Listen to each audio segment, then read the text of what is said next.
International declared Israel to be an apartheid regime. Don't fucking stop me while I'm cooking, you baboon in a suit! The chef is in! About to give you a fucking Chelsea Green, you donkey! Donkey!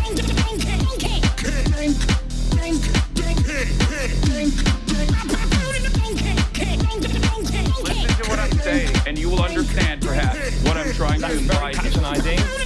Yeah, I am being patronizing. I don't know who the fuck you are, and you're over here chirping all the way from fucking London about you want to fucking free Palestine, but also simultaneously you're talking about both sides are fucking fine. Shut the fuck up. You don't know anything, okay? Who the fuck is this pink-haired twink?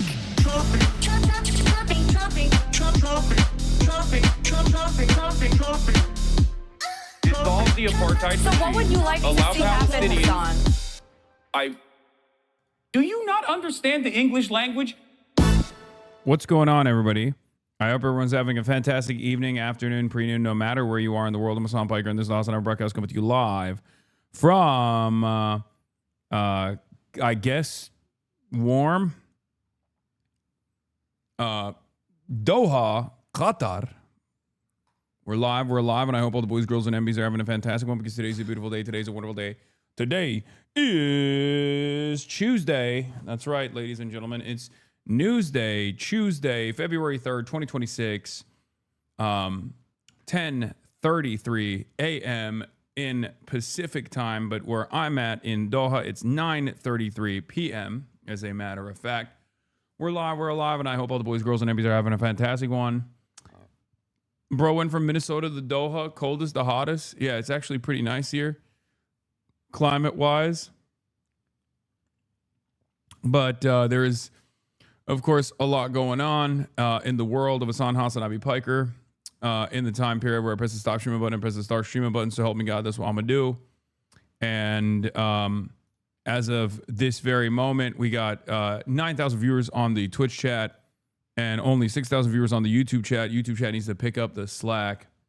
You will see why I'm bringing this up in a little bit, because this was something that I actually talked about today.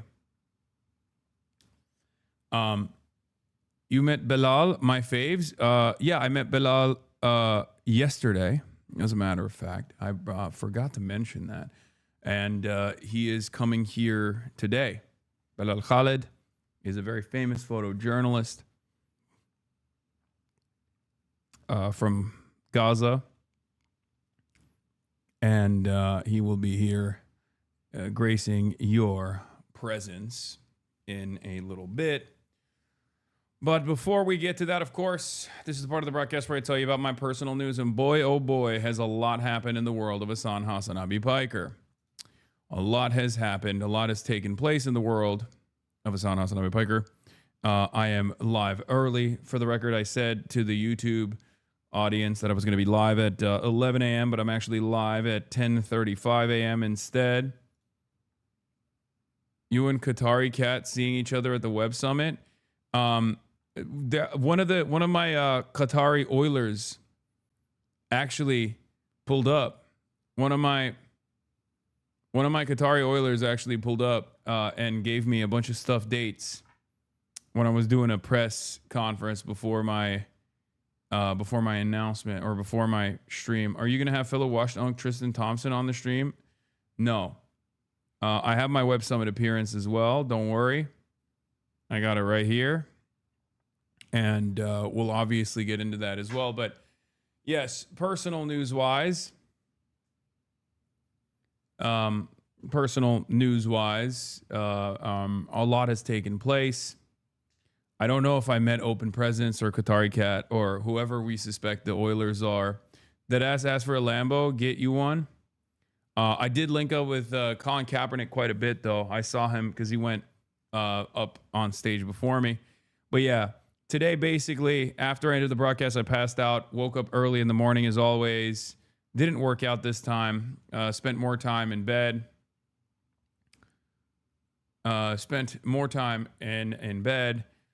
Went in and had a conversation with the Financial Times reporter who was who was the journalist who was going to be my host in this dialogue that I was doing. And it was a very interesting conversation. We'll obviously watch that. But it was interesting because it was an interesting conversation because I noticed that he had the same. It was only 20 minutes. Yeah, everyone gets only 20 minutes. But he had the same, like, almost like attitude, I would say, that the Al Jazeera reporter had as well. In my interview, it was like somewhat contentious. And I think it's very interesting that these guys in the old guard of media have this like almost antagonistic relationship with new media. But it was an interesting conversation. The private correspondence that we had before the actual speech was far more contentious. We even debated a little bit about Israel. He even ended up asking me, like, why do you care about Israel so much? And I was like, because Israel is American news, you know? But he's like an old school journalist. And you get a little bit of that, understanding that they don't, they look at like new media as though it's this like disruptive force that's cooking their industry. And it's very interesting because in America, I don't have this kind of like antagonistic relationship with like regular reporters because I'm friends with all of them. But the European press, European news reporters have a much more critical approach, I think, from what they see. And I think they end up looping everyone in together in this like same bracket, as though every single person that is a part of independent news is every single person that's a part of like independent news is like across the board like anti-mainstream media or something like that, when that's not the case. Your interview with Giannis yesterday was one of my faves. He's awesome. Yeah. So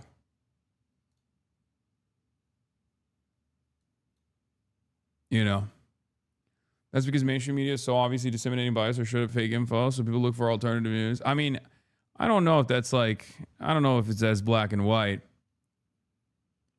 But in any case, it's been an interesting experience here overall. They just hate that you do their accents. Yeah, they hate it because I do it so well.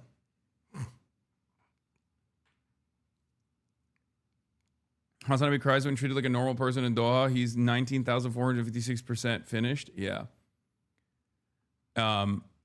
But yeah, that's it. That's I did that. I was supposed to go to dinner tonight. It was supposed to be this like private dinner thrown together by Forbes. I went in for like 5 minutes and immediately went out so I could live stream because I'm an antisocial freak.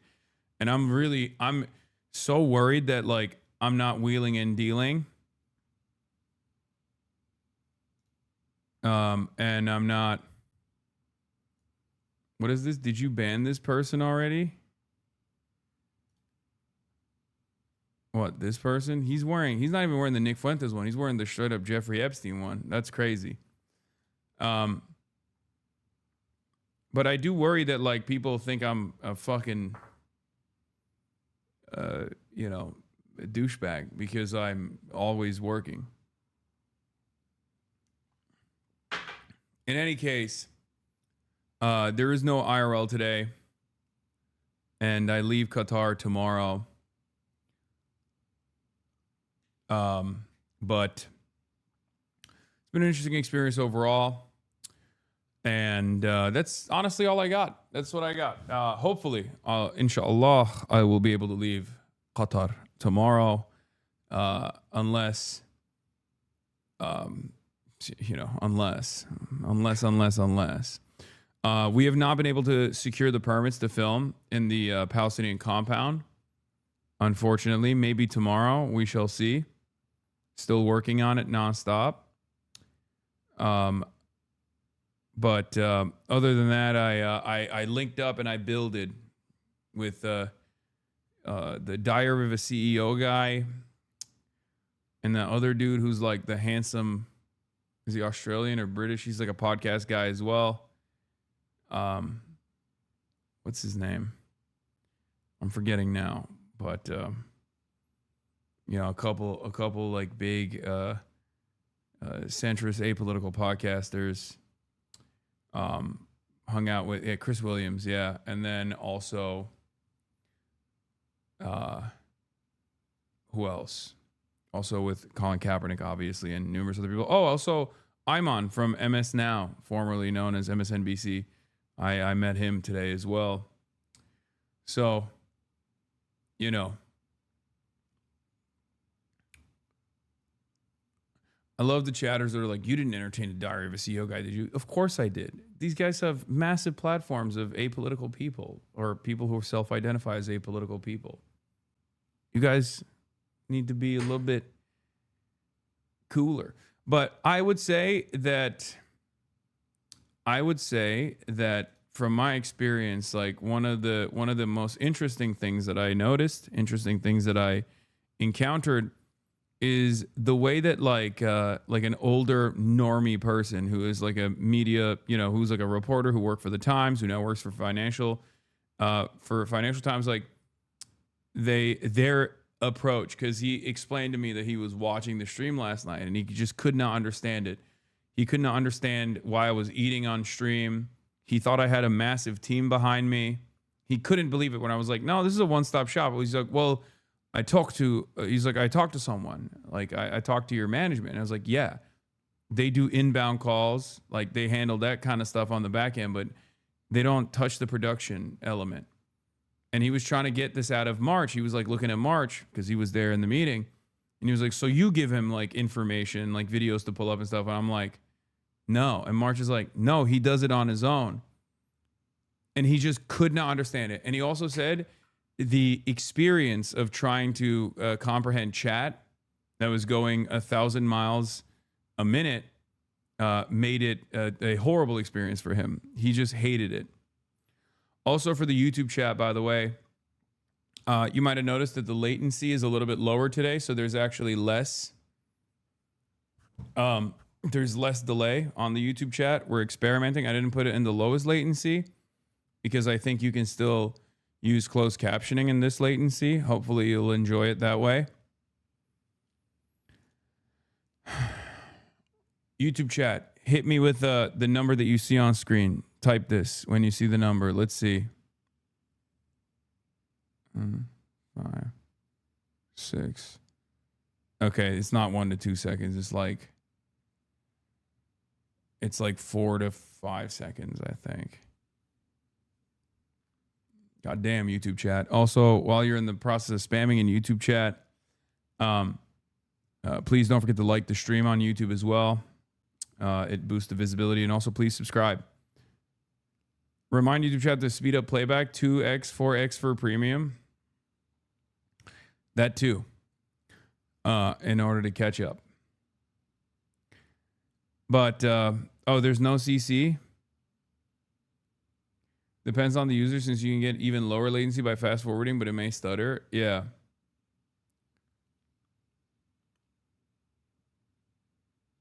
So,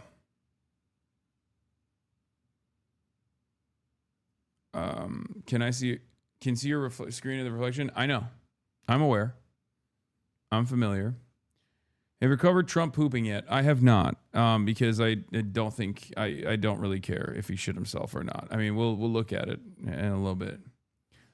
But yeah, that's all I got as far as personal news. I'm here. I'm live.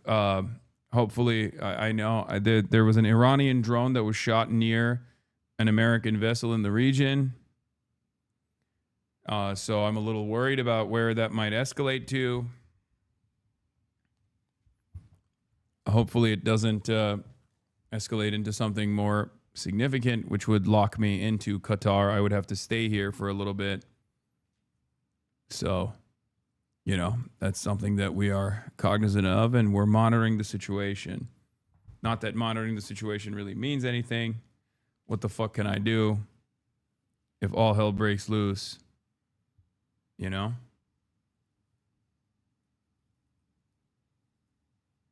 Then I'm cooked.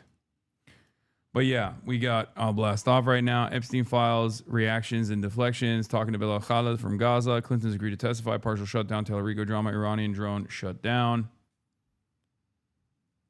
Dual stream day 2. Get in now.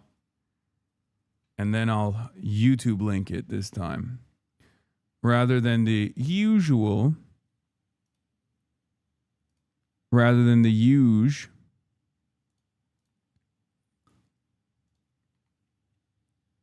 Hold on. Rather.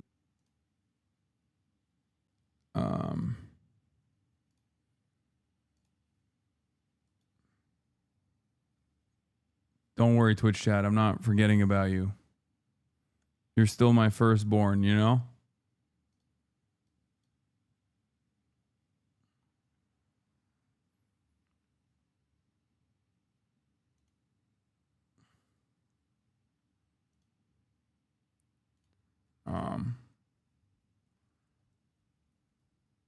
Well,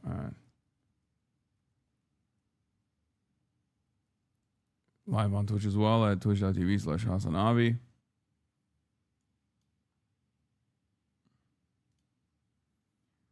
We are the heir to the throne. Stop treating YouTube as a second child. I'm not.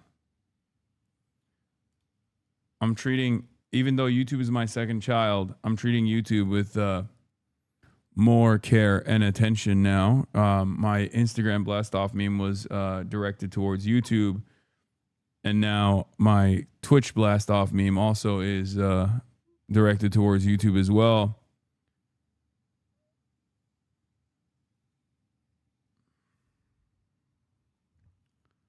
So, you know. Valkyrie says she told you.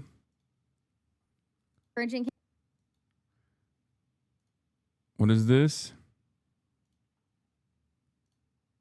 Hasan shouted you out for encouraging him to stream on YouTube. I feel like I'm not going to say I told him so. Okay, but that's crazy. I did tell him so. I did. I'm actually surprised it took him getting a 7-day ban on Twitch for him to finally try streaming on YouTube. Because I feel like if anyone should be a multi-streamer, it's probably him. Because of the space that he's in. Yeah, he hit like 150,000 viewers on YouTube. This, I tell you guys all the time, Twitch is a pond. YouTube is an ocean. YouTube is more accessible to people. YouTube is more worldwide. YouTube, it has like higher quality. A lot of people don't have access to Twitch. Hasan shouted you out for encouraging him to stream on YouTube. True. I feel like... Stop going live early. Chatter, I have to go live when I'm out here. I have to go live early when I'm out here because, like, yes, listen to women, okay? First of all, listen to women, all right? That's good advice for everybody. That's good advice for everyone. I should have done it. It's actually kind of surprising that there's a lot of support on Twitter for this decision as well. He got insane support on YouTube. Don't even need Twitch. W Valkyrie, thank God it happened. She's right. It was so due. It was bound to happen for sure. I can't tell if these are bots or not. Yeah, the political category is way bigger on YouTube than it is on Twitch, and YouTube is way more mainstream. His law on YouTube was higher than his viewership on Twitch. The only thing Twitch has over YouTube is community. Google has never attempted to create a community around their tools. But I also think that is becoming less important for streaming. Listen to women, including Hillary? Yes, including Hillary. Hillary Rodham Clinton, which we will be listening to when the Clintons actually end up following through on the subpoena and speak in front of Congress about their affiliations with Jeffrey Epstein. That is when I will absolutely be seated and listening to women. Okay? Let's be real.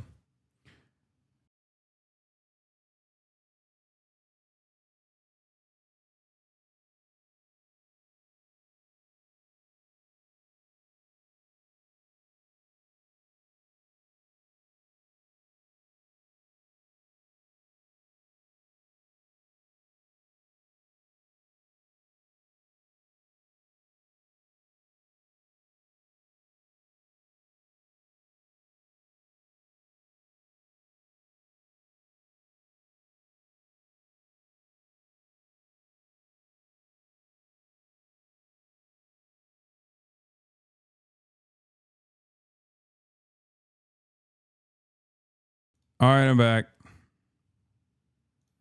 We're back. It's not a big deal. I fixed it very quickly. Okay. It's all good. This happened yesterday as well. I don't know why. It's bound to happen once. It's bound to happen once. It's bound to happen once every stream. It is what it is. Men send their regards. Yeah, I said listen to women and look what happened, okay? You can't be out here saying listen to women. How do we know you weren't replaced with a CIA doppelganger? You don't know. For me, it's still Forzan. Literally unwatchable. I want a refund. The Clinton testimony is going to be closed door deposition. That's ass. I don't like that. I wish that was not a closed door deposition, and I wish it was an open door deposition. Anyway, but yeah, we did the blast off already. Here, I'll pump it one more time. And don't get it twisted. Let's get it started. You already know what it is. Clintons want a public. Damn, they said let your nuts hang. Clinton said, let your nuts hang, King. We got this. Wait, what is this? Oh. What is this? Women's stories matter. Yeah. Right. They just matter. Yeah. And women's stories matter. It's true. This is true. This is real and true. 100% certified. W feminism. W women. L men. Okay? Do the Clintons have anything to lose at this point? Yeah. I mean, they're a dynastic name in American politics, so I think they still have a tremendous amount of falling out of favor to do overall. These are your ops. Oh yeah, I've seen this clip already. I don't know if I can show this. Can you show slurs on YouTube? I don't know. I don't want to get banned on YouTube.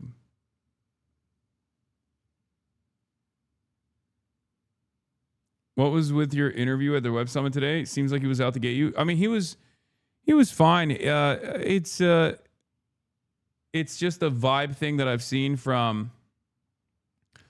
It's just a vibe thing that I have seen. Okay, well, trigger warning slurs. Good stuff. You think we can take a screen photo? Yeah, let's do it, man. I bet. All right, on the count of three. Nigga, Hail Hitler. 3, 2, 1. Nigga, Hail Hitler. Oh my God. Love you, Cloud. What you have? Bro. Honestly, he wasn't supposed to say that. Oh, he wasn't supposed to say that?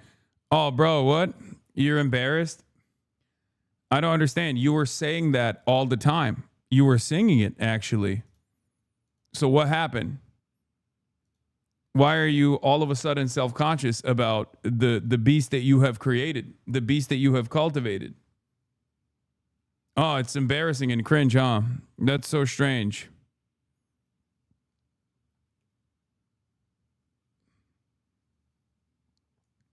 European reporters are more contentious in general, less friendly, but also contentious reporting isn't necessarily bad. It's their job. They're not supposed to be your friend. I agree. Fair is fair. Bro. Yeah. Yo, but I have a bunch of friends and family that have been watching, and I'm like known in Orlando as like the Asian mogger. I would have the honor if you could verify me as the Orlando Asian mogger. Bro. Honor is mine. He's like, bro, oh no. Oh no. My entire fandom are a bunch of whole ass losers. Oh my God.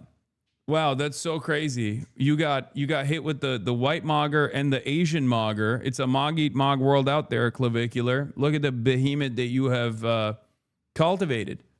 Look at the beast that you've created. Gaze upon its glory.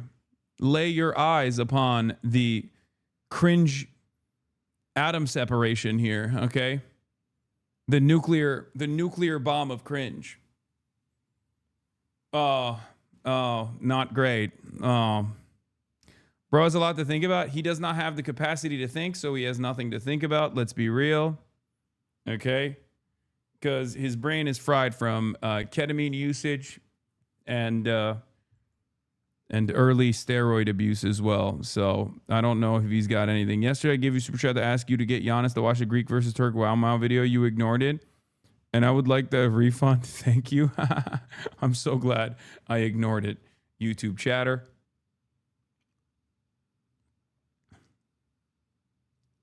What are libs inhaling, bro?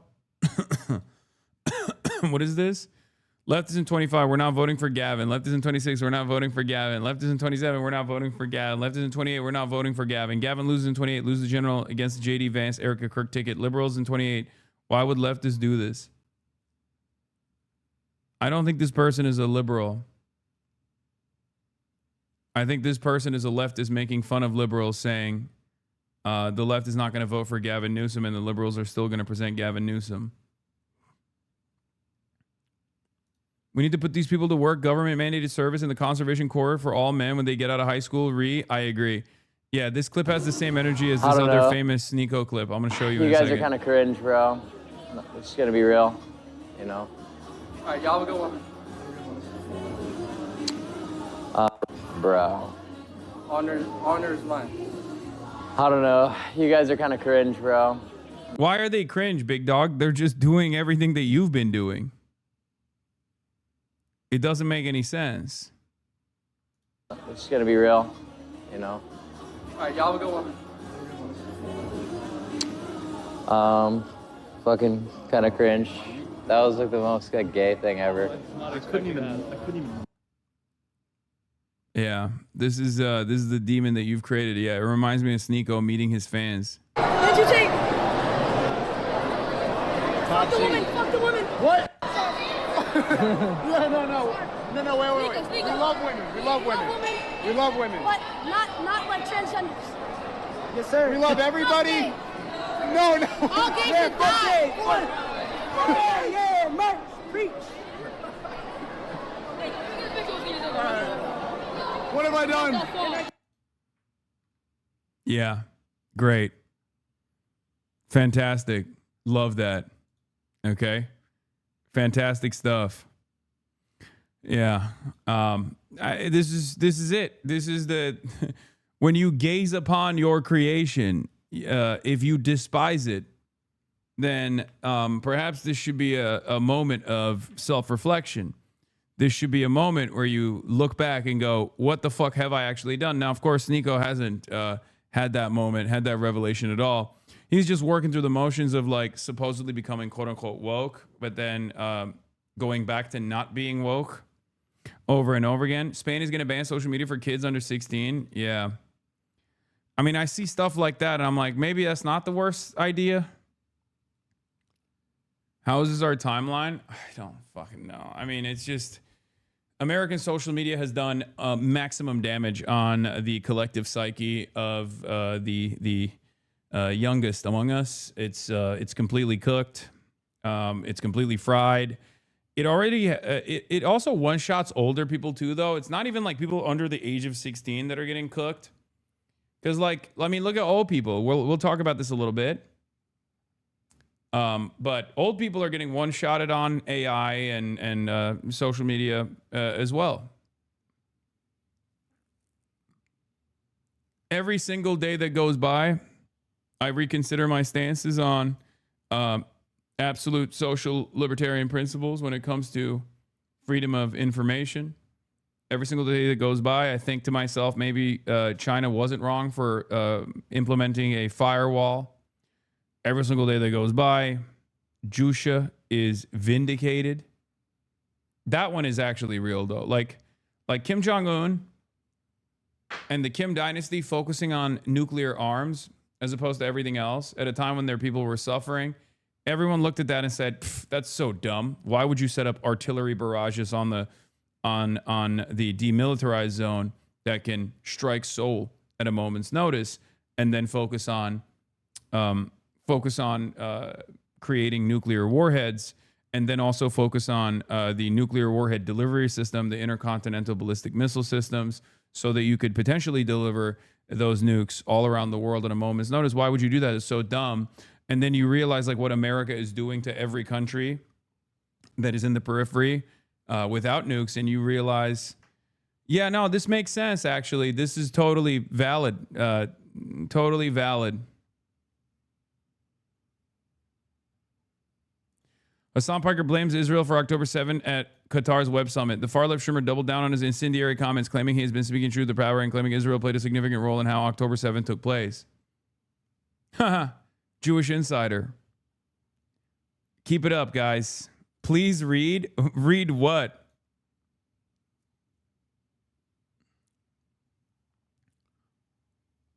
Yeah, well, instead of reading that, let's just watch. So, but just as a quick reminder, live audio translation is available on the Web Summit application, so make sure you open that up. This is from my Web Summit introduction. Fragmented news ecosystem with news available from more sources than ever before. However, this brings with it dangers. It can be hard to tell fact from fiction, and here to explore the opportunities and the responsibilities of covering the news in the age of social media in conversation with Rafael Minder from the Financial Times is a streamer and creator, Hasan Piker. So please welcome him to the stage.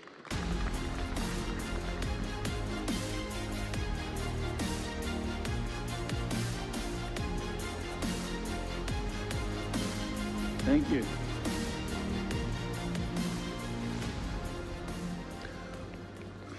All right. All right, Hasan. Thanks so much for joining us. Thank you. Pleasure to be here in Doha, the Web Summit. I've been a full-time journalist now for 33 years. Was Tristan Thompson at this? Yeah, I think so. I will say that I haven't heard myself yet on this, and I felt like I was doing a horrible job. And Rafael and I talked after because there was so much echo that we could hear ourselves like with double audio, and it 120x speed, please. Wait, why are you freaking out and saying 120x speed? Is it because you want to feel the experience of watching a live stream on YouTube? Is that why you're like 120x speed this, please? I want to feel like I can watch a live stream on YouTube for once, even though I'm on Twitch. It's almost as long as you've lived. Yeah, by 1 year. By 1 year, okay. So in a way, I want to start by asking you, I've watched what you've been doing, and there's always this idea that you're a break with... No pyro, Erica Kirk cooked you? That's true. I requested the Erica Kirky treatment, the Charlie Kirky treatment, and they said no. A legacy mainstream media. But then watching you rely heavily on mainstream media. You're not really doing a lot of your own reporting. So how do you see yourself? As an extension of mainstream media, or are you something completely different? I see myself as an extension of mainstream media because I always stress that I wouldn't be able to do what I do if there wasn't real reporting happening out there from legacy publishers and legacy media in general. So I think it's more so a symbiotic relationship. Now, of course, there are a lot of independent content creators out there who are much more antagonistic, I think, towards mainstream media and make a brand out of constantly opposing mainstream resources and mainstream news. But although I do engage in a healthy amount of media criticism, I always stress the importance that these outlets need to exist. Otherwise, I would have no idea what's going on around the world. So, we're here to discuss truth and the search for truth in media coverage. That for me relies on getting the facts right. And it's not just about me getting the facts right. I have a system, we have a system in my newspaper, which means that anything that I write goes through two editors who review it to check, for example, whether I spell Hasan right, but also to get the context right and so on. And then if I'm dealing with allegations and so on, we have an... The fuck? YouTube Shadow says bad answer shaking my head. The fuck do you mean bad answer shaking my head? I think it was very good. It was a somewhat hostile. It was contentious. I wouldn't say it was a hostile interview, but it was a contentious interview. It was definitely way more contentious when we talked about it beforehand. We like ended up debating on some stuff too off camera. In-house lawyer who will also review that. And you're an unchecked operator, one-man unchecked operator. So exactly what do you feel is your ability to actually get the facts right? Yeah, so the same pressures that legacy publishers such as Financial Times exist for someone like myself as well. As a matter of fact, I have even a higher level of liability because I don't have the insurance, for example, that a newspaper might have. So in terms of my coverage, if I get something wrong, and there are instances where I get something wrong, we're human after all, I will apologize for it and I'll retract the statement. And there is this constant back and forth that's always taking place that keeps me as honest as possible with the audience. If there's something that I've gotten wrong, they'll immediately be like, this is something that is incorrect. And they'll send additional information. I'll verify it on the spot. And we'll continue with the coverage that way. But as far as the responsibility goes, it's still up to the individual, right? I don't have an editorial team. I don't have fact checkers that are working in real time. And it's just something that I have to make sure I care about. Some independent content creators don't, especially in this new media environment where everyone wants to be first to market. We do see a lot of people that either go along with biased narratives or sometimes refuse to verify the information that's coming out and immediately blurt it out because they want to be first to market. They want to get the maximum amount of attention possible. So it's unfortunately up to the individual, and I don't know what the best possible way of checking all of the independent resources are. And what is your view on, I mean, if you're the first port of call for Gen Z to get the news. You're the most mature guy in the least mature medium. You're like a generational ambassador speaking for the youngs to the olds. Yeah, I try. News. I mean, how much time do you give yourself to fact check this news? I mean, like, you must be constantly wondering, like, I've got to be out there, give my views, but I haven't had time. I'm on my own. I don't know whether the actual report is even correct or not. So how do you deal with that? Well, in many instances, I rely on mainstream reporting. So one of the things I do is I have a policy of not covering breaking news to the best of my ability, but I try to combat the misinformation that's coming out by going to the same resources that you would rely on when like a mass shooting happens, for example. I look at the police reports. I look at the official press conference that's released in the immediate aftermath of the shooting. I try to be as careful as possible because there's always this fog where even the official resources can get something wrong as well on the spot. And I try to be as critical as possible.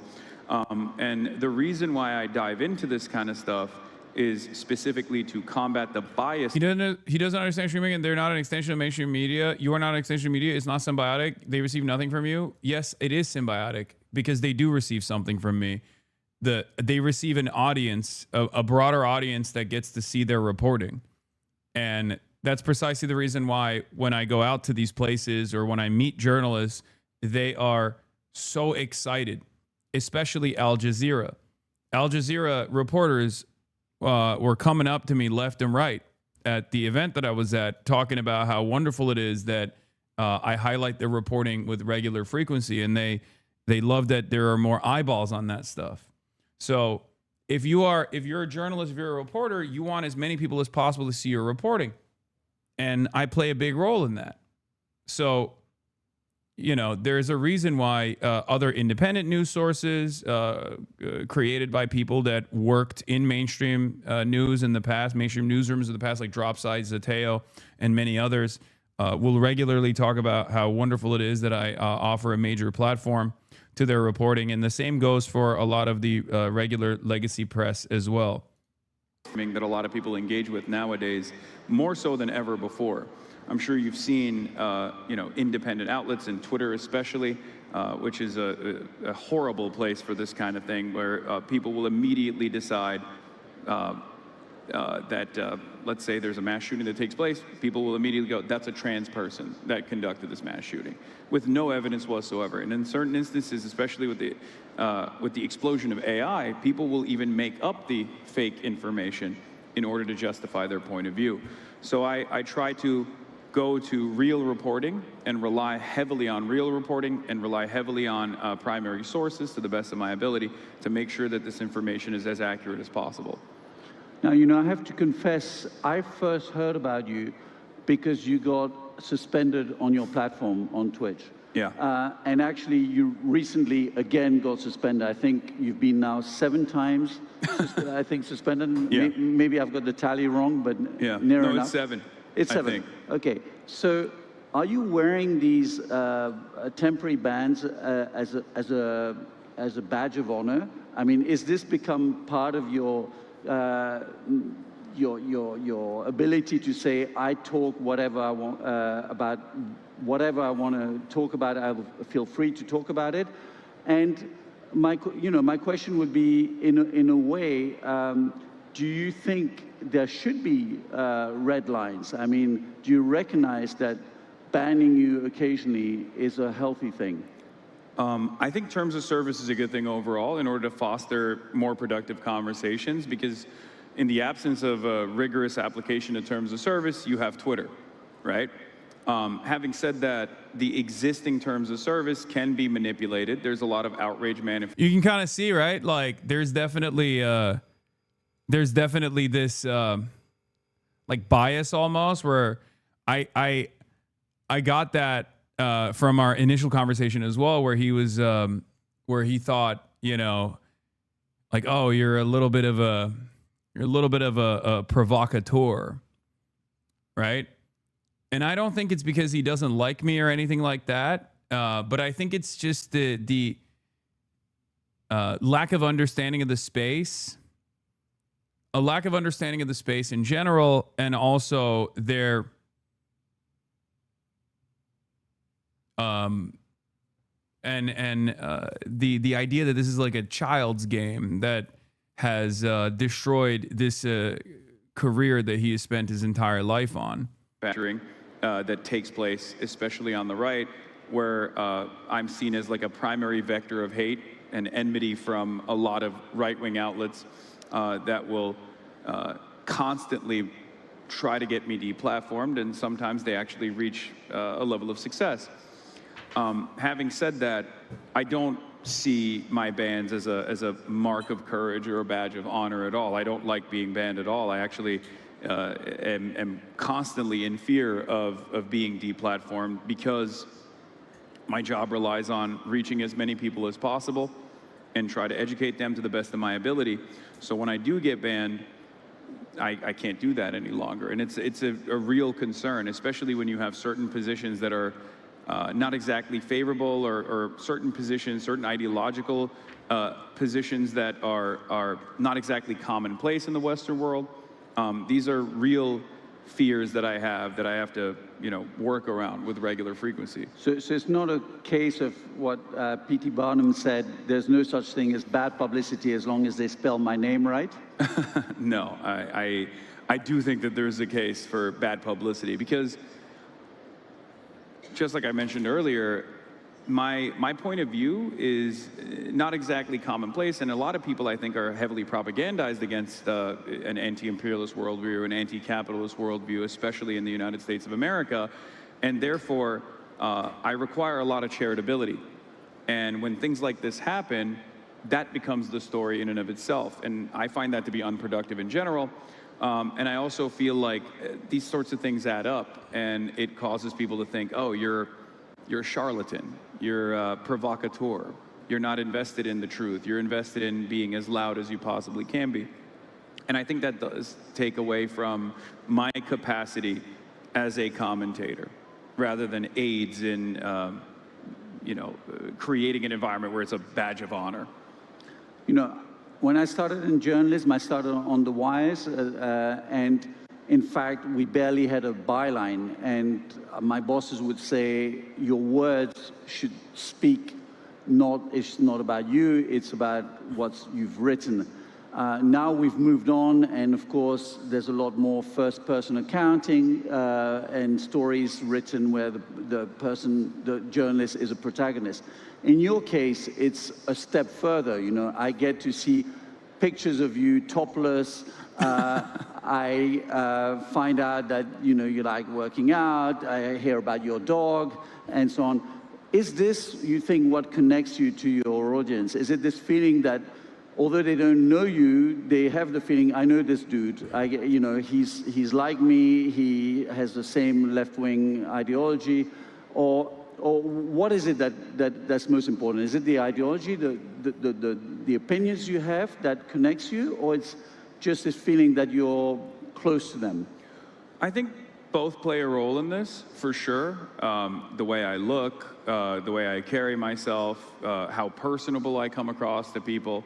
I think that plays a big role, but I think at the end of the day, it is my commentary that draws the attention. It is my opinions that make people sometimes rethink the way that they've seen the world. Like I said, it's not a worldview that they encounter, but maybe it's something that they feel deep down inside.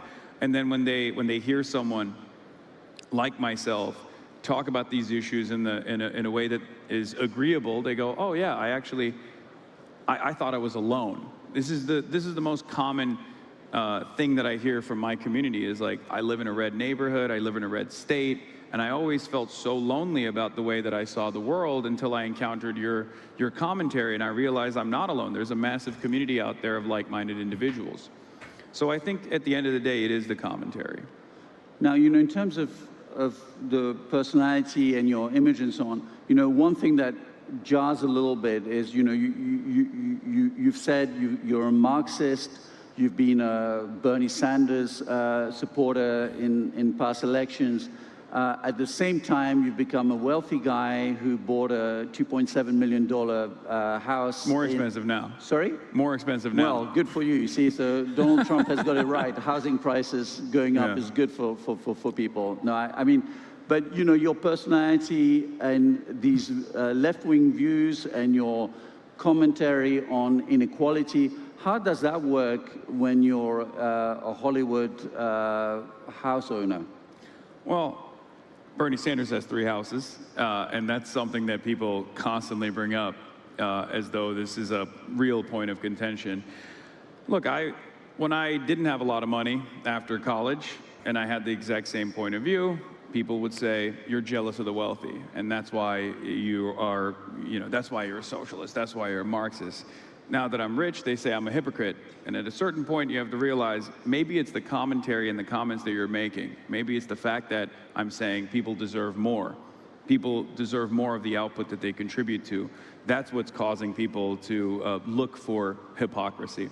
Because my advocacy is not around making sure that no one has a home. And I have no control over the housing market in general. It's like, if at the time when I purchased my home in West Hollywood, if I had purchased the exact same home in Ohio, it would be much more affordable. I just chose to live in West Hollywood. I was living in West Hollywood already. I was renting there, and I had enough money. So I bought a house for myself and my family. I want everyone to be able to have the same, I want everyone to be able to have that same liberty, to have more autonomy in their workplace, to have more freedom in their lives. And that's what my advocacy revolves around.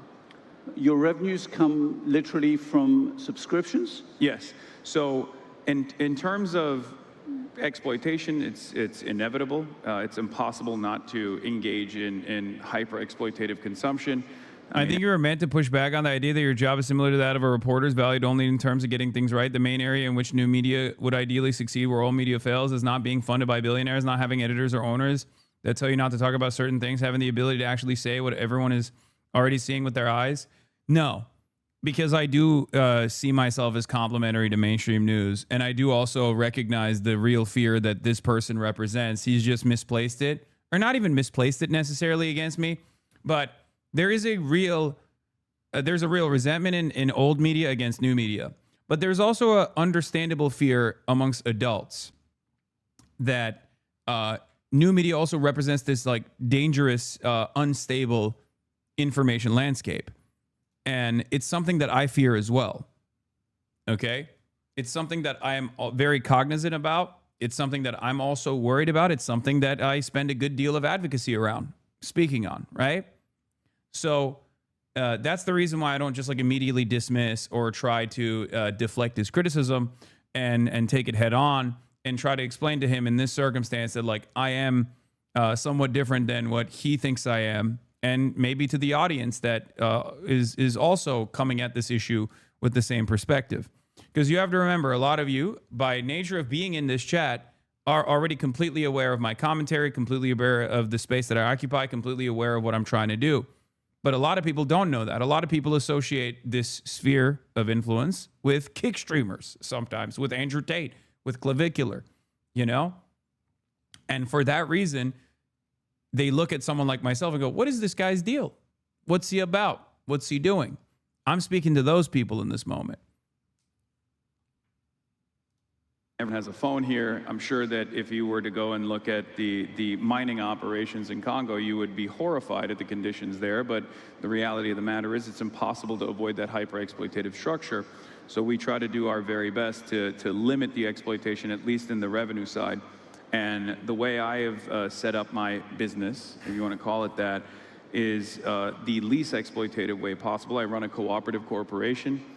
You met my producer. Yep. He has equal say and equal pay in the process. Outside of that, the only way that you can fund what I do is through voluntary subscriptions. I don't actually have any sort of limits on what you can and can't see. A subscription just is you saying, I like your commentary, I like what you're doing, I want to fund this operation, I want to keep you going. And I always openly admit that. I'm like, look, your subscriptions are what allow— You could also talk about the fact that you kind of have a permanently 30,000 people watching that are kind of an editorial board that are permanently giving other perspectives and facts about what you're talking about. I did mention that in the beginning. I said it keeps me honest. Having real-time feedback from 30,000 people actually keeps me honest. More honest than you know, what other entities might do. Hasan is not a reporter. He's an external editor. Yes. When I'm talking to older people, the way I describe it is like I'm a commentator. I never say I'm a journalist. I don't say I'm an activist. I'm neither of those things, even though other people will constantly say I'm both of those things. I'm not. I'm a political commentator. This already exists in the professional world. This already exists in legacy media. You know, Jake Tapper exists. Anderson Cooper exists. There's also people doing color commentary on the side as well. You know, Van Jones exists.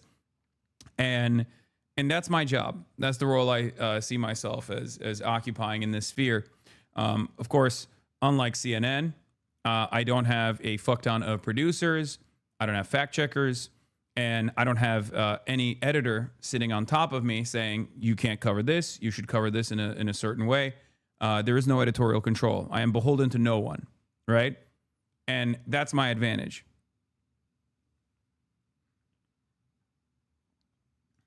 To maintain editorial independence. If you choose to do so, you can subscribe to me for $5. Now I think it's in the hands of Twitch. So I think they increased the subscription to $7 now. Or you don't have to do that if you don't want to. I just wish you, Brian Tyler Cohen, and others would be more than React Andes. We need outreach. Get to the polls. 33% of U.S. voters don't vote. Thank you for this brilliant assessment, 15-month subscriber that has been in here for 15 months and has decided that the real advocacy actually is about getting people to do voter outreach. Go vote. Yeah, as though we don't do enough get out the vote initiatives in this community, and even include in, I urge everyone here to go and do door knocking and phone banking, especially for a lot of these candidates as well. And yet, here you are, coming back to the real issue on hand. I'm voting. I love voting. I tell people to vote all the time. I come when I vote, okay? I vote so hard all the time.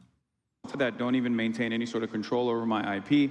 So people in my community have created thousands of fan accounts where they will just take videos from the stream, chop it down, edit it, and re-upload it to their own YouTube pages, and then make money off of that as well. And there are a lot of people in my community that have actually been able to pay for their college education through this process. So I try to, like I said, limit the exploitative nature of any sort of providing goods or services to the best of my ability. But of course, there's still going to be people that say that's hypocritical because socialism means you have to be poor. So, I started out in journalism not knowing who was reading my work. There weren't even the tools to monitor the viewership or the readership. Now we're in a different age, and in fact, I was surprised to see you last night commenting on the Grammy Awards and then suddenly saying, I've got 34,000 followers at the moment on Twitch, 20,000 on YouTube. So does that influence even what you're talking about? You're so close to the monitoring of who's listening and on what? So the reason why I was talking about that in a lighthearted way was because I had just gotten banned, and in the aftermath of being banned off Twitch, I went and live streamed on YouTube for the first time ever, and saw tremendous success on this alternative platform, at least for me. And so now that I'm unbanned on Twitch, I actually... W. March, incredible work capturing all these camera angles as a one-man team. Here's a coffee for you. W. March in the chat. Yeah, he did all of that. It's crazy. Hasan, if possible, you should do a meetup tomorrow, a web summit for your community here. We're happy to have seen you in person and wish you safe journey back. I don't know if I'll have time to do that, chatter. Actually live streamed on both YouTube and Twitch at the same time. I dual streamed for the first time ever, so we were monitoring it and having a little bit of light back and forth between the two different communities. But as far as like my care and consideration for my viewership and my numbers goes, at the end of the day, what I care about is maintaining my editorial independence and speaking truth to power. And the example I always go back to is in the aftermath of October 7, when my audience actually halved because a lot of people were not ready, especially in the Western audiences, were not ready for someone to say that Israel played a significant role in the in how October 7 took place. A lot of people were understandably horrified by the images that they were seeing on their screens, and they said, "This is not for me. I've enjoyed your commentary up until this point," and they left. But I did not. If I cared about viewership, I would have stopped right then and there, and maybe even reconfigured my commentary. I didn't do that. I stuck to my guns, and I knew what the truth was, and I kept covering what was going on in Gaza every single day for 2 years, and eventually the audience came back. Well, Hasan, unfortunately, we're running out of time. Yeah. I wish you all the best. Stick to your guns, and I'm sure your viewers will stick with you as well. Yeah. Thank you so much. Thank you. Thank you.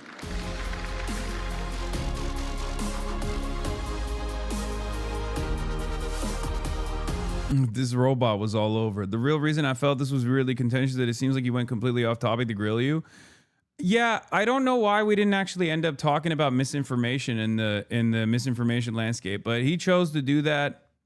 Black boots with white socks is neo-Nazi wear in Germany. Brother, those aren't those white socks. First of all, I don't have white socks on. You mean white laces. And I don't even have white laces on. Those laces are gray. Those are Rick Owens, bitch.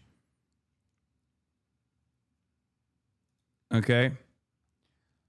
What was I gonna say? Yeah, so I do think that there it was I don't mind having a light pushback or having a debate even. I enjoy it. It's just I felt like he was making it seem as though I was responsible for the misinformation on the internet, whereas I thought the conversation was going to be about how I choose to combat misinformation, and especially with how dangerous misinformation has gotten. And I think that like when they originally set it up, that's the goal. That was the goal from the organizers in general. I mean, I don't mind it though. I think it was a healthy and productive conversation. I think you did a good job of having explained to the audience, to people who don't know who you are, what your type of job is and how it connects to the media. Yeah. It's mostly for the olds, I think.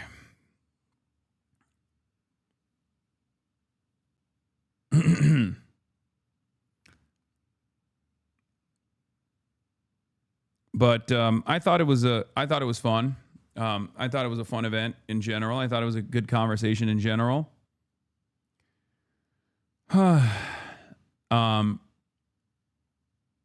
got more comfortable towards the end. I think your approach is helpful in getting real life actors across in a digestible way. Yeah, and apparently Jewish Insider caught wind of the speech. I guess they were following closely. So let's take a look at what their takeaway from this was. Once again, at this point, I feel like Jewish Insider has no motion whatsoever. And I'm basically the only person that reads their shit. Like no one else is reading Jewish Insider, little bro. Just me, okay? And it's so funny that like you can't even remove the paywall. Like it literally doesn't even let you. Like they have some of the most... Jewish Insider has the most aggressive paywall that removepaywall.com doesn't even work on. And it blows my mind. It's like, it almost feels like they don't want anybody to watch. They don't want anybody to read their articles. Like I'm always trying to. You had the chance to spin it back to the editors and reviews in mainstream press of the New York Times, and others didn't keep them for covering a genocide for 2 years.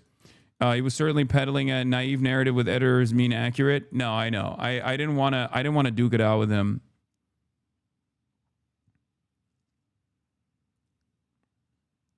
I do feel like if they didn't paywall their stuff so aggressively. Oh wait, I guess this one you can kind of see. You can kind of read it. It seems. Far-left Twitch streamer and political commentator Hasan Piker appearing at the Web Summit Conference in Doha on Tuesday, alleged for Israel's conduct that played a meaningful role in October 7, 2023 Hamas terrorist attacks, continuing his long-standing pattern of hateful rhetoric targeting Israel and the Jewish people. Yeah, that's what that means. What I care about is maintaining my editorial independence and speaking truth to power. And the example I always go back to is in the aftermath of October 7. Piker said to a packed room, people were not ready, especially in Western audiences, for someone to say that Israel played a significant role in how October 7 took place. Speaking at an event labeled Defending Truth in a Post-Truth World, Piker noted that he had lost viewers at the time over his extremist commentary. If I cared about viewership, I would have stopped right then and there, and maybe even reconfigured my commentary, but I didn't do that, Piker added. I knew what the truth was, and I kept covering what was going on in Gaza every single day for 2 years, and eventually the audience came back. Piker has previously argued Hamas's actions on October 7 were a form of resisting, referred to Orthodox Jews as inbred and Zionists as Nazis, and has praised former Hezbollah leader Hasan Nasrallah as a pretty brilliant person. Piker has also described the conflict in Gaza as a live-streamed Holocaust. I love that they substitute in and out of like some of my best takes and some that they turn into like a totally bastardized, diluted version of my best takes. I rewinded and you were talking about Sneeko, but I just want to let you know that I don't like that guy. Please address this once I get to the current timeline, says David Lundgren 6153 at YouTube chat. That's funny. For those of you who are wondering how to rewind for the Piker Broadcasting Service on Twitch, you can rewind by subscribing. Subscribe to the Piker Broadcasting Service if you would like. It's a voluntary subscription, and it allows you the capacity to rewind on Twitch as well as though you're watching on YouTube. It's funny to the YouTube chat. The streamer has faced several bans from Twitch over his live commentary. Most recently, he also referred to his critic as rabid ultra-Zionist. Bleep, can't say it. Don't want to get banned. In response, Piker posted a statement on X listing what he alleged are permissible phrases to use on Twitch, but singled out, you cannot say bleep.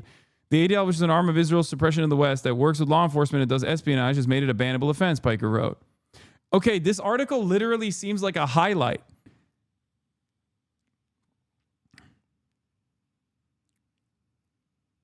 Is a highlight reel. It's so funny. They come at this from the perspective of an old world that they wish they still lived in. They have no capacity to read the room. Like, obviously, their readership is, Jewish Insider's readership is going to be people that are already super pro-Israel, right? So they don't realize that this doesn't break away to the audiences that they would like to market to. When you cover all of this stuff, when you put all this stuff together, people who already have negative opinions on Israel, which is the majority of readership across the board, not the majority of readership at Jewish Insider, but the majority of readership in general, they don't look at this and immediately think, oh, wow, how horrifying. They think, oh, I've seen this show before.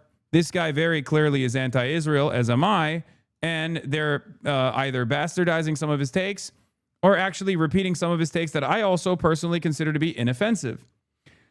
This is a major problem with a lot of these outlets. A lot of Zionist outlets, a lot of pro-Israel outlets don't realize that the audience that they are speaking to have completely left them behind. Okay? Yeah, you need to stop giving them tips for propaganda, dude. Lol. That's true. I should probably stop doing that. Well, I can't stop myself. Okay? I can't stop myself, but it is interesting how their propaganda is failing, partially because they're so echo chambered that they do not recognize. They're so echo chambered that they do not realize that this kind of sentiment doesn't reach across the aisle at all. Why stop? It's not like they're going to learn. I know. Ironically enough, they will not change their behavior at all, I don't think. It's telling that they had to twist the meaning of your inbred comment and leave out that you were directing it at violent settlers destroying aid drops. We'll quote you directly on Nasrallah. Yeah.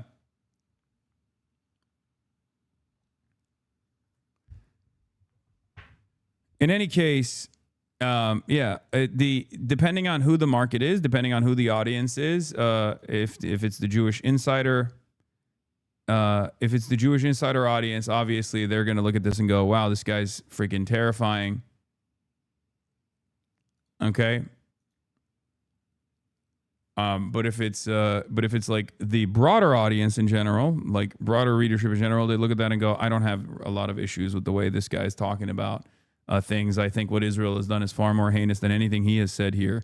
Many of which I do agree with, and many of which I assume you guys are totally chopping up and turning into something that is totally irrelevant. Hasan Piker makes anti-Semitic remarks towards Jewish insiders, speaking about our inability to do good reporting, clearly hate speech. Yeah, exactly. In any case, this is a big issue. It's not really a big issue at all, but Republicans constantly look towards things that they try to make an issue out of. It's very frustrating. But Billie Eilish at the Grammys said no one is illegal on stolen land, and every single person, like all of the dumbest individuals, all of the medically stupids that are roaming around the internet have taken to the classic angles of attack, going, oh, well, don't you think the government is just like having your own home for yourself and your family? Don't you think it's just like that? A Gunson, WD program chatter. Thank God Hasan is a leftist commentator. I got into politics through Steven Crowder and was an Asman viewer since Nalstarius. If he wasn't here, I probably would have become a right-wing shithead. Hell yeah. Gunson.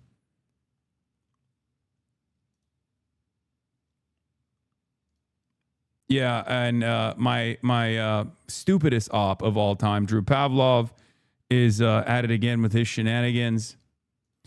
But yeah. New Tongva tribe has confirmed that Billie Eilish's home is situated on its ancestral land. Says she has not yet reached out to them regarding her home. We appreciate the opportunity to provide clarity regarding the recent comments made by Billie Eilish, the tribe said. As the first people of the greater Los Angeles basin, we do understand that her home is situated in our ancestral land, they told the Daily Mail. Eilish has not contacted our tribe directly regarding her property. Wow, what are you waiting for, Billie Eilish? This is one of the most annoying things that they do. They'll go and like find one person. They'll go and find one person that like half the time isn't even like actually affiliated with the tribe or whatever, and just simply claiming it. And their goal here is to do propaganda in general, or sometimes they will just like mischaracterize the quotes that are coming from the people, the tribal, the Native Americans that they're speaking to.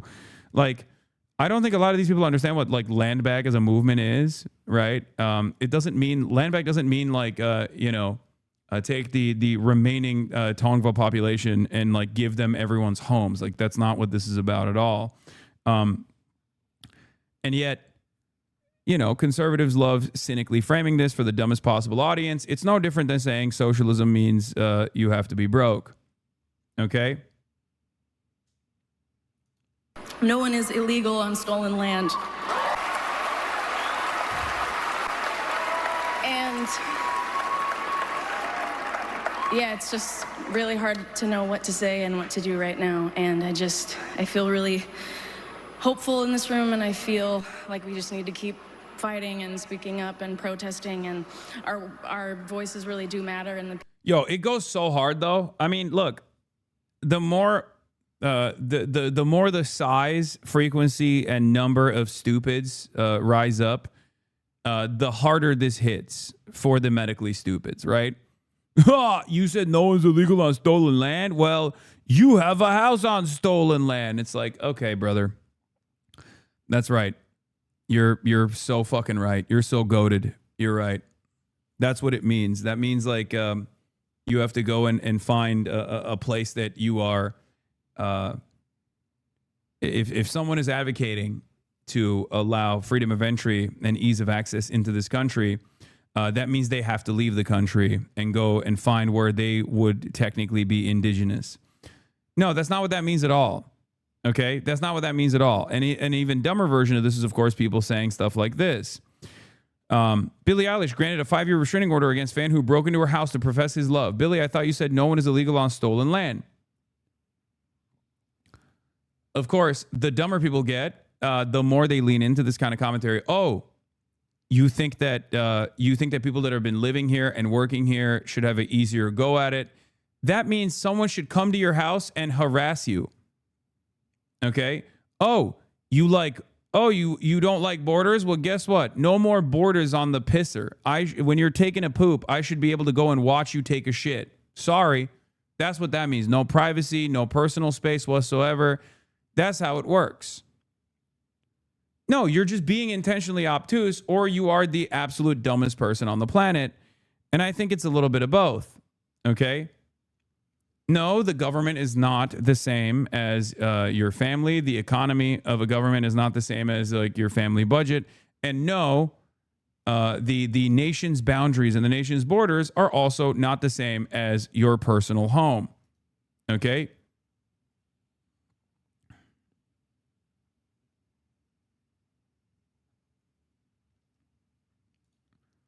Fatlo also had to take progressives. Nobody is illegal on stolen land. Also, progressives. Israel is an illegal settler ethno state. Eve, this is really stupid tweet, and I'm a right-wing Zionist. Those two statements are not contradictory in the progressive worldview. Nobody is illegal on stolen land means a state founded on colonized land has no moral right to kick people out of that land. Oh my God. Eve Fatlo is so fucking brain dead that you got right-wing Zionists piling on her to be like, please stop. You're hurting the movement, okay? They started a campaign against Sabrina too, I assume, because she nodded along. Yeah, there's just like unlimited hatred towards anyone and everyone that speaks out of turn. These guys still think that they're dominating the airways. Woke 2 is here. You should not offer them any breathing room on this kind of stuff. You should immediately start ritualistically humiliating them. You should explain to them, if you choose to do so, why they're stupid. If these are your loved ones, obviously, you can have a normal and honest conversation with them. But if you encounter one of these dipshits in the wild, there's no reason to take them seriously. You could just be like, you are too stupid to understand how the world works. And I'm sorry, but you are most likely going to die alone. That's it. These guys are still all over the internet thinking that there is this real movement that they can coalesce around, real movement that they can pop off on. What is this? Kira won't miss how to take as well. We as a society have to stop taking celebrities seriously. They're so performative and out of touch. This bitch posts Billie Eilish pics to get interactions from porn addicts for a living, and now he wants to talk about politics and pretend to have morals. Please fuck off. Thank you. Yeah, this is just like right-wing reactionary outrage farming. You see it all the time with anyone and everyone that tries to speak on the ongoing atrocities. These are not issues at odds with one another, okay? It's perfectly normal to want to live in your own home and have privacy in your own home, and also recognize that the government could be doing a lot better by all these people that have come here, okay? a lot of right-wingers don't understand this concept because they're stupid. And there's not really any other, there's not really anything else you can say about this, okay? Sorry, they're too stupid to understand. Indigenous professor and historian here, land back to us, is the resurgence of indigenous sovereignty in life and is the protection of our inherent human rights as defined by UN DRIP, United Declaration of Rights for Indigenous Peoples. Wait a minute, indigenous professor and historian? I thought that meant seizing by force Billie Eilish's home and you know, turning it into your home. I don't understand. That's so confusing because all of these other right-wing reactionary shitheads are telling me that's what it's supposed to be. So I'm a little bit confused about the concept of land back now. I just thought that meant you know, violently overthrowing Billie Eilish. Only Billie Eilish, really. And no one else.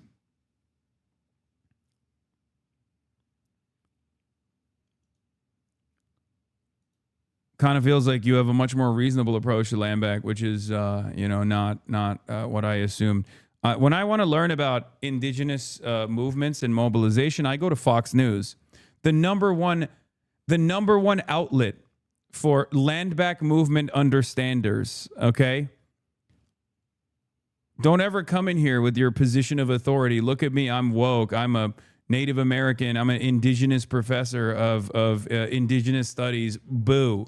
You know who you need to, you know what? End wokeness is talking, okay? How about you sit and you learn for once about what this movement actually means?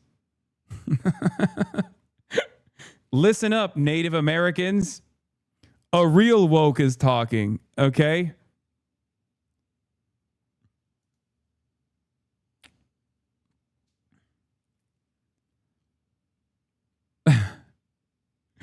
It's so crazy to me that these guys that don't care about this at all, that simply want an easy, cheap dunk, are not even trying to make a coherent counterpoint whatsoever. They're just leaning into how stupid the average person is here. Okay? Twitter is going to clip all this so out of context. Yeah, I don't really care. All right, so an Australian man has launched a GoFundMe page. Is Drew Pavlov, by the way, the dog himself. An Australian man launched a GoFundMe page to raise funds for travel costs so he could move into Billie Eilish's Malibu home after she said U.S.'s stolen land during her Grammy acceptance speech. And what's so stupid about this is that there are a lot of people who are dumb enough to give him money. That broke cunt always doing GoFundMe for overseas holidays, and losers fall for it every time. I want more than anything else for Drew Pavlov to try and facilitate this and then go to prison. I do want Drew Pavlov, who probably is the only undocumented migrant that I would wish to see in CCOT. I want Drew Pavlov to go to CCOT, okay? I want him to experience the things that he advocates for other people to experience. I want him to have a life-changing experience. Okay? So yes, go ahead, Drew Pavlov. Follow through on this promise. See how this works out for you. Okay? That would be fucking awesome. I would love that. Okay? He's gonna lose 20 pounds in 30 minutes in. Yeah. I also, wait, his GoFundMe got deleted. Oh, I wonder why. Perhaps it's because they deleted it because you're trying to do a crime. You cannot you cannot start a GoFundMe to do international stalking, you fucking baboon. You absolute moron. Yeah, I wonder why GoFundMe actually deleted your fundraiser.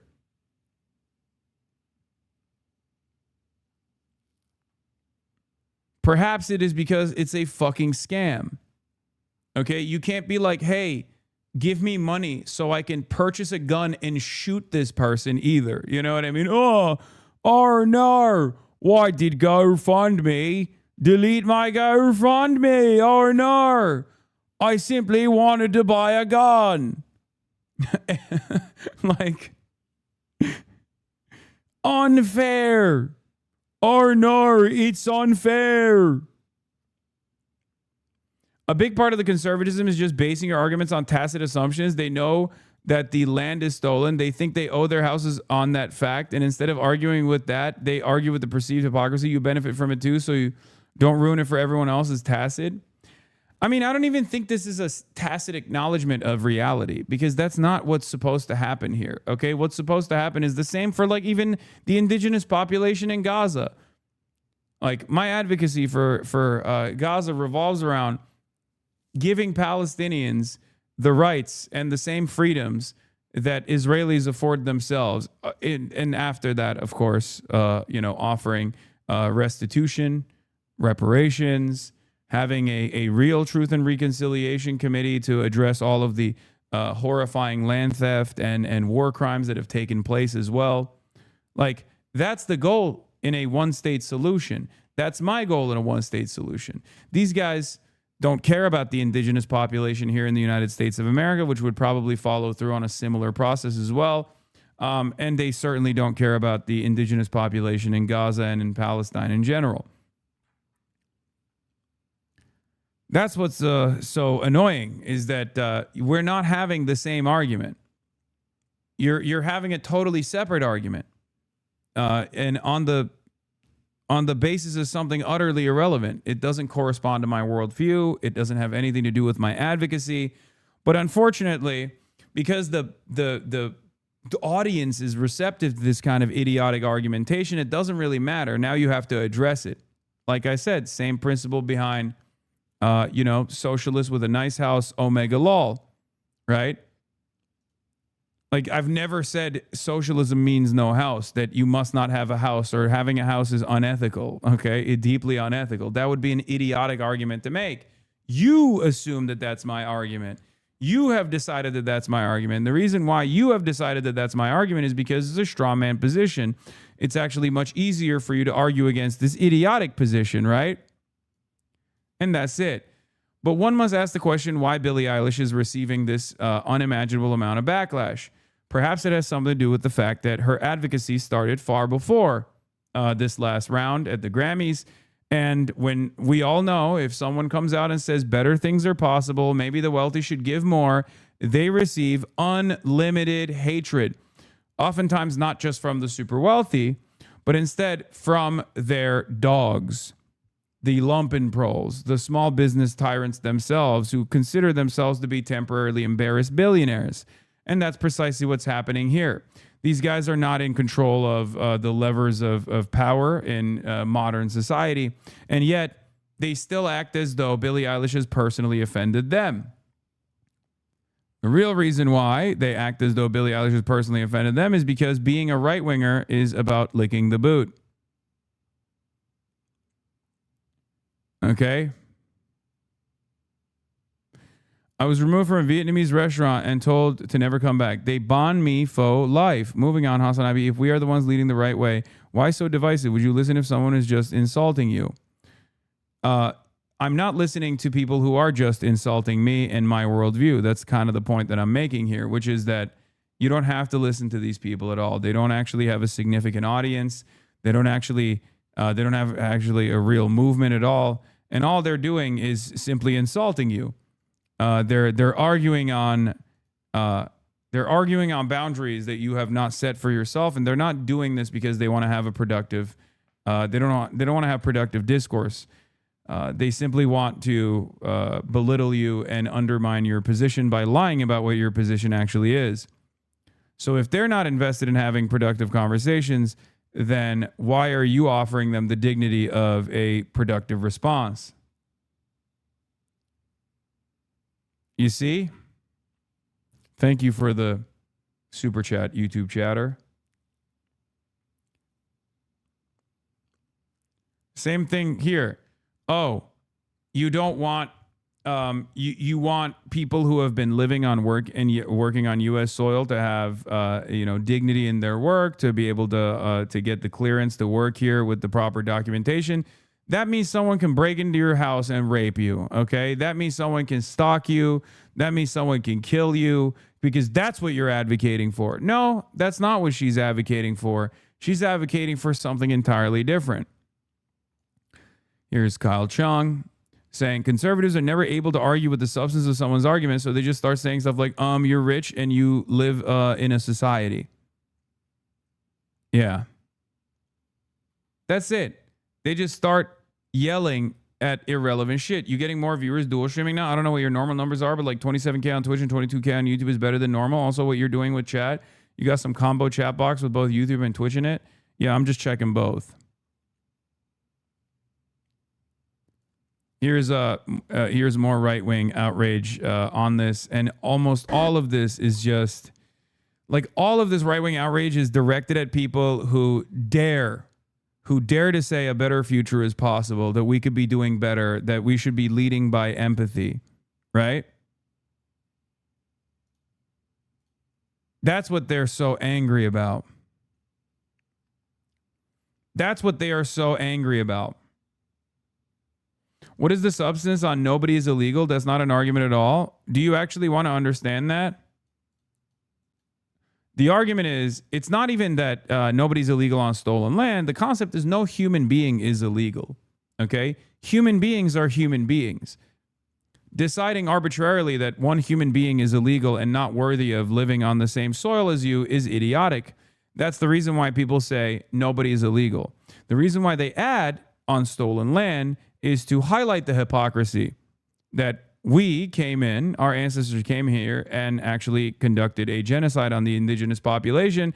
And now they have decided to enclose the same areas that we actually dominated through war and destruction, and refuse others the same opportunity that our ancestors also took advantage of initially when they came here, even if they did not participate in the ethnic cleansing of the indigenous population. And that's what that argument is. It shouldn't actually require you to sit down and really, really reconsider what this simple message looks like. But the main point here is that nobody's illegal. It's that simple. The concept of illegality around a human being over another is completely arbitrary, completely made up. People are just people. All of these undocumented migrants are living on U.S. soil and have similar dreams to yourself and your family and your neighbors. Many of them are your neighbors. They contribute to the productive forces. They play an incredibly important role, and they do so with for horrifyingly low and inhumane wages. And I believe the real solution here is to make sure that they get the proper documentation and also help them engage in the proper advocacy, organize in their workplaces, so they can take a larger share of the output that they put out there. Pro tip for highest quality PBS, allow yourself to chat on Twitch, view high quality video stream on YouTube. Okay. And also subscribe to the Piker Broadcasting Service. It's a voluntary subscription, but you can do so if you would like to. Once again. But in any case, let's continue. It's all fake. I mean, yesterday when Billie Eilish said what she said, I mean, you all unfortunately saw that video that went crazily viral. But I remember at some point I screamed, "What about Iran?" People looked at me and they were like, "Yeah, what about Iran?" Why did they let this weirdo in? This is a serious question that I have. I don't understand. They be letting anybody in here to the Grammys, huh? I mean, this person is literally a Israeli agent at this point. I've debated her, if you recall. It just doesn't make any sense that she was like a seat warmer, I guess, and was able to film herself doing fuck shit. I guess you can just pay to attend. I don't know. Wonderful to see the pro-Israeli influencers branch back out to their original formation of doing hysterical right-wing cry bullying, because that's what she started off as, and then pivoted to like pro-Israel content, and now she's back to doing hysterical cry bullying. Now that the pro-Israeli side of things is not as fashionable. Yes, this is the lady that I Show Speed unfollowed famously. People looking at me, you could tell it's ingenuine, you could tell it's fake. They didn't even have any context to add. It's just F ice. Meanwhile, everyone knows that they're living in their mansions. Billie Yeah. Okay. Good luck. Good job. Brilliant. All right. Let's hear what this psycho had to say. Megyn Kelly. And I got to go pee. Who might be the most depressed person in America. I mean, I like all of her music is like. She shows up and she's ready to talk about ICE with her disgusting outfit. Truly, she was one of the worst dressed. But here she was with a message, just like her fellow artists for ICE in SOT 8. No one is illegal on stolen land.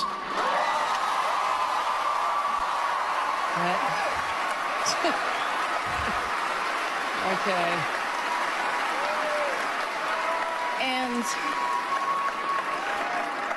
yeah, it's just really hard to know what to say and what to do right now. And I feel really hopeful in this room, and I feel like we just need to keep fighting and speaking up and protesting, and our voices really do matter, and the people matter. And you literally look like the human embodiment of a domino, which is a great game, but it wouldn't really be my motivation for the Grammys. I mean, what? Okay. She, like everybody else who got up there to lecture us, has got more money than God. Her property records reveal she paid $14 million for her LA estate back in 2023. Yeah, and the property spans, Jesse, nearly 4 acres on an oak tree-studded hillside. Gated, of course. I want to point to something here as well, because the same criticism that I have, the same criticism that I've received over and over again for my advocacy is the exact same thing that Billie Eilish is receiving right now. And the only reason why she's receiving this, whereas plenty of other celebrities are not receiving this, is because other celebrities don't stick their fucking neck out. And this is the dynamic. This is the reason why many people who might have these sorts of opinions don't stick their fucking necks out. Meanwhile, yes, as Themasius points out, Megyn Kelly had a $30 million 3-year contract at NBC. So the audacity of Megyn Kelly, who is maybe not as rich as Billie Eilish, but certainly an incredibly, unimaginably wealthy media executive. Sorry, $69 million contract intact. Megyn Kelly leaves NBC with all of her $69 million contract intact. This person has the audacity to turn around and talk about like, oh, you're rich. Why are you chirping? You're rich. Why are you chirping? But my anger and resentment doesn't end there, because unfortunately, there are a lot of fucking morons, absolute fucking morons that also do this. This person has the triangle emoji on their description. Okay, they're a part of DSA Liberation. I do not want you to go yell at this person. Okay, I don't want you to do that. I hate it when you guys take matters in your own hands or tap the glass or whatever. But the reason why I'm pointing this is because this is a leftist. This is a fucking leftist who says, oh, I'm agreeing with N wokeness here. And the reason why they're agreeing with N wokeness here is because they also have gotten the reactionary brainworm. This is one of my least favorite aspects of living in the United States of America, where unfortunately, a lot of people who consider themselves to be on the left also engage in the same dumb fuck reactionary argumentation. Okay? You need to stop doing that, guys.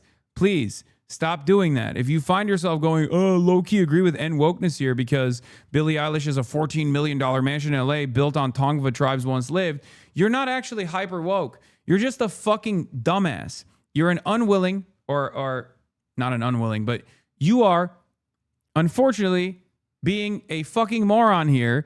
You are just giving credence and giving legitimacy to the idiotic reactionary argumentation. You're a sucker. You're a rube. Stop doing that, okay? Stop fucking doing that. Lock in. Stop being a fucking useful idiot for the right. You are a useful fucking idiot for the right. It is so frustrating to see leftists do the same kind of thing, okay? Do you want people to be open-minded? Do you want people to engage in advocacy? Or do you want rich people to just shut the fuck up? Okay? You can fantasize about forcibly stripping every wealthy person from their, their earnings all day, every day. Like, you're going to storm the fucking Russian Winter Palace. But the Russian Winter Palace is what? Billie Eilish's home? Okay, you're a fucking moron.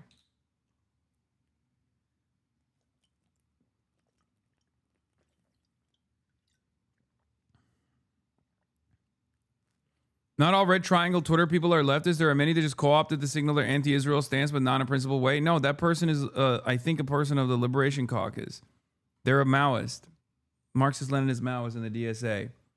I'm sure they're going to chirp nonstop because I brought them up, and they'll get a couple comments, even though I am urging you not to say anything to this person. Don't be a fucking asshole. I agree with you, and because I know this will be clipped out of context later and used against you, can you compare this to why Dem critique right now isn't being a useful idiot? That's been a lib talking point. Wait, what?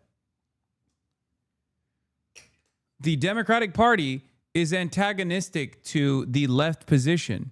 Billie Eilish's perspective here is not antagonistic to the left position. Billie Eilish's position is the left position. All you're doing is lashing out against a person who is actually a fairly influential person that has the same position as you do. Okay? That's it. It's very frustrating. You're doing rad lib nonsense, okay? I hate this shit so much. And I know I'm the last person to speak out on this because everyone will say, says you, motherfucker, you have a nice house too. We're coming for your house too. Suck my fucking dick, okay? Suck my dick. The reason why I'm saying this is because you are engaging in reactionary argumentation for no reason other than the fact that those brainworms have actually taken over your mind. Lock the fuck in. Lock in. Focus on who the real enemies are. Okay?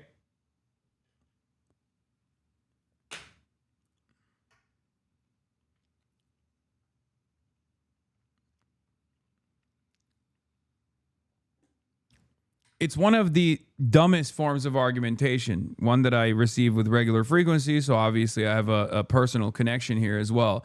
Stop trying to punish people for sticking their neck out if you are a leftist. Okay? What the fuck is wrong with you? Like, what is the goal here?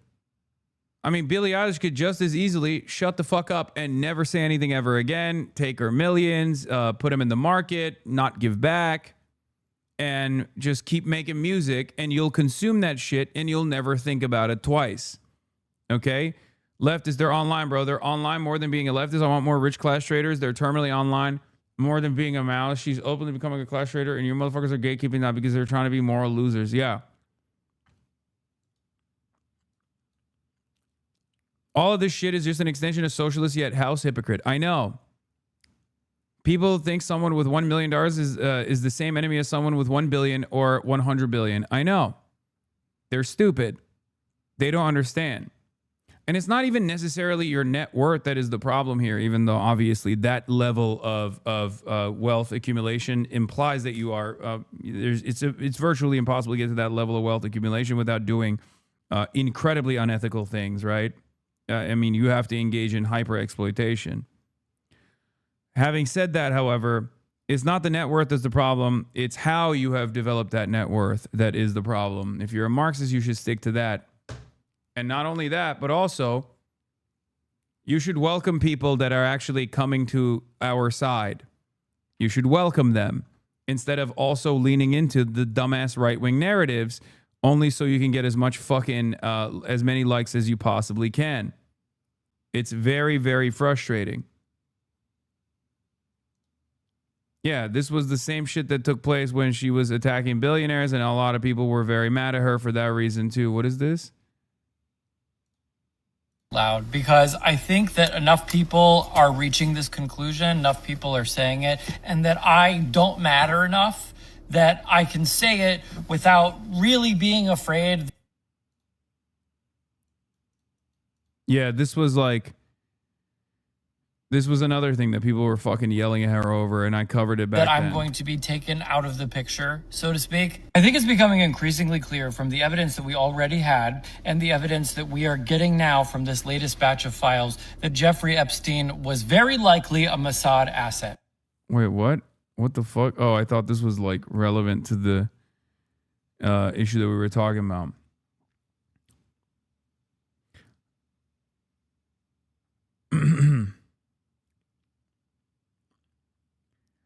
Also, if you keep moving the bar, then only people who have been homeless can talk about anything. Guess what? Y'all ain't lived in the streets and no one can say anything. Let me fay out. Yes. Hypothetically, if someone was a wealthy class trader, what would be some charities or programs you think are worth supporting, especially if they pay people's medical bills? I mean, I don't know. I'd have to think about it. But the point is that when you see someone with a fuck ton of power, when you see someone with a lot of influence, use that influence for good. Argue on your behalf. Your first reaction should not be to go, oh, fuck this person. Like, I've never understood. I have never, ever in a million years understood why people do this.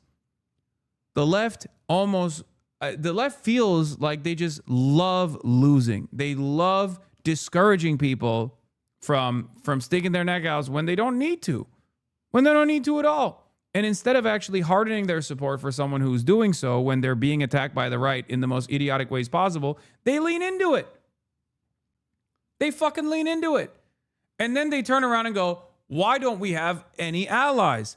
Why don't we have any real organizing capacity? Why don't we have a real movement in this country? Oh, it must be because of the Democrats. Oh, it must be because of this. It must be because of that. Sometimes it's because of you, dumb bitch. You're participating in this. You're making it impossible to fucking organize because you think being the most repugnant person is perhaps the best demonstration of your morality. It's not. You're just fucking gross and annoying. I need people to understand this. Bots are cooking your Giannis video upload? What do you mean? My Giannis video upload? Giannis Varoufakis. This has 700 views so far, 12 minutes ago.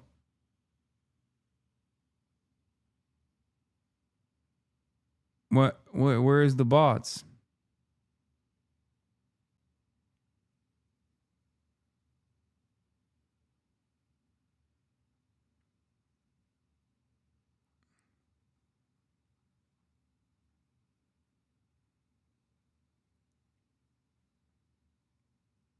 The comments. Wait, what the fuck? Info for you all. Long live Prince Kapodkin. Oh my God. It's just one guy. I don't think this person is a bot. I think they're just writing an essay. I think this is a person that's just like kind of crazy, you know? That'd be a very long, sinuously winding driveway. No part of the house itself is visible from the street, but it's quite large.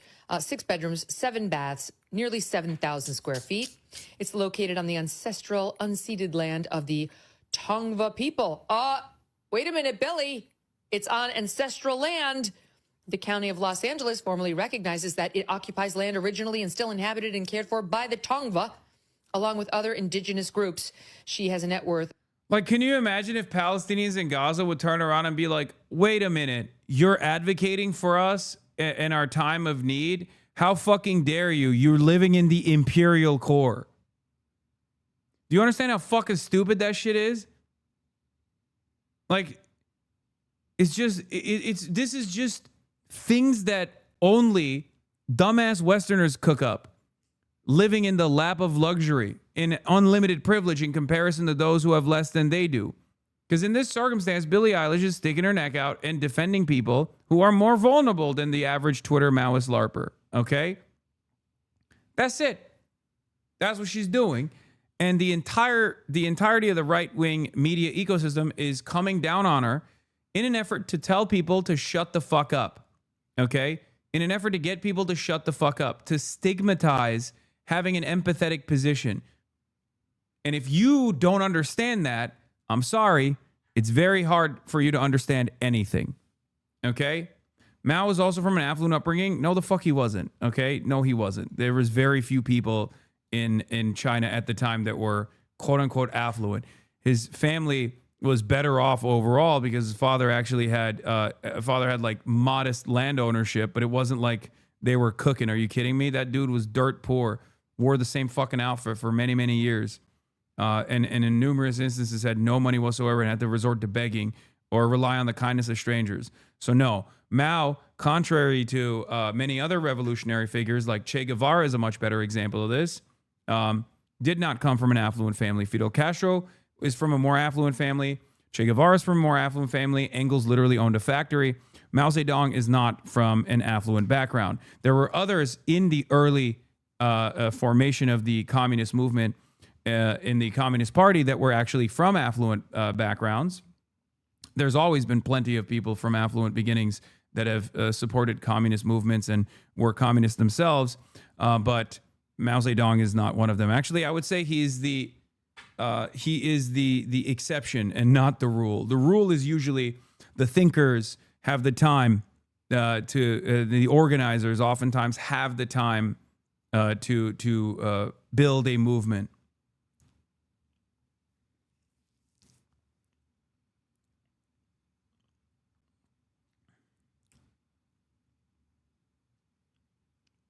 Most revolutionary communists, most revolutionary Marxist figures and communist figures do come from upper middle class backgrounds or even supremely wealthy beginnings, as a matter of fact.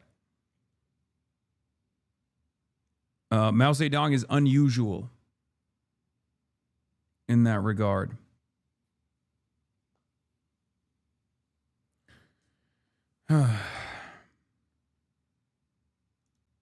Well over $50 million, of course. And Billie is just fine with her 24/7 security team and her gates and her 4 acres outside of LA. But the rest of us need to live ungated, unprotected, without all the acreage, and just deal with the murderous, raping, Yes, I already mentioned his dad was a landlord, but his dad's land ownership was not what you think it is, okay? They were barely above the peasant class. Also, why is anybody letting Megyn Kelly get away with saying us? Megyn Kelly is supremely wealthy. Megyn Kelly also lives in a gated community.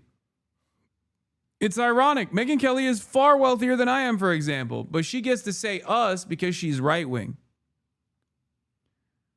Also, for the record, being a wealthy, successful, talented musician like Billie and Phineas, important, and not astroturfed by shit record labels is quite literally one of the purest forms of labor value extraction. Obviously, once you start getting into brand deals and shit, that's different, but they're successful on music and touring alone, and that's an extremely distilled form of owning your own means of value. Yeah. I hate that right-wingers LARP like this. Okay? I hate that right-wingers get to LARP like this. And the dumbass reactionaries eat this shit up. You are falling for the marketing. Okay? What matters most is people's actions. What matters most is people's worldview. It doesn't matter if there is like hypocrisy baiting taking place. I love that for so many people in the Western world especially, they will go, the murder I can actually forgive, but the mere presence of hypocrisy, now that is unforgivable. Are we that stupid, really? Do we have to stop doing that, okay? We have to stop doing that.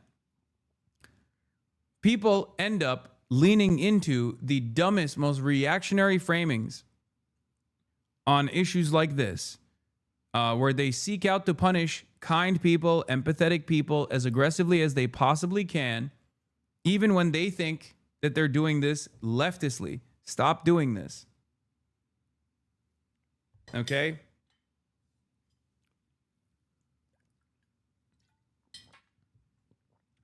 Yes, this chatter is repeating one of my classic takes. It comes from a place of powerlessness. You are totally aware of your powerlessness in the face of these unshakable systems, so you try to focus your efforts and focus your advocacy on those who are closest to you. It's also such a hilarious contradiction that the same people doing the socialist but house argument are the same ones that defend billionaires with their lies. Yeah, that's why I've realized one thing I've had to reflect on after finding you is the propensity for me as a lower class leftist to say fuck rich people. For example, the Palisades fires, it was easy for me to dismiss the pain of the rich.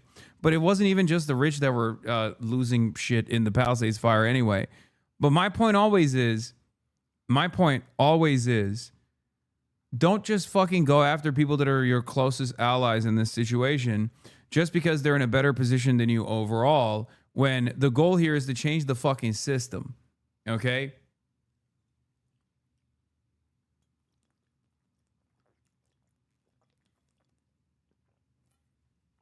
I get why Megyn Kelly does this, because her goal is to continue dividing you.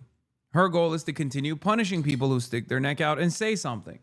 Her goal is to make it seem like everyone that has an empathetic point of view is actually a simple charlatan, a grifter. Okay? Because she's a right-wing grifter. Of course she's going to do that. But why are you, as a kind, thoughtful, leftist person, engaging in the same advocacy? You must not do this. Okay? You must not do this at all. It's unproductive. It's idiotic. It's poison for organizing in general. And her 4 acres outside of LA. But the rest of us need to live ungated, unprotected, without all the acreage, and just deal with the murderous, raping illegals that she wants sicked on us, or we're bad people. Yeah, these are the same people that were obviously talking about how awesome it is that Nicki Minaj gets to talk about her politics. Weren't these guys just praising Nicki Minaj literally last week for her support for investment accounts for babies? We're all here because of legal immigration. It's the illegal part and the fact that they choose to ignore those. That's such funny bullshit. We're all here because of legal immigration. Yeah, exactly. The difference between your great grandparents coming here and the current people coming here is that we've decided it's no longer legal. It's not like those people came here and went through the same fucking process that makes it virtually impossible for people to come in here now. Okay? Facts, but then spew silly opinions like Billie Eilish, which was comical what she said. This is why shut up and dribble, shut up and sing, because you're super talented, but you don't know what you're talking about. We're all fine with. Yeah, they just want people to shut the fuck up. That's it. And they will ritualistically humiliate people. They will bully people to no end. And if you participate in that fucking firing squad as a self-identifying leftist, you're an absolute moron, okay? Sorry. That's just the case. Sucks to suck. You're not going to make it. All right, moving on from this. I'm done talking about this idiotic thing. Let's get to Trump saying GOP ought to nationalize voting. Oh boy. This morning, with President Trump still refusing to accept his defeat in the 2020 election, he's now trying to exert more control over the nation's elections, saying they should be nationalized and that Republicans should, quote, take over the voting. The Republicans should say, we want to take over. We should take over the voting in at least 15 places. The Republicans ought to nationalize the voting. The Constitution gives states the power to run elections, not the federal government. Does Donald Trump need a copy of the Constitution? Oh. What he's saying is outlandish. Oh, boy. Chuck's got it, everybody. Chuck's on it. Does Donald Trump need a copy of the Constitution? Fucking got him, dude. You are a goddamn dynamo, Chuck.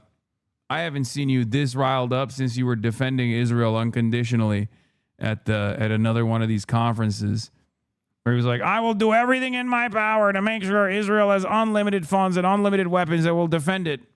Outlandishly illegal. Trump's latest threat, part of a series of actions aimed at undermining public trust in U.S. elections, pressing at least 24 states to turn over voter data. Attorney General Pam Bondi urging Minnesota to do exactly that if the state wants federal immigration. Every time I hear Chuck, I go, hold up, his writing was this fire? Authorities to get out. And last March, Trump signed a wide-ranging executive order which included major election changes. A federal judge last week blocking provisions requiring proof of citizenship to register to vote. And Trump continues to use the power of the Justice Department to investigate his false and previously debunked claim that he won the state of Georgia in the 2020 race. This morning, ABC News learning details of an extraordinary phone call between the president and FBI agents who raided the election office in Fulton County, Georgia last week. According to multiple sources, the president on speakerphone telling those agents who removed 700 boxes containing ballots and other materials related to the 2020 election that they were doing great work in searching and investigating Georgia's elections. The president talks to law enforcement all week long. And so the fact that he talked with agents that are working hard doesn't surprise me. And actually, I love it. It's great. Dude, it's it's the internet hippo take. Right-wingers love describing crimes as like a guy just having a normal conversation. Why are you mad? They've been doing this about Jeffrey Epstein too. Like a lot of people that are defending Jeffrey Epstein, like, oh, is it a crime to party? I didn't realize it was a crime to party with your friends. You know? No, it's the other. It's not just Jeffrey Epstein's not just partying with his friends, okay? Jeffrey Epstein is engaging in international sex trafficking of minors, a pedophilia ring, with the express purpose of blackmailing some of the financial elite and some of the political elite, okay? That's the crime. He's like, oh, is it weird and strange that the president is calling law enforcement? Yeah, it is actually weird and strange that the president is calling the FBI that is raiding the election offices in the state of Georgia. Yes.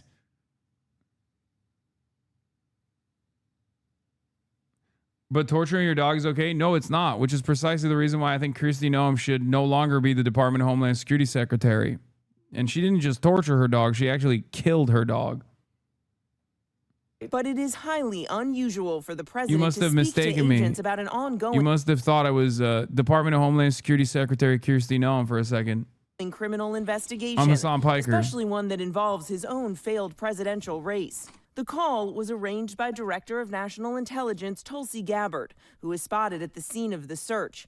She says her presence on the ground was requested by the president. Gabbard explaining in a letter to top Democrats on the Senate Intelligence Committee that she facilitated a brief phone call for the president to thank the agents personally for their work. He did not ask any questions, nor did he or I issue any directives. Joe Biden won Georgia in 2020, a fact confirmed by a full statewide audit and a hand recount. Even if he had won the state, Trump still would have lost the election. It wasn't close. Biden won the popular vote by more than 7 million and took the Electoral College 306 to 232. Now, Trump's call to nationalize voting and his push for other major changes comes, of course, as we are heading to the midterm elections and as Democrats have outperformed Republicans in recent races. Michael. All right, Mary, thank you for that. An eye on politics now a little deeper tonight. A major. Oh, this is the Talarico drama as well. Obviously, we're going to be talking about that too. James Talarico is duking it out. It's getting heated. They're presenting him as a racist. Yeah. Oh, Todd Blanche did that with Jeffrey Epstein too, by the way. That wasn't a joke. He just straight up did that. Deputy U.S. Attorney and former Trump defense attorney, Deputy U.S. Attorney General Todd Blanche, former Trump defense attorney Todd Blanche said, "It's not a crime to party with Mr. Epstein."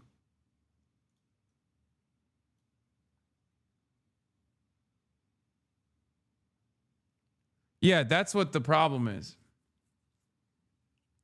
Wow. Can't a fella go out to a pedophile island without getting additional scrutiny from the federal government?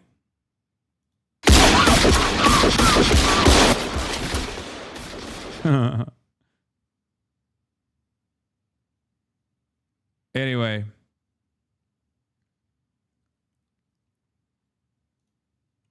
Here, you want me to run the clip? Here it is. Camera at the rallies. Is there any chance that any of these individuals who partied with Epstein and engaged in, relations with minors will be prosecuted? Well, Any look, chance? We I'll never say no. And we will always investigate any evidence of misconduct. But as you know, it is not a crime to party with Mr. Epstein. And so as horrible as it's not a crime to email with Mr. Epstein. And some of these men may have done horrible things. And if we have evidence that allows us to prosecute them, you better believe we will. But it's also the kind of thing that the American people need to understand, that it isn't a crime to party with Mr. Epstein. It isn't a crime to have Didn't look like that's all that was going on some of those photos. I mean, if the photos could speak, some of them look pretty bad. That's right. And unfortunately, photos can't speak. And so we need witnesses and we need Are there evidence. videotapes that you all have? Or well, some of the people we saw on camera at the rallies.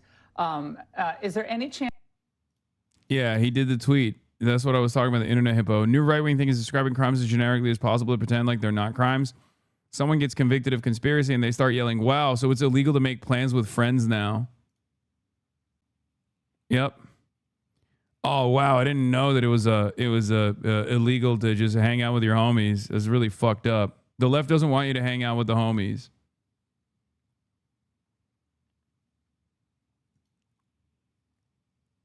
Party rocking has been illegal since 2012, sadly. Yeah. Anyway. Let's watch. Between two high-profile Texas Democrats over racially charged comments allegedly made in private to a voter. All of this is stemming from a TikTok video, this one right here, posted by a woman named Morgan, who says she's from Dallas. She says she asked State Representative and candidate for U.S. Senate James Talarico about her concerns relating to black people, when out of nowhere, she says that Talarico told her this. James Talarico. This is kind of funny. I mean, this is like classic 2016 era Clintonism, right? Like rad lib to the max, immediately weaponizing identity. It's totally fucking fake bullshit, right? Right off the jump, I'm just going to say it. You can try and participate in this if you want to. Have fun with that. Good luck. You could say I'm a white supremacist for this take. I don't really give a shit. It's also, yes, nice bathroom is correct. It's also 2020 Bidenism as well. I mean, the reason why I said it was like, I guess you're right. 2020 Bidenism too.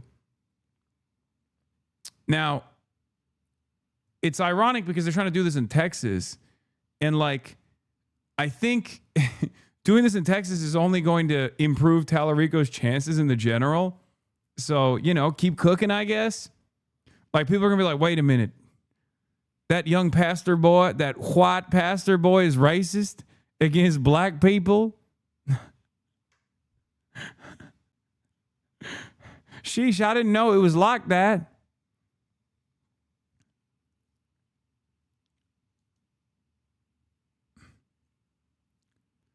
If you thought this was based on something Talarico said in an interview or at a campaign event or a debate, you'd be mistaken. No, it's entirely based on someone on TikTok claimed she heard him saying. Told me that he signed up to run against a mediocre black man, not a formidable and intelligent black woman. And I want to explain why this. Well, that woman referring to Jasmine Crockett, the congresswoman, who is also running for Senate. The man she's referring to being former Congressman Colin Allred, who left the race back in December for the Senate. Well, tonight, Allred criticized Talarico on X. First of all, let me just give you some free advice, James. If you want to compliment black women, just do it.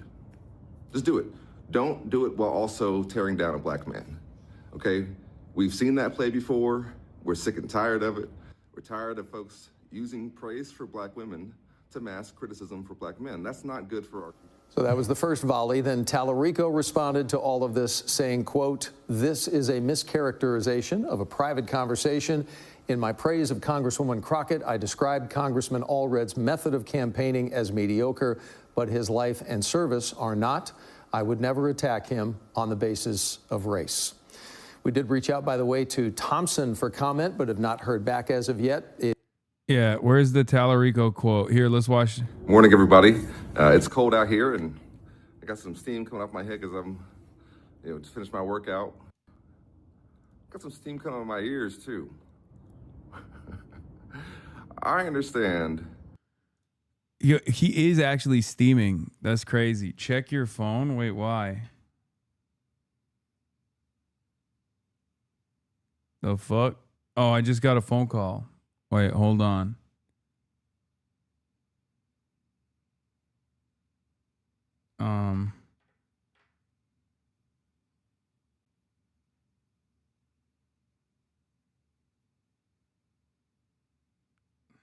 Oh, all right. That James Talarico had the temerity and the audacity to say to a black woman that he had signed up to run against a mediocre black man, meaning me, not a formidable, intelligent black woman, meaning Jasmine Crockett.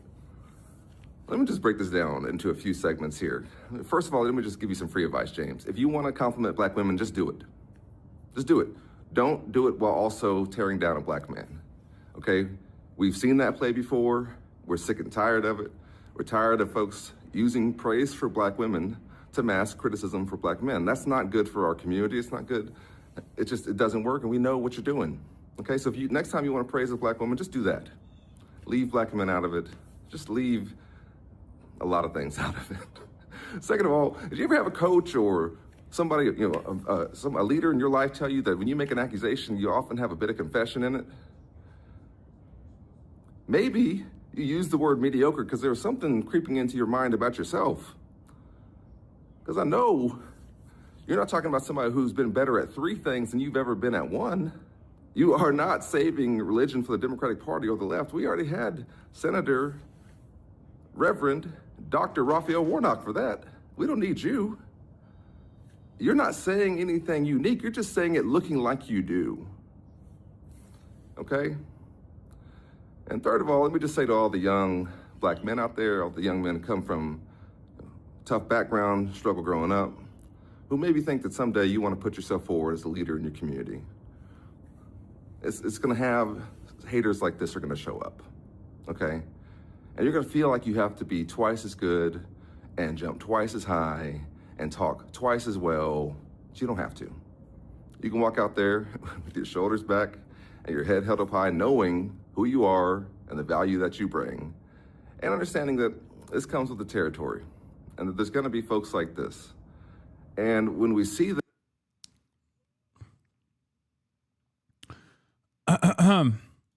I've never heard someone praise a black woman and put down a black man. I usually hear a racist. They're just racist towards both genders. I've never heard such a weak argument. Yeah, I don't understand it at all. I also don't care. Like, I just don't give a shit. Maybe it's because, I don't know. I mean, maybe it's because I'm racist. Like, I don't think this is real. I don't think this is a real issue. I don't think this is a real concern. I don't think it's a real story to begin with. I am not, I'm not super invested in Talarico. I've talked about this before. I mean, he is my choice as opposed to Jasmine Crockett for sure. But I don't, I don't find this to be like, I find this to be like the 2016 level trickery in general. Yeah. Colin Allred, the random TikToker whose unverified story you brought hook, line, and sinker is now claiming the global cabal that his team Talarico hacked and deleted her Instagram account. Thank you for pouring gasoline on this fucking dumpster fire of a primary. Keith Edwards says the woman who shared the story has no evidence that it happened. Then she alleged that the Talarico campaign had her Instagram account deleted out of retaliation. That's what they're going with. They deleted her Instagram. Yep, his team did. Yeah, I was the part of the cabal that deleted her account. Yeah, it's not that deep. It's not that deep at all. And I think they're trying to hit like you mean not real as it didn't happen? Not real as in the way that they're presenting it. I don't believe that this is like, I don't believe that James Talarico was literally saying those words and being like, yeah, I hate mediocre black men. I love strong, independent black women. I hate going after a strong, independent black woman because she's going to defeat me in the primary, as opposed to the mediocre black man who's mediocre due to his blackness, or whatever the fuck they're trying to imply here. Like, they're trying to imply that this is like a racially charged line of attack against Colin Allred. That's obviously not the fucking case. Okay. So yeah, are we doing this really? I mean, go off, kings and queens. If you want to do it, you can do it. I am not invested in this at all. Well, he didn't confirm that it happened and it was only out of context. Yeah. Talarico turned around and said, this is a mischaracterization of a private conversation in my praise of Congresswoman Crockett. I described Congressman Allred's method of campaigning as mediocre, but his life and service are not. I would never attack him on the basis of race. As a black man in America, Congressman Allred has already had to work twice as hard to get where he is. I understand how my critique of the congressman's campaign could be interpreted given this country's painful legacy of racism, and I care deeply about the impact my words have on others. I have always said that despite our disagreements, I deeply respect Congressman Allred. We're all on the same team. It's fucking so... It's just... what are we doing? Hold on. I think the door's... Gotta get the door! I'm coming.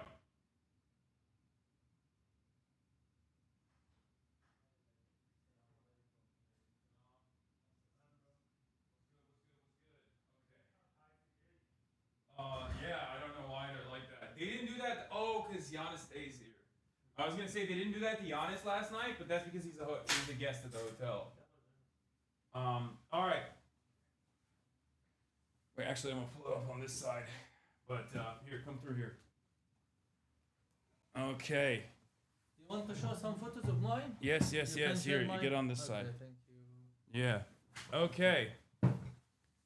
Belal Khaled is in the building, everybody. Famous photojournalist extraordinaire. I am going to fix the microphone real quick. And yeah, we're gonna talk about your experiences. Please no buzz again. I'm gonna make sure that there's no buzz this time, okay? Actually, I'm kidding. I'm gonna make sure that there's extra buzz. Okay. Noise gate is deactivated. Is there a big buzz, chat? Are you seeing a big buzz? Are you hearing a big buzz? Wait, also, you want to speak into the microphone real quick, or like speak in general so I can get the audio levels? Test mic. Assalamu alaikum, everyone. Yeah, you can yell a little bit more as well. Okay. Hi, everyone. Assalamu alaikum. Alaikum salam. All right. Alhamdulillah. Do you have a compression? Your Arabic pronunciation is so Turkish law. I know, isn't it? It's bad. But he speaks Turkish. My man speaks Turkish. Evet, biraz Türkçe konuşuyor. Yeah. It's awesome. Thank you. Belal's the man. He is... hold on, I'm going to butcher this when I say this. I'm going to butcher this when I say this. Ghazawi, exactly. Ghazawi. Yeah. You're born and raised in Gaza. Yeah. And he is a famous photojournalist. Worked for Al Jazeera. Worked for... you did Anadolu Ajans too. Yeah, I used to work for Anadolu Ajans since 2013. And I used also to cover the genocide for Anadolu Agency, AFP, and multi-agencies also. Yeah. And I worked for TRT Arabi, also TRT. Wow, TRT, the Turkish state broadcaster as well. Yeah, he's a legend. I'm honored to have you here. Thank you for everything you've done, and also thank you for coming on the broadcast. I brought you on today because, well, one of the reasons why I brought you on is because I wanted to see if we could potentially go and see the Palestinian complex that exists here in Gaza. In Qatar, in Doha, where a lot of people that have left Gaza, have escaped Gaza, have found a home here, found shelter here, and then they're getting hospital treatment here. And then I wanted you to maybe speak on the conditions and your personal experiences as being a photojournalist who escaped Gaza as well. Mm-hmm. So first of all, I want to just clear a point. No one left Gaza. No one escaped from Gaza with his choice, actually. Yeah. We found ourselves, all of the people, they don't have the luxury of the choices, because if you stayed there, you're gonna die. If you also left Gaza, also your soul it's gonna die, because you took it from the body. Our body, it's the homeland. Our body, it's the land where we grow up. I raised up in a refugee camp, in Khan Yunis refugee camp. All of my childhood, all of memories, all of my friends, they killed at that area. They erased that area. They bombed my house. They erased everything there. So we found ourselves in a point you cannot choose. Like, I should go or I should stay. But for like we forced to leave Gaza. For me, my brother got injured, so I should stay with him, because I'm the only brother for him, and my father, he cannot leave Gaza for some reasons. So I left Gaza with my mom, and my father, he's still, until now, he's still in Khan Yunis. He's still in in Gaza. The people also who got injured, if they still there, all of them, maybe they gonna lose like their lives. They gonna lose like another parts of their body. Some of them, he lose like one, and alhamdulillah, يعني he survived and he go out. They saved the other leg or other hand. Most of the cases like this. And now if you ask them if they open the border like before October 7, could you go? You want to go back to Gaza? Absolutely, all the answers it's gonna be yes, because they know, even in the war we was living together, we was living next to each other. We evacuate together, we eat together, we cry together, we laugh together.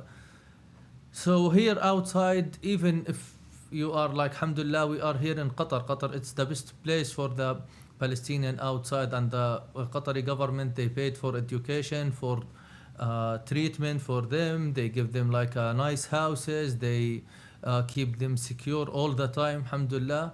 But even though, no one like the homeland, of course. Yeah. Yeah, everyone wants to, of course, return eventually.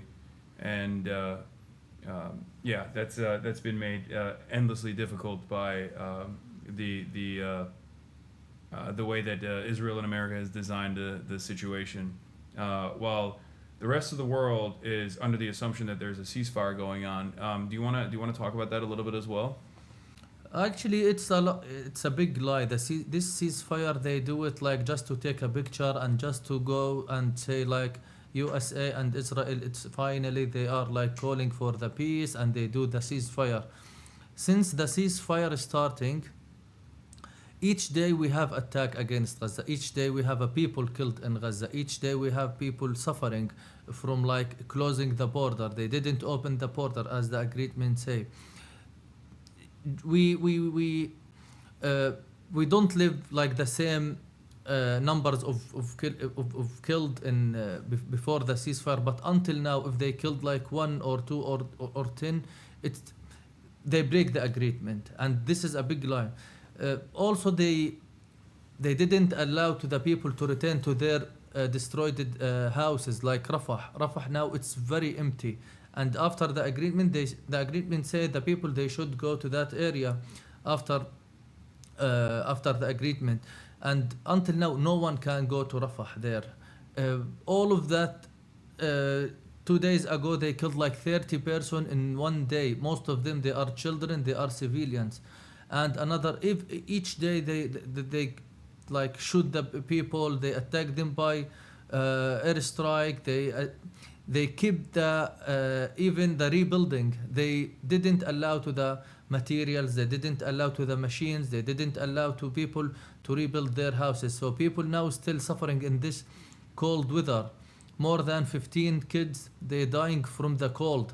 We are living in the year of, we didn't hear about like somebody who died from starvation, somebody who died from the cold. But in Gaza there is, and the people they are saw it, and the people they are know that there is a kids who are freezing until the death, but nobody can enter like a blanket. No one can like make him warm. No one can save him, because it's order from US, it's order from Israel, and all of the world they are scared like to say no, or to say why you do this for them. Yeah.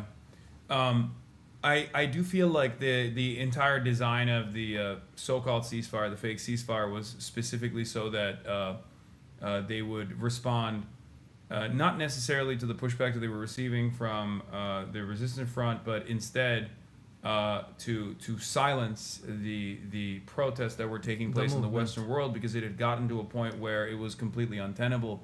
And you saw European leaders come out and offer a tepid response, too little, too late, and it was definitely a day late and a dollar short. It was a response that was, conditional recognition of statehood, things that are objectively offensive on its face when you consider it. Having said that,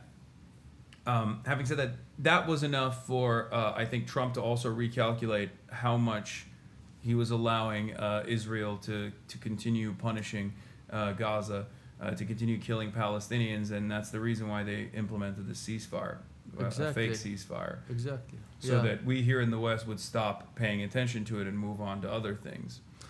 Yeah, and unfortunately they success a little bit to like make the movement smaller than before, because most of the people now, they say the Rafah border it's opening yesterday, but unfortunately 5 people they go out from Gaza, just 5 injured people, they let them go out from Gaza, and 12 people they let them go to enter to Gaza.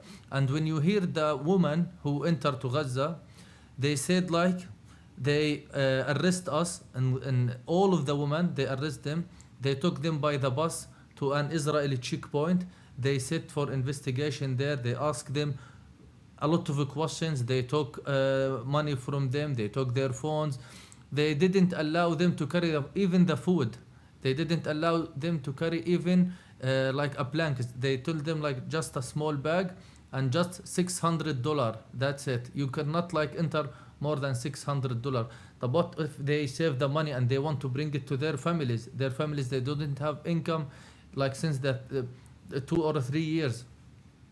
So this is it's like everything it's engineering by US and Israel, like to make to make Gaza empty, but in another way, by the increasing the number of who going back. And the condition is when they open, there is another condition, no one left Gaza before October 7 have a right to return. So this is a new Nakba. It's like when happened in 1948, the Palestinian people who live in US, who live in Chile, in Europe, they didn't have their right to go back. And now we are like from the second Nakba, when they said no one left Gaza before October 7 have the right to come back. So this is a new plan for like making the people, like pushing the people to go out of Gaza. They didn't success by the forces, they didn't success to do it by the airstrike, by killing, by starvation, because all of us we saw how many people they are killed during this genocide. It's just for like to push them leave Gaza, and they kept the Rafah border at the beginning of the war open just to make the people go out. And no, the most of the people they stay on their land. Yeah, and there's endless punishment for the people that stayed, and they pushed everyone out of the Rafah crossing to the best of their ability, and now they're not even letting people come back into the Gaza Strip, and they're limiting people. You're saying that left before October 7, they're not even allowed to come back into the Gaza Strip. All of this is, of course, illegal. What do you, as a Palestinian from Gaza, feel about the international rule-based order? Yeah, well, what should I say? Like now, the Palestinians, they don't believe of anything actually, because during like 2 years of killing, 2 years of like suffering, we heard like the international court they announced like Netanyahu is like a criminal and they want him to, but no one can arrest him, no one can do this. The law, he flies everywhere, from America. Exactly. Even though like the people most of the country they still have like the relations between Israel and between this. And for me as a journalist also, the relations between like the journalism organization in Israel, that in this genocide there is like 260 journalists killed by the IDF. In the opposite, we saw like the Israeli journalism, they do the reports with the guns, they carry the guns, and they do like the report in front of the camera. No one outside, or they said like, oh, he's like a criminal, he cannot do this, he should be like a journalist. But when Anas al-Sharif killed, oh, Anas al-Sharif, maybe he's working with Hamas, Hasan al-Slayh, maybe he's working with Yahya Sinwar. They creating lies just to give like the Israel excused. But the picture is clear, it's very clear, but because this is Israel and this is Palestine. By the same standard applied to Palestinian reporters that were killed, the post-mortem analysis saying that they are criminals because of their affiliations, even if the affiliations are just like, oh, you've taken a photo one time with the Hasan or someone like that. If that was applied to Israel evenly, it would justify the execution of every single Israeli journalist, because every single Israeli journalist has participated in the Israeli occupational forces at some point, because there's mandatory conscription. And not only that, but like you also pointed out, they still are embedded with armed troops when they go into Gaza. Not only are the journalists embedded with armed troops, but they themselves are armed also when they're doing their coverage. Not only are they IDF veterans, sometimes they're directly embedded with IDF units. So they're they are directly connected to the Israeli occupational forces, and yet even when there is no real connection, to any of these groups that Israel has declared to be terrorist groups, which once again, many of these groups are also acting out the internationally allowed legal right to militarily resist against illegal occupation. What Israel is doing is illegal in this situation. They will say this is reason enough for their execution. It's completely unjustifiable. Even the civilians, they arming them in the West Bank. You see, like they push the civilians, they give them the guns. Benigfir, they like distribution the guns as it's food. They give it like he said. You're saying the settlers? The settlers. He said like we should like give the guns for all the settlers, and now they attacking the Palestinian houses in like West Bank. If we said like in Gaza there October 7 and there is excuse for them, let's say, but what about West Bank? What about before October 7? So this is for the people who said like Gaza they starting this, Gaza they doing this, Gaza they starting the attacking them. No, we are under occupation. They attack us every day, like not since 1948, before 1948, and no one care about us. Yeah. How do you feel about the change in attitude that I'm sure you've also experienced as well in the Western world, as far as Palestinian advocacy, as far as the awareness? Because I remember like 10 years ago, the calls were for any recognition whatsoever for Palestinians, whereas now I think there's been a dramatic sea change, where in the Western world even there are plenty of young people who are completely aware of it.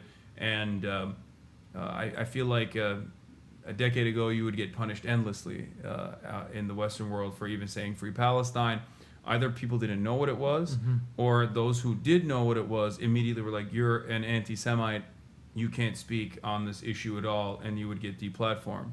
Now that attitude is changing. Does that give you any hope? Yeah, for sure. Yeah, now we became the people, the world became more awareness about what's happening in Gaza, and this is one of like the huge bill that we paid it in Gaza. We paid like thousands of souls that killed, and it's very huge cost.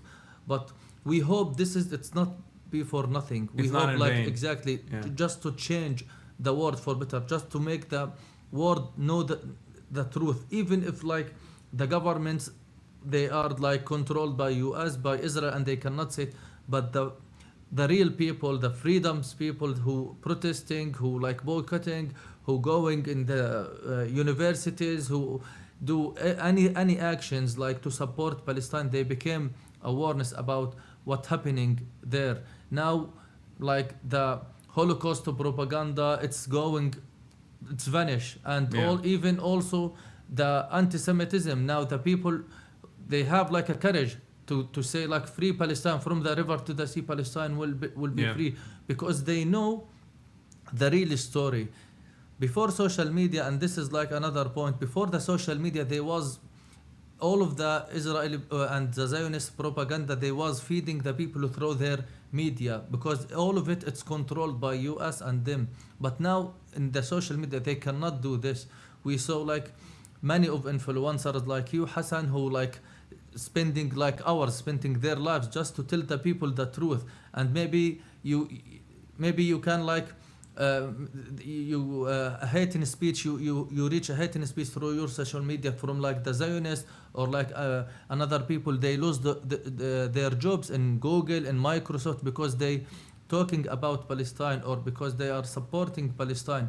But they didn't stop them. They continue, because you didn't have anything to lose when you see like the people they losing their lives there just to deliver the truth for you, like the journalists. So this is make you like, I'm gonna lose my job, I'm gonna lose like some hundreds of books. So no, it's not like this. You keeping your movement because you know the people they need justice, and you are like one reasons of the change. No, absolutely. I think that's something that I stress to my audience as well, which is like there's real fear when you go out and you protest and you get arrested. There's real fear about getting deplatformed, losing your job, but all of that is I think inconsequential in comparison to the atrocities that are unfolding that we have to let other people know about and to demand change over. This is why, like, I sometimes bring it up, but only when asked about viewership numbers or whatever, when like people left my community in the aftermath of October 7 because of my advocacy, I always stress that this is not that is nothing in comparison to the overall goal of engaging in steadfast advocacy for the Palestinians, so that their deaths are not in vain. So I hope people understand that, and I hope people keep pushing that as well, regardless of what the penalties are. But we'll move into something a little bit more fun right here. I want to show you some. I want to show you someone. Do you know I Show Speed? Are you familiar with this guy? I heard about the Speed, that guy who making like a video on TikTok or something. Yeah. Here, let's take a look at this.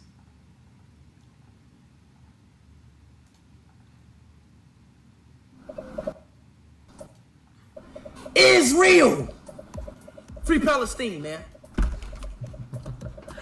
This is a goat, bro. Where you from? Me, I'm from Palestine. You from Palestine? Palestine. You from Palestine? Yeah. Yo, hey, yo, just build up the Free Palestines in the chat. But what's going on? What's going on in Palestine? Oh my God! I'm from Israel. Israel. Hi. Israel? Yes. Free the Palestine. No. Okay. You know what? No.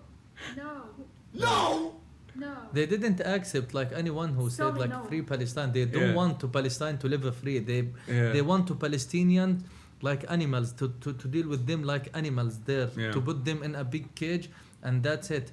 They didn't even accept like to someone who said like free Palestine. He didn't send like, oh, death to the Israel or death to the IDF or death to the Zionists. He said like just free Palestine. But they didn't accept because they know the real thing. If Palestine will be free, there is no Israel. No, Israel is not exist before. What do you mean no? We don't want to buy beach. No. Don't what, bitch? What? Don't play with me. The beach is my love. I love him. Sorry, I'm very sorry. I'm not. Hold on, wait. Where are you from? I'm from Israel. Oh, you from Israel? Hey, free Palestine, bitch! No, free Palestine. What are you saying? What do you mean? What are you saying? Bro, what do you mean by free Palestine? You know, where are you from? I'm from Palestine. Are you from Free you! I know, free Palestine. Free you! Free your daddy! Free your mama! I'm watching your stream. Free you, man! Wow. Free you, dog! He's so funny, but he's been doing brave. this for years too. That's why I love him. This is like I'm sure he cannot do this before October 7. No. He's been doing this before October 7. These are all from before October 7. I don't even know what happened. I mean, this is a guy from Ohio. Okay, here he's like 17 years old or 18 years old or something, but somewhere along the way, someone close to him must have like explained to him the situation. So he's been consistently advocating for it like nonstop, and he's had run-ins with people like over and over again. This is all before October 7th though, where he's just good. He loves Cristiano Ronaldo and he wants to free Palestine. Wow. Yeah. And I mean, he is one of the largest, if not the largest, content creator on the planet right now, too. I so saw, like, I it's saw it's him pretty before. huge. Yes, yeah. But it's interesting because like it's like I never in my whole life would have expected people to engage in steadfast advocacy like that for many years. But I just wanted to show you that just to change the pace a little bit, because we do. I mean, we're talking about horrible atrocities, but you are at least from my immediate reaction, you're a very humorous person. You're a very funny guy. you are. Thank you for yeah. that. You're a very sociable guy too. You were. I brought him to the web summit, and he was the talk of the town. Everyone was coming up to him like, "Oh my God, Belal, you're the man." Thank you. Yeah, thank you, Habibi. Yeah, thank you. you were. And part of that is, of course, your work as well, your bravery in your work as a photojournalist, showing the world what took place. You wanted to show some of your work, right? If we want, is it on? Should we look at your Instagram? Yeah, you can. On Instagram. Is that? Also, I want to make sure that it's not terms of service violation, though, because unfortunately, if there's blood, I can't show it on Twitter or on Twitch. Okay. I'll get banned. So some of this I won't be able to show. But I urge you guys to go and this one. Yeah. I urge you guys to go and check Belal's work out as well. It's I'm sure Belal most of the KH. people, they saw my photos, but they didn't know like who taking these photos, because I really said like the heroes, he's not the photographer. The people who's in the photographer, they are the heroes. I'm a person who didn't like to show in some photos. I always love to stay behind the camera, not in front of the camera. Yeah. Well, you got talent in front of the camera too. You're, like I say, you're very funny and very charismatic guy. Thank you. You're being reserved. He's modest. He's too modest. He's too humble. Okay. Thank you. That's Habibi, what it is. Jazakallah Oh, khair. also, Thank hold you. on. I got something for you too. This is a photo you took of Wael Al-Dahdu. Am I saying that right? Yeah, this is Wael Dahdu. We used like to live together in Nasser Hospital during the genocide there, and he's like my father and outside here in Doha especially. He teach us a lot about like how to be a real journalist, and also even what happened for you, you need like to keep your message delivered for people. When he like bury her family, and after an hour he stand in front of the camera and kept his working, continue the coverage. We know this is like we should do it for all the journalists. They should do that and should be in the same way, because if we let them beat us, the message will not deliver to the people, and they're gonna win, and they're gonna erase all of the people if they destroyed our voices, if they destroyed our lenses to not showing the truth. Yeah. Let's get in some another photos that we can also this is beautiful about. too. Yeah. Because I think you also show, like, in spite of everything that's going on, you also show a different side as well that is oftentimes overlooked as well. Because, like, the humanity of Palestinians, I think. Yeah. So the thing is, I want to show you also. Maybe you didn't know this. That another side of me. You can open this post. This one. Yeah. So the second half of my personality, I'm an artist also. So this is my mural I'm doing. When I did the mural in Gaza 2021 after the war there, and I do a big mural. This one. Wait, what is this? What is this called again? Teshib? It's we say in Turkish. Well, I mean it's an Arabic word, but is it teshib? No, not tazhib. Tazhib, it's like when they're using the gold like to making the patterns, the Islamic pattern.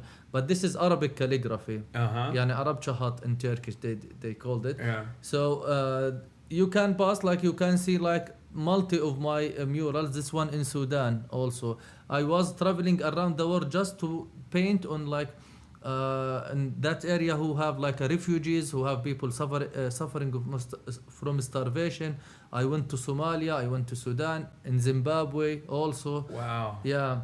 I was always focusing about the people who are suffering around the world, because I'm a refugee. I used to live in Gaza as a refugee because I'm original from a village called Karatiya, when the occupation come, they fired our grandfather, our family to Gaza. So we are a refugee. This one in Belgium also.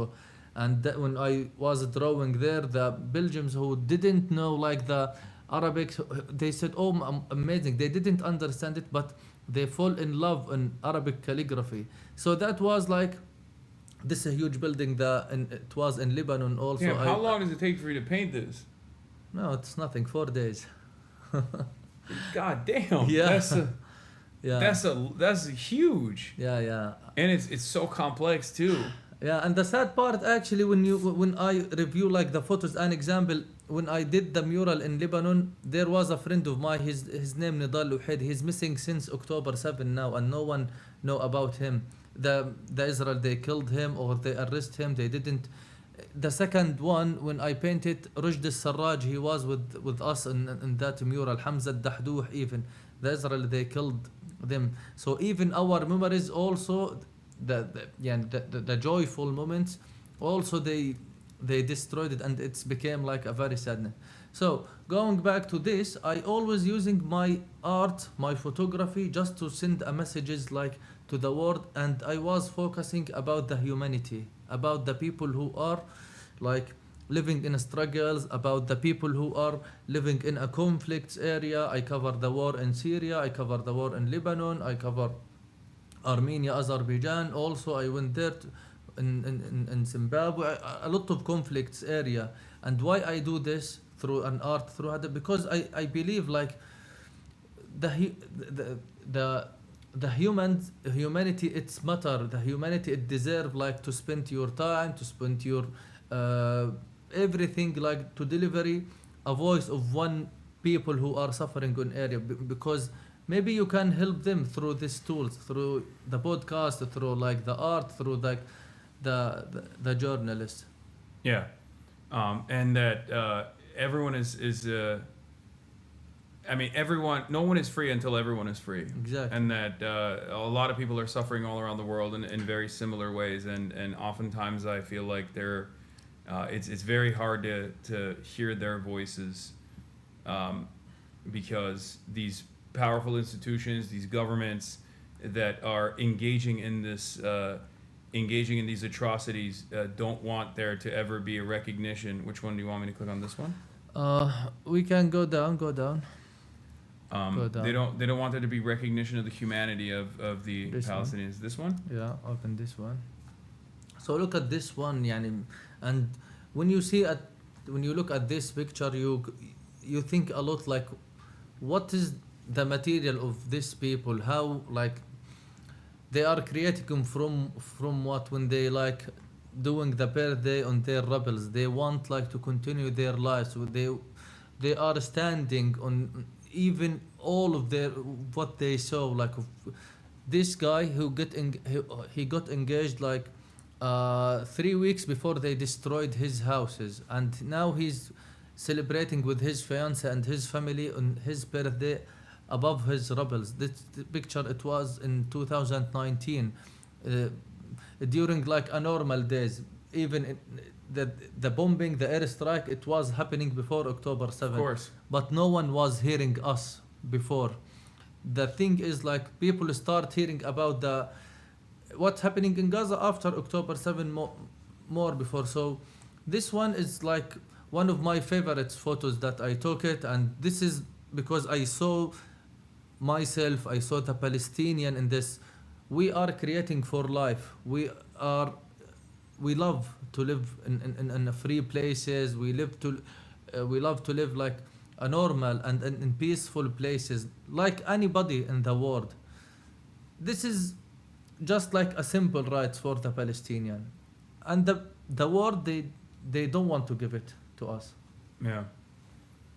Israel. I mean, that's why Palestinians always say like our existence is resistance, where the occupation's goal is to obviously rid the land of the indigenous population of the Palestinians. So anyone that exists in spite of that, which requires tremendous bravery, when that shouldn't be the case at all, is basically causing a deep shame on the occupation in general. Go down. I want to to talk about some stories that I took took it. Maybe down. This is the people who live in Al Tumama complex, the one that you want to visit it. So this is the injured people who live in Al Tumama complex. More than thousands families they live there. Yeah. Most of them like who are lost one of their parts. So this is Eid al-Fitr prayers. يعني after Eid, you know, they praying namaz at that moment. Yeah. So you can scroll also the photos and show like. So this is actually one of the from our perspective in the Western world, we look at numbers to understand the totality of the cruelty. But I think this also gets lost in those numbers because there's a lot of back and forth about what the number of total dead is. You know, Israel has only recently actually recognized the Palestinian Health Ministry's numbers as an official confirmation, which of course means that the true death count is most likely infinitely higher than that. And having said that, the consideration for the wounded is not even brought up in this conversation when this back and forth is happening on whether or not the Palestinian Health Ministry's numbers are accurate or not. But there's a deliberate wounding in the way that Israel engages in these sort of strikes, or even with sniper fire as well, right? That's so many of the Palestinian. I wish youth. you one day you can come and visit there and hear like the stories from the people who who was there. Not each floor, not each building, each flat, they have like a very complicated disaster, and they have like a also the different disaster. You can see like, look at this guy, how he got injured. He lost one leg, and the other leg, like he lost like one of his toes also.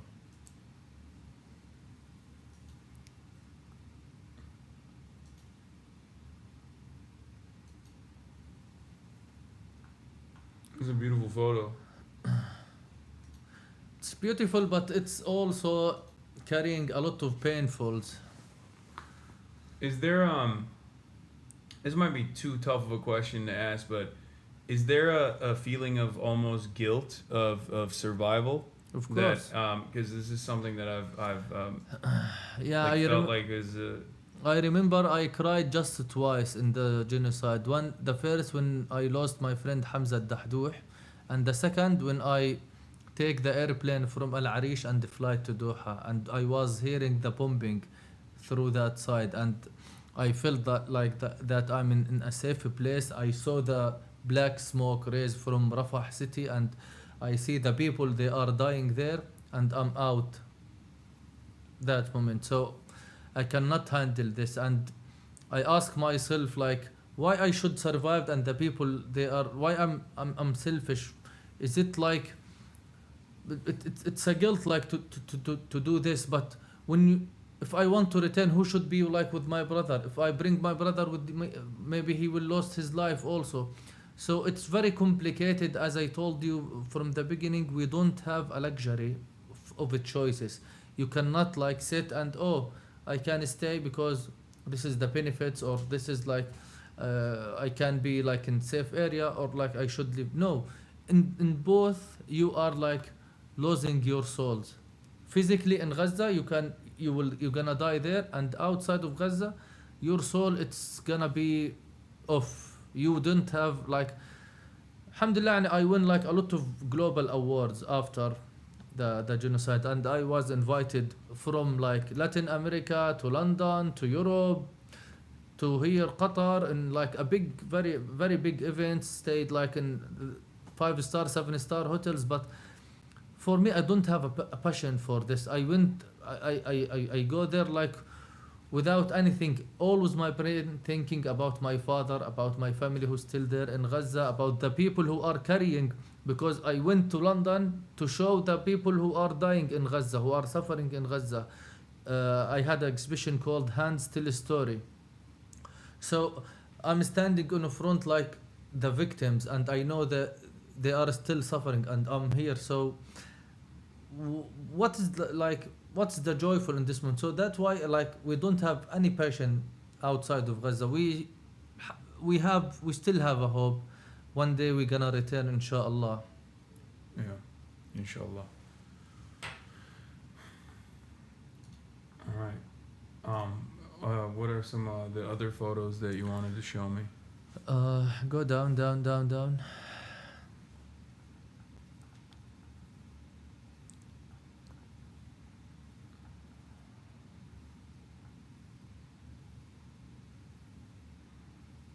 This is from back when you were these are photos that you took because you left Gaza in last year, right? Yes, 2024. Yeah.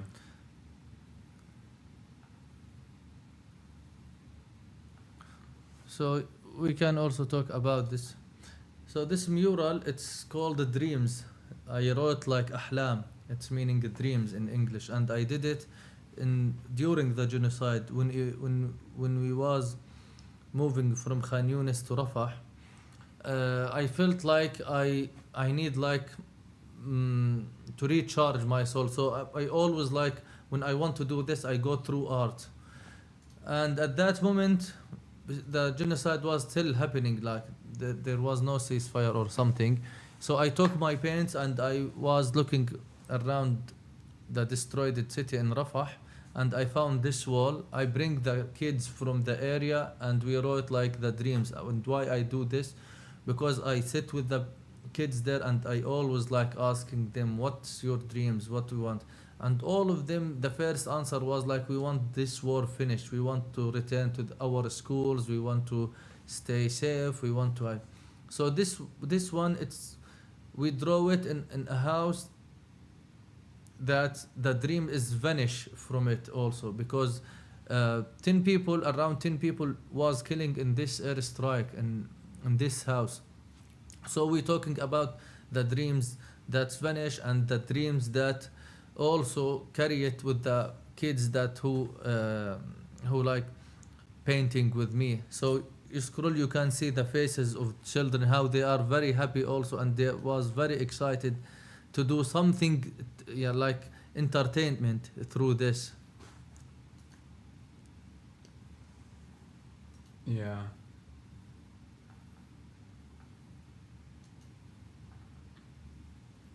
It's just, I mean, it's impossible for me to comprehend what it's like, but you're older than a lot of these kids. Do you feel like their development is going to be dramatically different than yours?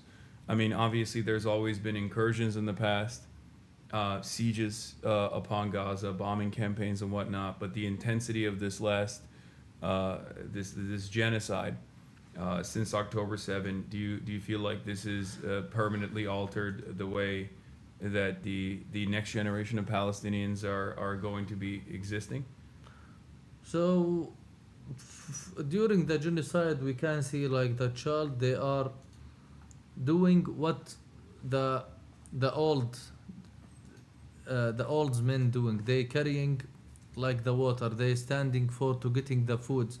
They carrying blankets. When they evacuate, they walk for 10 kilometers to evacuate from northern to southern of Gaza. They help their family to build the tent. They making laundry on their hands. And I'm talking about the kids. Their age, it's between 8 years to 15 years. These kids, they are growing very early because of what they saw during this genocide. And unfortunately, we didn't see the same thing. Nothing happened to Palestinians like what happening after October 7. So what they saw in this, I'm sure, how's their mentality? Of course, it will affect on their education. Now, 2 years they didn't go to the schools now, so they didn't get educations. Even for the mentality, how about their dreams? They kept hearing the drones on their heads. the nightmares, that the screaming. Most of them, they like, of course, they go past through any attack. So always they hearing the screaming, the first moment of bombing. Some of them, they bring them under the rebels, so they will start remaining. How's the situation was when they bring them to when they bring them to the hospital, fully of blood, fully of dust. So I'm sure it's very difficult for them. But when they grow up, there is one thing they gonna like believe it, like this has happened to us just because we are calling for our right, just for we want to live in our land, in our peace. So it's one reason for them, like, to make them catching with this hope, because all of the Zionists, they was saying the grandfathers die, the son will forget. This is from Nakba, in 1948.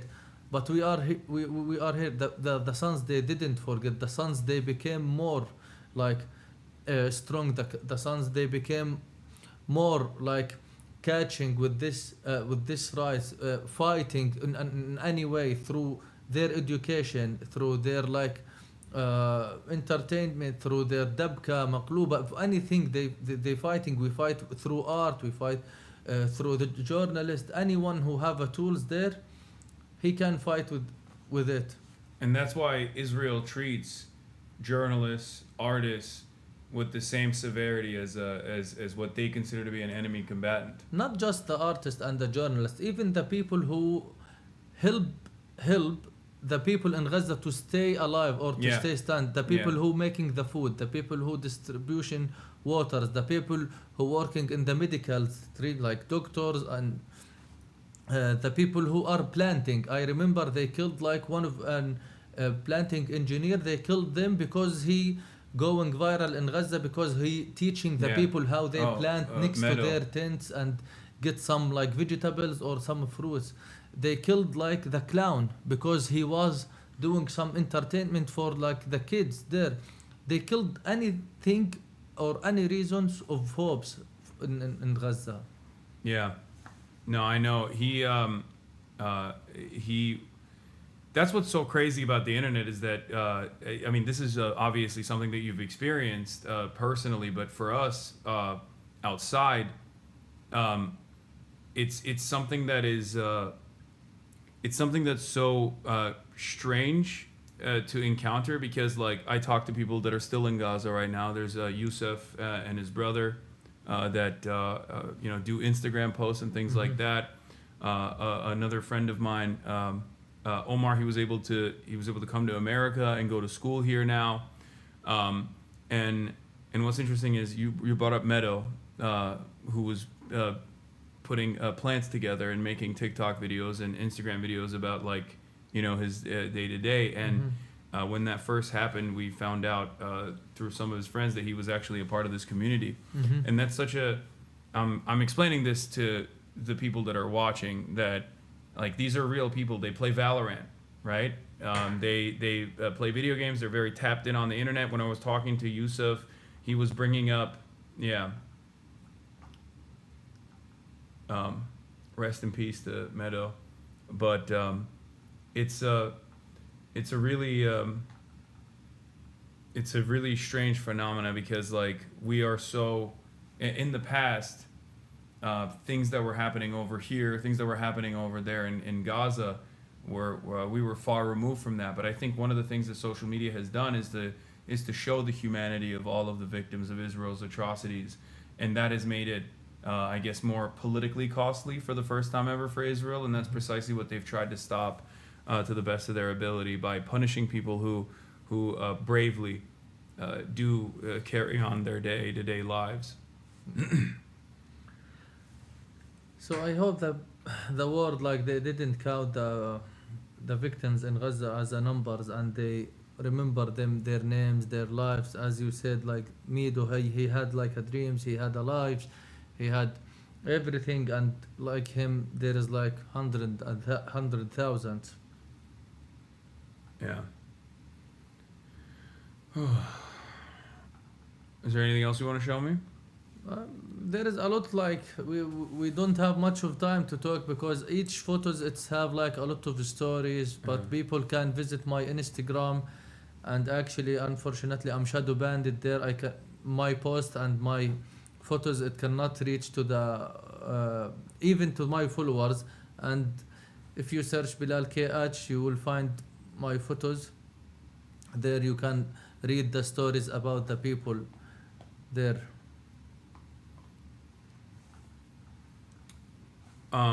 What do you think we can do more, especially now when there's an environment of suppression and mass censorship? What do you think people in the West can do to offer aid? I think we need like to push more like for the government, for like through media, through like the political, through the diplomatic lines. Each one he have like his way. If I'm a student, I should tell my colleagues in the school or in the university. Organize. If I tell them just one story about a girl or a kid who lost his life in Gaza, that's I do something. If we talk in a post, if we did like exhibition, a screening for a film, telling, we need like to do more. Not just protesting of course matter, but now we need like something to help like to rebuild the souls of Gazans people, to open the ways. Anyone who have a chance like to get to hire some people from Gaza, I'm sure like there is like a lot of creative people, and Gazans people, they are very creative. They know how to make anything from the scratch, as you saw.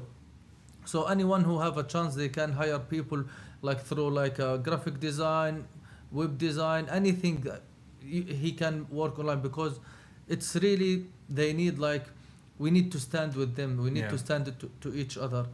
Also, we need to continue talking about the crimes that's happening, especially after the ceasefire, because the people, they slept after like the ceasefire. They thought like the war is done. We need to remind them of how many crimes they do it each day, how many people they killed them in each day. And when they say, like, we opened the Rafah boarding, we need to show the facts of what's the opening, what's happening in real. We need to show they just allow to 5 people, to 5 injured people to let out of Gaza. So people, they will become more awareness about their lives. Yeah. This is ongoing as well. What do you think the final goal of Israel is, if you care to elaborate on that? The final goal, Benjamin Netanyahu, he carried it and he showed it to the media. Not just Palestine. He will occupy Palestine, Jordan, Syria, until Saudi Arabia, and a lot part of Egypt. It's not hidden. They say it like clearly. Greater Israel. Yeah, greater Israel. So this is the goal of Israel. And after this, they wanna go like a virus. They wanna occupy all the world, because this is the mentality of Zionist. Yeah. If you steal like a house, you're gonna steal a village, then you're gonna steal like a town. It's easy for you because you are a thief, and that's like the mentality of Israel. Yeah. Yeah, I think America lets it happen because it's in line with its agenda as well. It keeps all of the other countries in check as well in the region, and they are seemingly powerless to do anything. And they are also constantly in a state of instability as well, because a united pan-Arabic movement would present a real danger not only to Israel, but even more importantly than Israel, from the American perspective, the interests of America.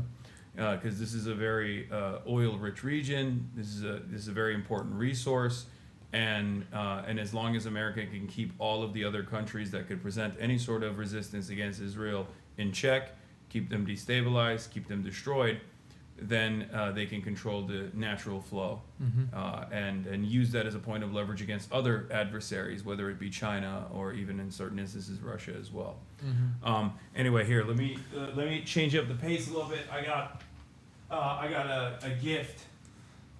Well, I received a gift, and I wanted to share it with you. Oh, thank you. Take it, Habib, because Why? I have it here in Qatar. This is take it to America. No. I want to crack it open because I want to eat it, and now you're here, so I can't eat it by myself. Okay. Yeah, you got to have some as well. It's a premium dates, from Kinwan. Is that how you say it? Yes, Qinwan. Kinwan. I'm not saying it. Qinwan. It's one. It's a name for the dates also. Yeah. They do these stuffed dates, and I feel like the chocolate covering is so westernized. I think I had never had a stuffed date before until I came to Qatar. I've had dates many times, of course. For those of you who don't know, you're supposed to start your open your fast. Oruç açmak. How do you say it in English? You end buyurun. Yeah, here, take one. Which one do you want? Let's see which one you're gonna pick. I want to see what your choice is gonna be. I'm gonna take this one. Okay. Was that? It has a fig in it, right? Exactly. Yeah. It's in the middle. Again. Okay, I'm gonna try one of the chocolate ones. Okay. Oh, break your fast. Oh, damn, that's good. A little bit rosy, but there is a lot of flavors here.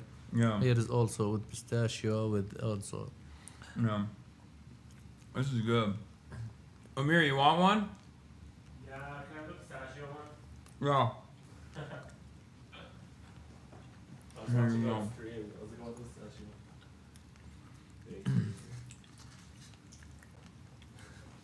This is good as hell. God damn. Mm-hmm. Even the chocolate one's good. Yeah. I didn't expect it. Okay, I'm gonna have another one. Here. Oh, خلاص, thank you. That's enough for me. Come on. Alhamdulillah, la, alhamdulillah. Oh, I have it in my home. No, I have it in my. figure? Is that what it is? No. I have it in my home, and we always buy stuff. Damn, that's good as hell. Shouts out to the chatter that gave this to me earlier today. Before I did my speech, someone came up and said, this is from one of your Qatari Oilers. We call them Oilers. Well, like there's this idea in America that if you speak out against Israel, you're paid for by Qatar. So, damn, this has peanut butter in it. Afiyat olsun. Crack me up every time we speak Turkish. It freaks me out. It's good. Yes. You can speak Turkish. I can, yeah. Yeah. By the way, the Turkish, it's similar to Arabic language. It's easy for There's the one some who loan speak words. Arabic. Yeah, there is 7,000 words similar between Turkish and Arabic. Oh, I So didn't it's know it was easy. 7,000. Yeah, no, there is. No. Oh my God. Yeah. Damn. So I think I need to go now. Thank you for hosting me, and thank you guys for. They are like 16,000, I think. Yeah. How many people do they saw? There's 24,000 on Twitch 24. and 16,000 on YouTube. Okay, So thank it's you like guys. Thank 40. you guys, all of you. I had a lot of messages. You have a lot of fans before I came with you. That like you're gonna show with Hasan. So, Yeah. Yeah. Yeah, he had no idea who I was beforehand. Okay, don't listen to him. He's lying. So it's nice, pleasure to meet you, Hasan. Pleasure to meet you here. And Are you gonna come to America inshallah, anytime soon? After Trump gone, inshallah. Yeah, inshallah. Yeah. And maybe the Americans, they're gonna like come here. Yeah. No one knows. Americans are here already. No, I mean as the refugees. Oh. Like Ukraine or Yeah. maybe. Well, no one knows. You know, that's actually interesting. This is something that I connect before you leave. I know you're trying to go right now. It's late as hell here, but this is something that I try to connect to Americans as well all the time, because now there's a lot of ICE protests that are happening. Yes, yeah, ICE is this immigration force that is, they're masked. They use Israeli surveillance technology. They get trained by Israel, and they have a very similar construct to the way in which the Israeli occupational forces operate as a constant presence in the West Bank. like constantly bullying people, constantly harassing people, killing them, kidnapping them, hurting them. And the resistance that has started in the United States of America in some ways has reminded me of what I have covered for years and years about Palestinians in general, from the first Intifada all the way to what has evolved into the Palestinian resistance now. And there was a guy, I was in Minneapolis. It was minus 35 degrees or minus 35 degrees Fahrenheit. So, you know, minus 30 freezing. Celsius. It's freezing. It's beyond freezing. Your fingertips start going numb after like 2-3 minutes, even if you have gloves on. And there was this guy who came up to me and he had a Palestinian flag at the protest, at the anti-ICE protest. And he asked, I felt a little embarrassed to bring this to this protest because I thought, you know, maybe this is not relevant. Maybe this is not, you know, about what's going on here. And I tried to explain to him and everyone else that was listening at the time that these issues are united. These issues are actually quite similar to one another, both the tactics of the occupational forces, but also the atrocities that will only continue to grow. And what I mean by that is not just the imperial boomerang, that Gaza is used as a laboratory for experiments of heinous war crimes that will then inevitably be used on the domestic front, but also that Minneapolis is a line of defense against other states, and Palestinians are actually a line of defense against colonial powers behaving in this way. So when Palestinians are fighting for their lives, fighting for their existence, they're not just fighting for themselves, but they're fighting for everybody else as well. For everybody, exactly. Yeah. And that's what they're saying from the beginning of the. If they attack us now, they're gonna attack you later, and it's happened. They attack Syria, they attack Lebanon, they attack Yemen, they attack Qatar also. Yeah. Yani Qatar, who was like making the negotiation between they attack it. So Gaza and Palestine, they are like the wall who are always like keep protecting all of the area around Fighting it. for humanity. Yeah, if this wall fallen, all of the castles around it, it's gonna fall. Yeah. No, absolutely. Well, Yeah. thank you so much for Hasan. coming on. Thank you. Belal, you're incredible. Thank you. I'm honored to meet you, and I'm honored that you graced our presence on the broadcast. All right. Thank you, Amir. See you. What? Selfie. Oh, you want to take a selfie? Yeah, with this setup in the back. It's so funny. Yeah, okay, bye. All right, bye, guys.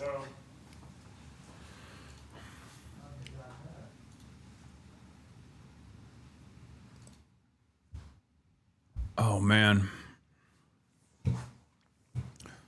What a crazy world we live in, huh, guys?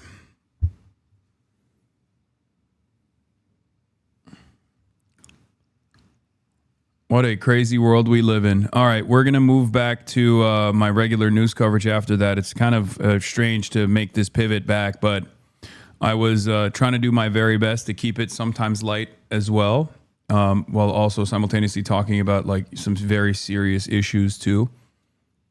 Hasan, where were you when you went offline last night?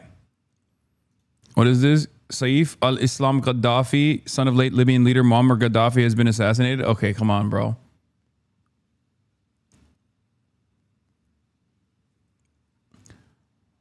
Imagine knowing the world would be like this when we were teenagers. Lol, I'd like it to stop. I know. It's pretty fucking devastating. Just days before. All right. Now we're going to talk about the Epstein files, which I didn't get to. But the Clintons, they're whistleblowers blowing the whistle on themselves. Iran just launched Hellfire missiles towards bases in Qatar. Okay, bro, are you fucking joking? Are you being fucking serious? Don't joke like that, okay? Come on. I'm right here, motherfucker. Where Congress was set to potentially hold them in contempt, former President Bill Clinton and former Secretary of State Hillary Clinton have agreed to give depositions as part of a House committee's investigation into sex offender Jeffrey Epstein. For months, the Clintons held their ground against Republican Chairman James Comer's subpoenas, dismissing his demands for in-person depositions as legally toothless and invalid. and slamming the investigation as a political hit job. This appeared to be a high-stakes game of chicken where both sides were standing off to see who would flinch first. The answer seems to be the Clintons. But after some Democrats said they would join Republicans in recommending contempt charges, the Clintons have now agreed to testify. If the committee had gone forward and filed formal charges and the DOJ had prosecuted, the Clintons were looking at up to a year in prison and a $100,000 fine each. Neither Bill nor Hillary Clinton has been accused of wrongdoing, and they both deny having any knowledge of Epstein's crimes. They proposed alternatives to in-person testimony, recently offering to sit for a 4-hour transcribed interview. But Chairman Comer balking at that offer, claiming the former president would try to run out the clock by giving unnecessarily long answers. Comer saying the former president has an established record of being a loquacious individual. And overnight, Comer appearing skeptical that the depositions will actually happen, saying the Clintons' counsel has said they agree to terms, but those terms lack clarity yet again, and they have provided no dates for their depositions. If the depositions do happen, it would be the first time a former president had testified before Congress since Gerald Ford. The House committee says it needs more clarity on what the Clintons are offering. Any depositions will almost certainly take place behind closed doors. It only gets worse from here. We're going back into the 3 million documents. So far, we mostly covered how billionaires lied about their relationship with Epstein and or got blackmailed in the drafts, eventually killing their marriage. We talked about Howard Lutnick, how he lied about meeting Epstein, although he still denies this. And we also talked about some horrible accusations against Trump and Bill Clinton, although we were clear that they are unverified. Now, some people have responded to the release, like Elon Musk, saying that no one fought harder for the full release of the Epstein files than I did. Ironically, he claims that he knew that the playbook of the far-left propagandists and legacy media is admit nothing, deny everything, and making counter accusations, saying he had never set foot on Epstein's creepy island or attended parties, despite the fact we saw last time that Elon was asking to be invited to the party. What day night would be the wildest party on your island? Nevertheless, I think it's an interesting point. The playbook, as we get into this much darker side of the 3.5 million files, you're going to notice this trend is true, that everyone we're going to talk about, basically they admit nothing, they deny everything, and then they usually make counter accusations against other people in the files. Almost no one has faced any kind of consequences for this whole thing, leading me to wonder, why is it that it seems like really only in the rest of the world has anyone faced anything? I mean, you've got the former Prince Andrew losing his title. You've got the Slovakia National Security Advisor resigning over the Epstein links. But in America, I'm really hard-pressed to think of anyone who has actually faced any kind of accountability. I think Larry Summers stepped back voluntarily. But other than that, it's hard to think of anyone who's faced any kind of justice. In fact, arguably, Ghislaine Maxwell's life is better than it was previously since these Epstein files have dropped. And what's crazy about this is that we know that the government story is false. Remember, the FBI documents showed they had 10 co-conspirators they were investigating. We also got an old draft of an indictment where they had several co-defendants with Epstein. Now, of course, we know these were never ultimately charged. This was back in 2005, but just imagine all the way back in 2005, where these charges are from, we already had evidence that Epstein was not working alone, and of course he's not. But now we're gonna talk a little bit about how the scheme operated. Now, to be clear, we're gonna talk in a second about the laundering of Epstein's reputation, the people who protected him this whole time. But right now, I wanna talk about how Epstein got some of these girls in the first place, because the Epstein files provide an interesting look behind the curtains. Obviously, we know Ghislaine Maxwell was helping, whether it be Trump is live and has signed a bill to reopen the government. Drug dealers. I can't believe in Minnesota that they want to have. All right, we'll get back to the Epstein thing in a little bit. I just don't believe it. Maybe somebody says it's good politics. I don't think it's good politics. I think it's really bad. The other thing we can't lose sight of is you probably have in Minnesota, and it's worse in some places like California, $19 billion in fraud. And we're going to find out, we're very deep into that investigation, but we're not going to forget that. A lot of people think that a lot of this nonsense that's going on is to try and, hide what's going on with respect to the fraud. They have at least $19 billion. You're hearing 9. Now I'm hearing it's 19, and it's probably much more. So why is the audio so they low? Talk about incompetence. I think it's not incompetence. I think it's just pure fraud. These are dishonest, people. They're bad people. I think they hate our country, and we're going to get to the bottom of it. But don't let this hide the fact that you have tremendous fraud. And, you know, if we find the fraud in this country, you'll have a balanced budget without even cutting anything. You'll literally have a balanced budget. Yeah, please. Mr. President, in Colombia, are you planning to work with President Petro to fight guerrilla groups and terrorist organizations in Venezuela? Well, they want me to do that, and we will. We're getting along very well in Venezuela with the leadership. Very, very well. You know, we took in 50 million barrels of oil. It's right now heading to Houston. And we're getting along very well with them, but we're going to work with them, yes. Mr. President, a few months ago, you had in your office here Peter Mandelson, the British ambassador. You were shaking hands with him over a trade deal. He's today been forced to resign from the House of Lords, the upper house of the British Parliament, over his links to Jeffrey Epstein. Just wondered if you had any reaction to that, since obviously he was... I didn't know about it, but I really don't know too much about it. I know who he is. It's too bad. You know, speaking of Epstein, I will say this. A reporter named Wolf and Epstein conspired. This just came out yesterday in the millions of pages of documents, how crazy this is. Conspired against me in order to fight like hell to make sure I lose the election. That's the only thing that was mentioned about me. Now, about them. Yeah, the audio is low because the noise gate is off on Trump's side because he's not near a microphone. So when he farts, we can all hear it, and it can become an international incident. And Epstein conspired against me. Did you know that, Mr. Senator? Did you know that? They conspired against me. Did you know that, Mr. Senator? So that takes care of Epstein as far as Trump is concerned. But you got a lot of Democrats out there that are very much involved with Epstein. But I'll be honest with you, you got to get back to running the country, too. Did you millions and millions every week. You know, when Epstein was alive, nobody cared about him. When he's dead, they care about him. But it's really a Democrat problem. It's not a Republican, it's a Democrat problem. The only problem Republicans have is that we have to get back to, number one, running our country, and then number two, very importantly, letting the public know what a great job we're doing. We have the greatest economy in the history of the world. We have $18 trillion being spent. The record was $3 trillion many years ago, not by us, by another country. I won't say the country. Yeah, please. Did you read those new files, Mr. President, that came out? Have you been briefed on Savannah Guthrie's mom missing in Arizona? I think it's terrible. Would you commit to more federal agents, like helping out on the search? Sure, I would. I'm going to call her later on. I think it's a terrible thing. I always got along very good with Savannah. Very unusual situation. What if you weren't? Have you heard anything? What if you didn't? Democrats who were in there. Elon Musk was also in there, and so was your Commerce Secretary Howard Lutnick, and correspondence that he had with him. Did you read those new files that were published by the Department of Justice? I didn't. I have a lot of things I'm doing. You know, a lot of things I'm doing. I don't know. You mentioned two names. I'm sure they're fine.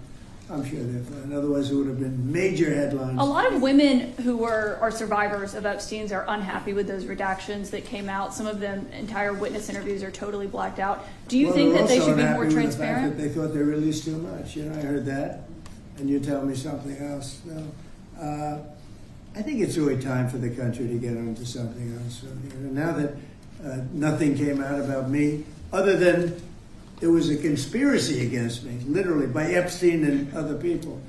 But I think it's time now for the country to maybe get onto something else. But what would you say to people who feel like they haven't gotten justice, Mr. President? Something that people care about. Yeah, what did you say? What would you say to the survivors who feel like they haven't gotten justice? You are the worst reporter. No wonder CNN has no ratings because of people like you. You know, she's a young woman. I don't think I've ever seen you smile. I've known you for 10 years.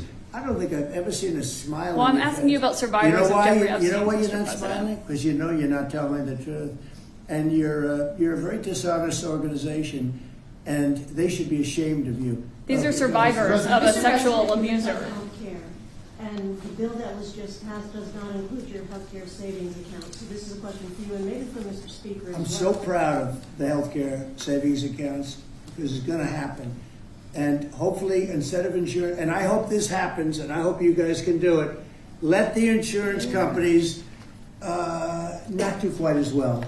You know, they're going up 15, 16, 17, 100%. Think of it. The money should be paid directly to the people. You know, trillions of dollars goes out. The money should go to the people that should buy their own health care. It can be in a health care, account, savings account, any account you want to make.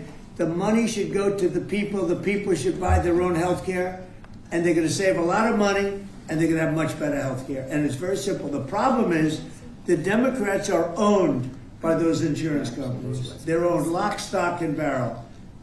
And the Democrats will never vote on it because the Republicans should get that through. And you know how you get it through? Quiet the Piggy, filibuster. thank you for the gift Get of rid of the subs. filibuster and start voting. Yes. Mr. President, today we heard that the Clintons set deposition dates to testify before the House Oversight Committee. Any reaction to that in relation I think it's a shame, to be honest. I always liked him. Her, yeah.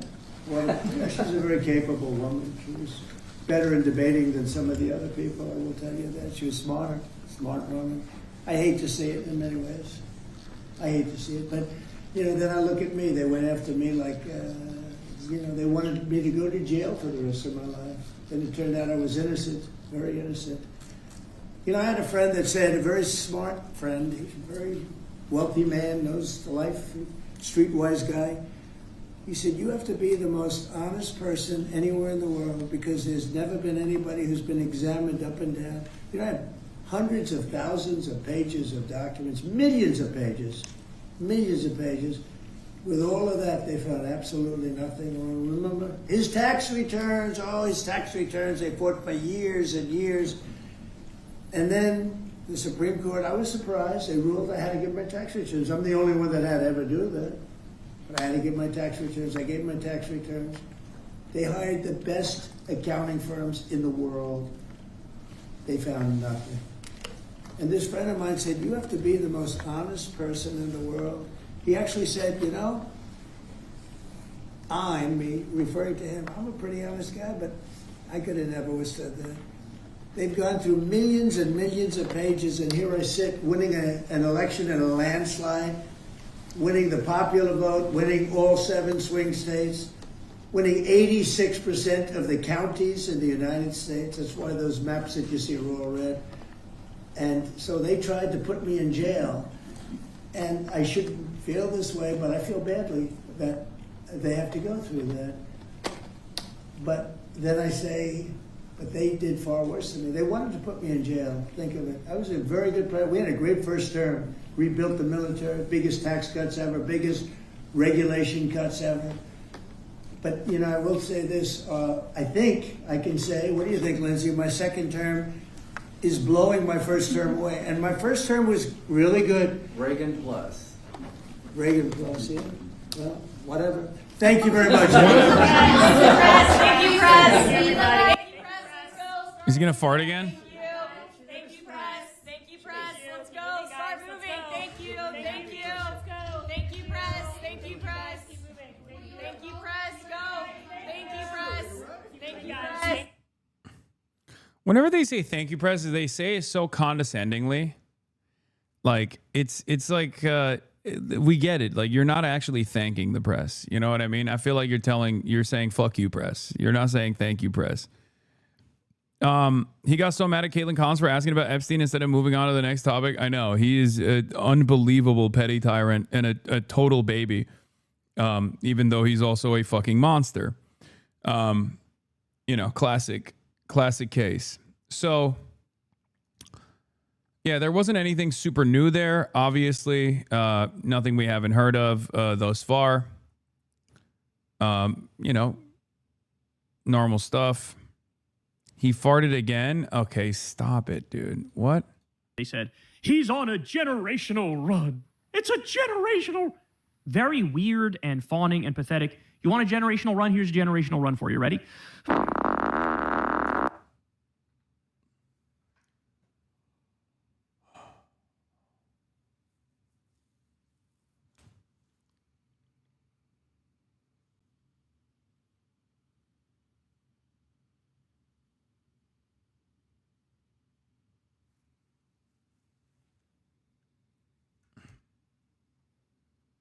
Get farted on, idiot. I just did. I just got dookied on. For sure, the girls talk them into stuff. But now we have emails of a different side of the scheme. It says, yesterday I spoke to Daniel Syed, who Jean-Luc Brunel describes as a scout or recruiter of girls or women for Jeffrey Epstein. Attached to this incoming email from Brunel is the contact information he has for Syed. And then they blacked out his number and email. But digging into Jeffrey's emails with Daniel shows that he was constantly sending him links to girls. It shows Jeffrey Epstein paying Daniel 3,000 euros, which, to be clear, was the amount that was agreed to by Jean-Luc Brunel. Quote, Dominique, we will pay him 3,000 euros each month for scouting for a 6-month period.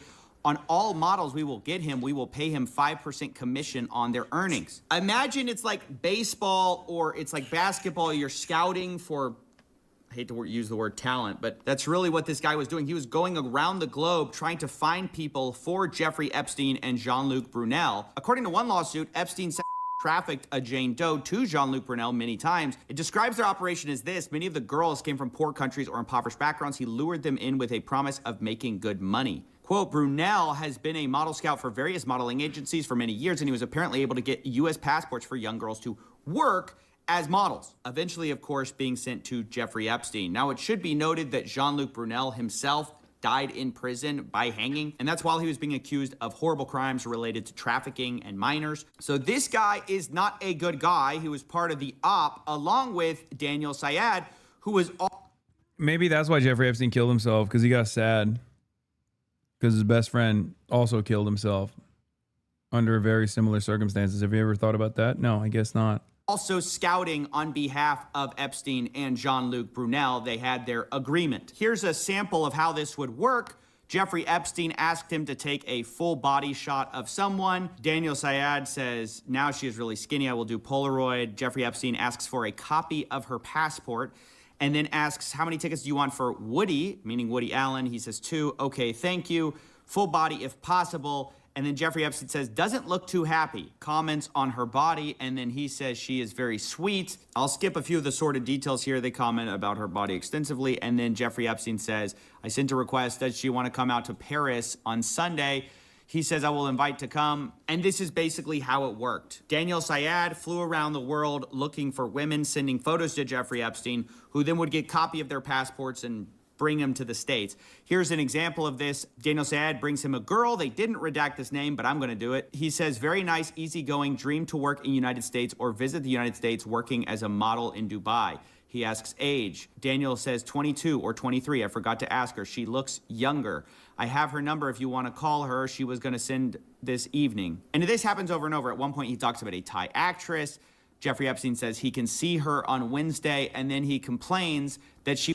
It's pretty wild that so many people try to keep up the facade that Jeffrey Epstein was, you know, either like a sex criminal in his own might and had nothing to do with the you know, client list or the social elite that he was consistently surrounding himself with, or even my favorite take, and I did not know this, but there's a Destiny take out there who is, you know, because he's consistently wrong. He's on the wrong side of every fucking argument for some goddamn reason.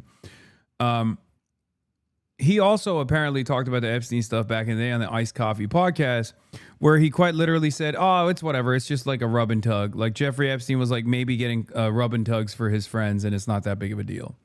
Overwhelming majority are of age. Some might have been like a little bit underage. And it's not the end of the world. Like something along those lines, which is insane. He wants to meet in a restaurant. I don't do that in New York. And then says she didn't even respond. Not nice. The point is, a lot of these girls were looking to come to the United States for one reason or another, for some kind of dream. They would ask for passports or visas, and then ultimately get sent here by this network of people who would later be accused of trafficking or other abuses. Now, to be clear, there have not been charges against Daniel Syed, and the government, remember, says they have no evidence to go even predicate an investigation against uncharged third parties. So it's a little bit bizarre to be reading about this scouting operation for Jeffrey Epstein, the way he recruited girls, and then be told, yeah, nothing to see here. Yeah, one of the scouts was like this, like, who himself in jail. But no, there's no one else here, even though there's definitely guys floating around. Even though we literally have redacted defendants in our old draft of an indictment. We have nothing to do. We can't possibly imagine. No co-conspirators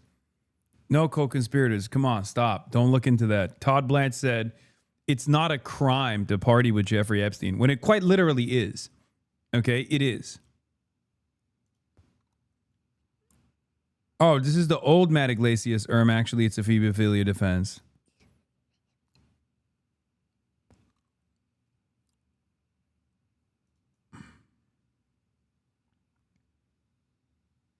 Do you take on Epstein on Iced Coffee Hour? I want to know about Jeffrey Epstein. What about him? What a disappointment. My God. You have all of the answers, right? To Jeffrey Epstein? Here's what happened. Here's what people wanted there to be. People think that there are a bunch of politicians, billionaires that are raping kids all day long, and they love that theory. It's just such a fun, awesome theory. Hillary Clinton was involved in it. Bill Clinton was involved in it. Prince Andrew, all the billionaires, they're all of them. Okay. And then when a story like this comes out, yes, you finally, okay, QAnon, the pizza shop, everything is coming together. Okay. This is it. The child billionaire politician sex rape ring. Finally. And I think what probably actually happened was you had a billionaire guy like Epstein, who was a pervert, who paid off a ton of girls, not even the majority of them, a minority of them were underage, to come over, give him massages, maybe give his friends massages, and sometimes jerk him off. But the vast majority of it was probably legal. The majority of it probably weren't minors. There were a few that were. I think 2 confirmed, only 2. And he just sometimes he would send girls to go and rub and tug his fucking friends or whatever. And that's it. Do you think that any of it could have been for blackmail? No. Absolutely.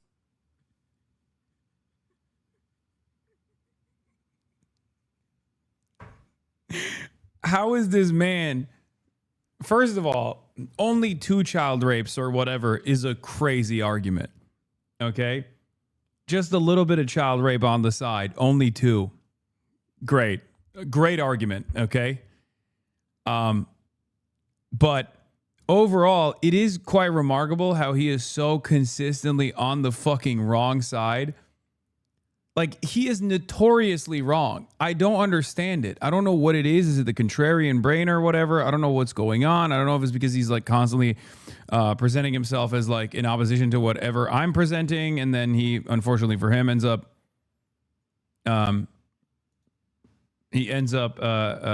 running into this issue because I happen to be right.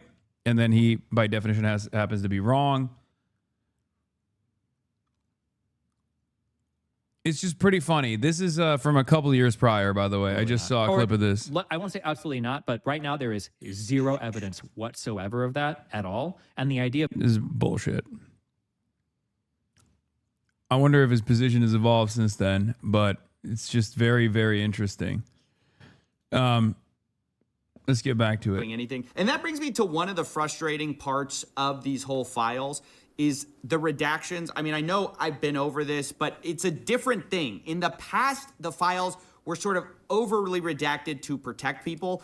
The problem this time is not only are a lot of people still being protected, literally the names of the people they were going to charge, you couldn't argue those are victims, but the work with Ethan Klein on Piers Morgan? Shut the fuck up. Are you joking? We're here to... What if went to storm a synagogue? Benny Johnson versus Ethan Klein on Don Lemon? Epstein and Ice? Wait. Please don't tell me that Ethan Klein got dunked on by fucking Benny Johnson. My heart can't stand that. That's too much.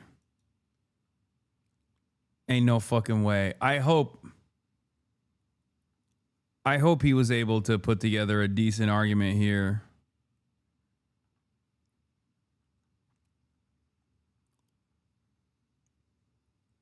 Anyway, we'll maybe take a look at it later. It's done so sloppy that oftentimes you'll find that the DOJ has uploaded 2 documents that are functionally identical, and they redacted one but not the other, letting you see what's ultimately behind the mask, which is dumb because sometimes the thing they're redacting is Jeffrey Epstein's name. Or other times it's somebody who clearly is not a victim because then you see the non-redacted copy and you're like, yeah, that's clearly not a victim.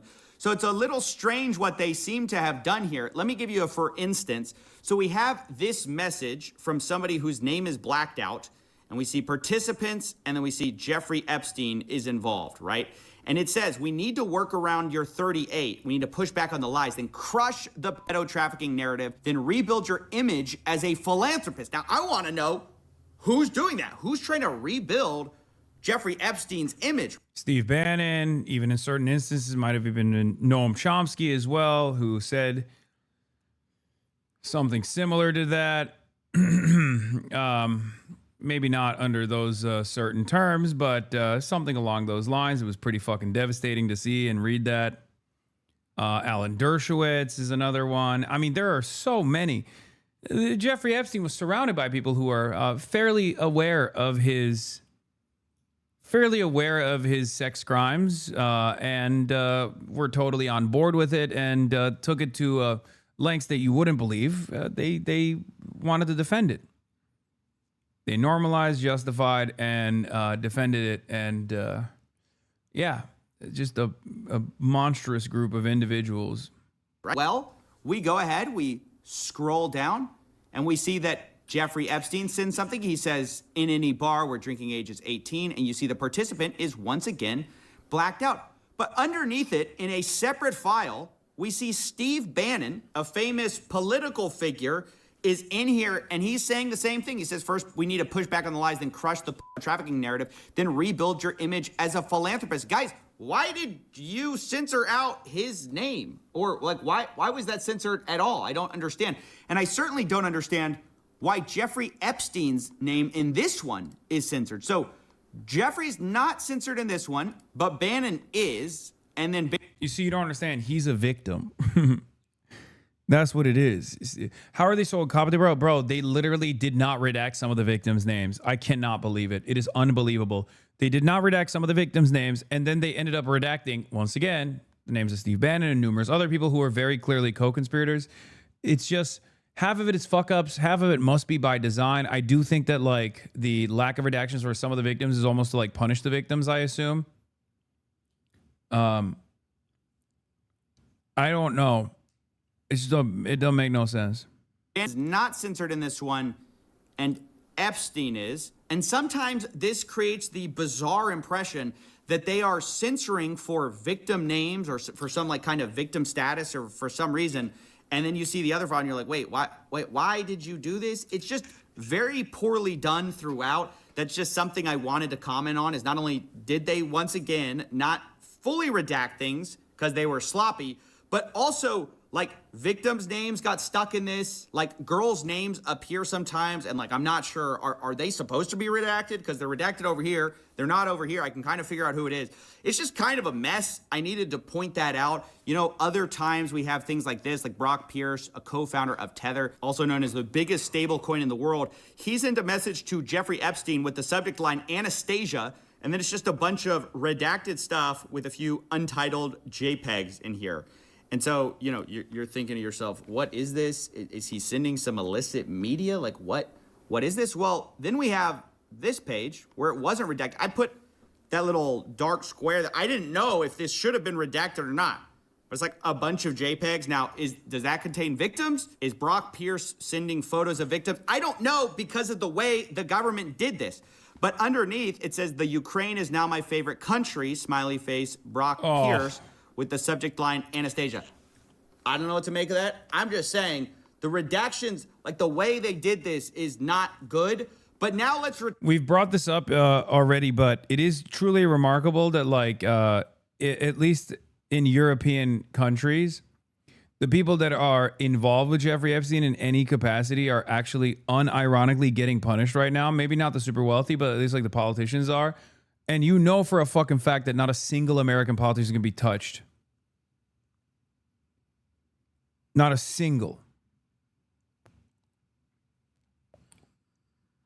Turn to Steve Bannon and his "we're gonna crush the trafficking" narrative, because this guy, oh boy, has been revealed in the files to being like Jeffrey's right-hand PR man. I mean, this guy was filming basically a documentary about Jeffrey Epstein in order to rehabilitate his image.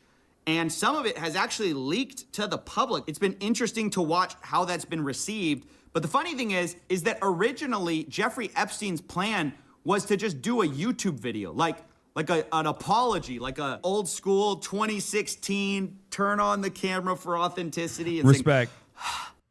Yeah, that'll do it. Totally. That'll fucking do it. Bust out the ukulele, baby. Fuck it.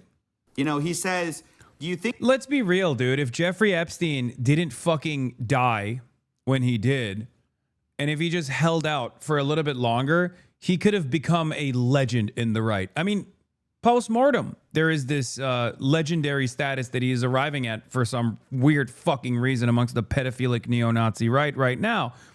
But if he was alive right now and he was like, I hate woke, I hate the wokes, I'm Mr. Anti-Woke, he 100% would have his image rehabilitated, and people would talk about how fucking based he is.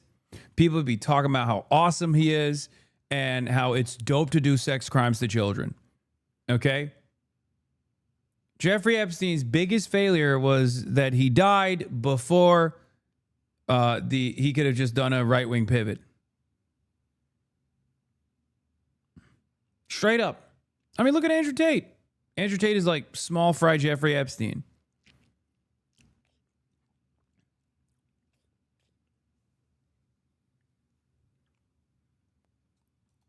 I can do my own video interview and upload it to YouTube. No sandbagging, interview format, or like a diary piece. Steve Bannon says if you do an interview, it can't be like Johnny does a YouTube. It has to be amazingly professional and perfectly cut.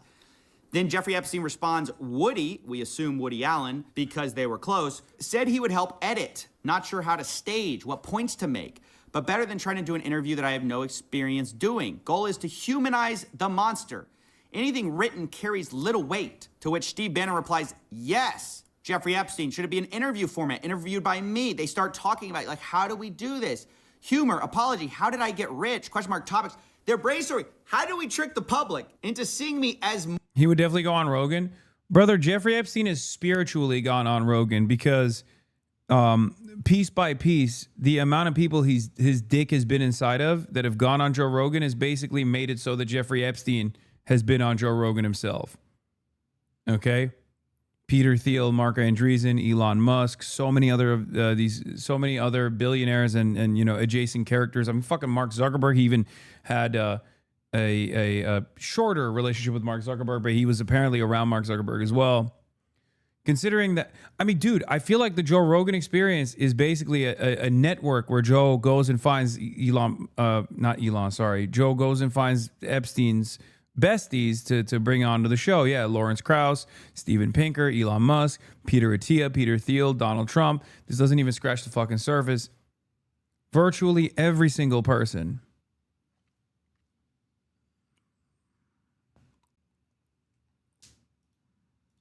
More than a monster. Now, funny enough, right before this, Jeffrey Epstein asks about a dinner with Woody, and then he says, or too many pedos in one place. And you gotta love the self-awareness there. Now, I don't know what he meant by that. To be clear, I'm not making that accusation against Woody Allen. We'll talk about him in a second. That's Jeffrey Epstein saying that. I think what's interesting to point out, though, is how all these rich and powerful people are circling the wagons to try to protect Jeffrey Epstein's reputation, right? This is a guy who at this point has been known for years to have pled guilty to these 2008 charges. This was an open secret. And so Steve Bannon goes along though anyways, and he films this documentary. Now what's interesting is he starts talking about the documentary and he starts saying, I'm watching our second hour now. Guys were blown away. I didn't think it was strong at the time, but I was wrong. Need huge part about threat of AI versus reality, threat of climate change.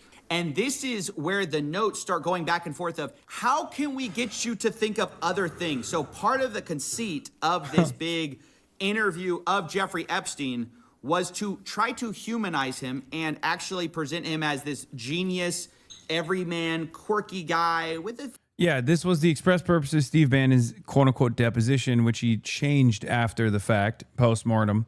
It was to gear him up and do PR for Jeffrey Epstein when they knew that the international sex trafficker stuff was coming back to light.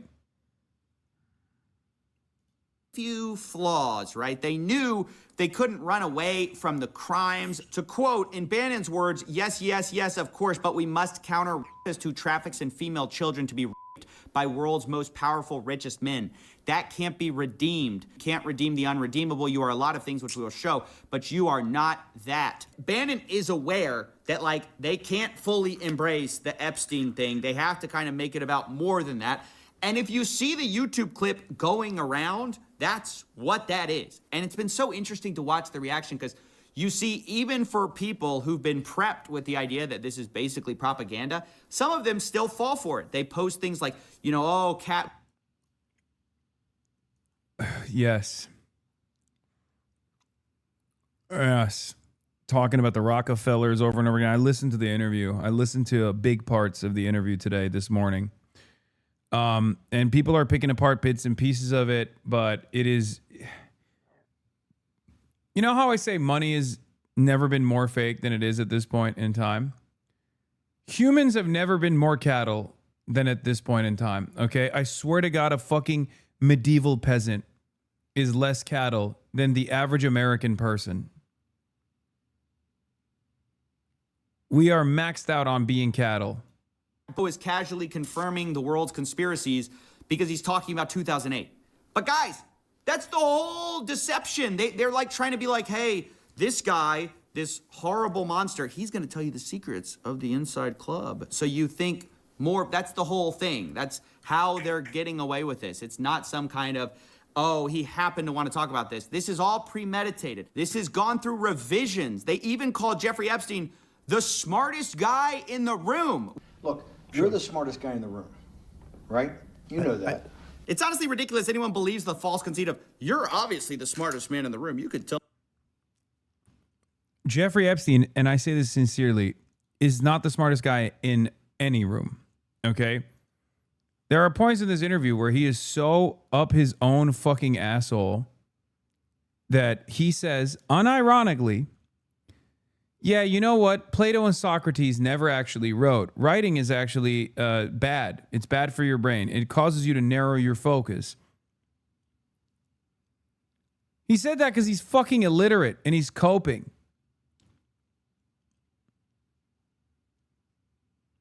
In some of the rooms he was in, the other pedophile elite, maybe? No. He's an exceptionally dumb person. The world's secrets. I mean, this guy, honestly, he talks about some of his engagements, like with the Rockefeller board, and he tries to say that owning a calculator is why he got that. It was very advanced in those days to have a Texas Instrument calculator, where it could, by putting in the numbers, it would multiply. That's not what he's trying to say. I think he's trying to say that,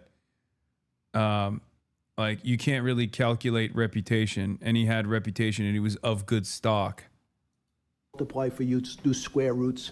And that was the first, and everyone who had a calculator was already advanced on Wall Street. The most important parts of business were really now going to calculations. Places like Rockefeller needed someone to say, look, we're entering a different world where numbers and the numbers of companies, portfolio management was going to be balanced, it was going to be statistical. Jeffrey, could you come on the board, potentially sit on the finance committee?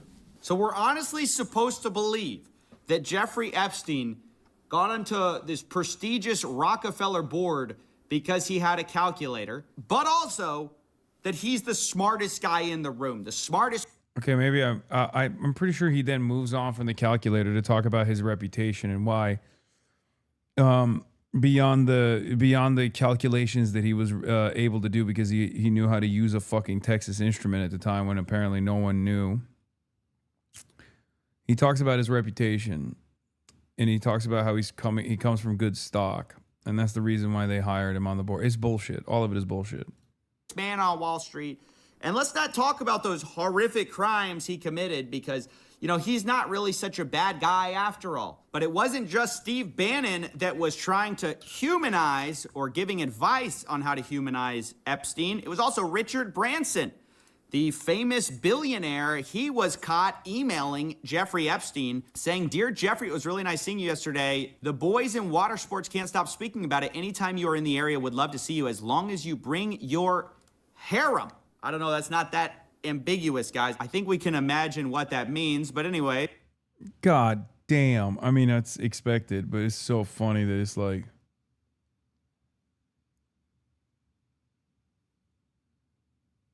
God damn, dude. He says, one, I think if Bill Gates was willing to say that you've been a brilliant advisor to him, that you slipped up many years ago by sleeping with a 17-and-a-half-year-old and were punished for it, that you've more than learned your lesson and have done nothing that's against the law since. And yes, as a single man, you have a penchant for women, but there's nothing wrong with that. Anyway, something along those lines. He's giving him PR advice.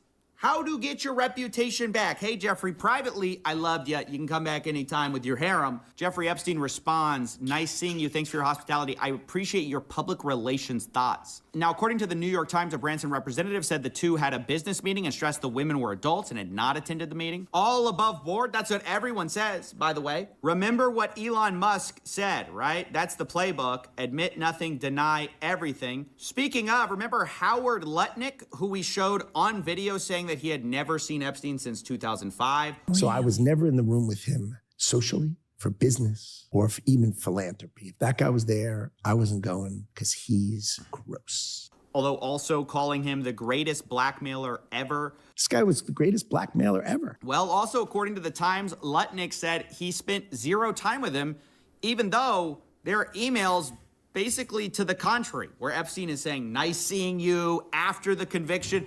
I mean, these people, not only are they lying, they won't even admit when they've been caught lying. But now let's talk about Prince Andrew, too, who was caught lying over a woman at some kind of a party. I mean, just not a good, this is not doing you any favors, you know. I know Prince Andrew soon will probably be on the comeback tour. It's going to be a bunch of highly paid PR execs. Maybe Steve Bannon can jump in, shoot another 5-hour podcast trying to rehabilitate him. Like, Prince Andrew, what's the secret behind the royal family? Look, you're the smartest guy in the room.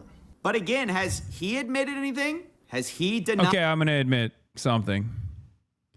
In a room where Jeffrey Epstein and Prince Andrew are together, that's the one room where Jeffrey Epstein is the smartest guy in the room. I take it back. We found a room. If there's one guy who's just as pedophilic, but even fucking dumber than Jeffrey Epstein, it's Prince Andrew. Everything. Now, we should also probably talk about Noam Chomsky as well, the guy behind the book Manufacturing Consent, which in hindsight, maybe we should have suspected something. But either way, he also... No. Look. I need everyone to fucking take a deep breath here. Okay? Because I've been seeing some people that I have a lot of respect for say crazy stuff on the timeline. I'm not going to name names, but I've seen people say crazy shit on the timeline. First of all, there's the Parenti-Chomsky rivalry, right? The MLs who hate Chomsky, who are like, I told you so, pure vindication. You guys are ridiculous. Okay, calm down. Then there's also the other side of the story where people are kind of defending old Noam. Okay? Saying like, I forgive him. Things like that. Which is even wilder because no, this is like unforgivable. Having said that, I think his work still stands on its own. And it's a totally separate construct from who he is as a person or who he became as a person later on in his life or who he might have been all along. Okay? And I say this as someone who obviously has criticism of Noam Chomsky, but someone who also has a lot of respect for his work as well. Okay? Noam is your Kanye? No. There is no, I will never, under no circumstance will I ever fucking defend this shit. Are you insane?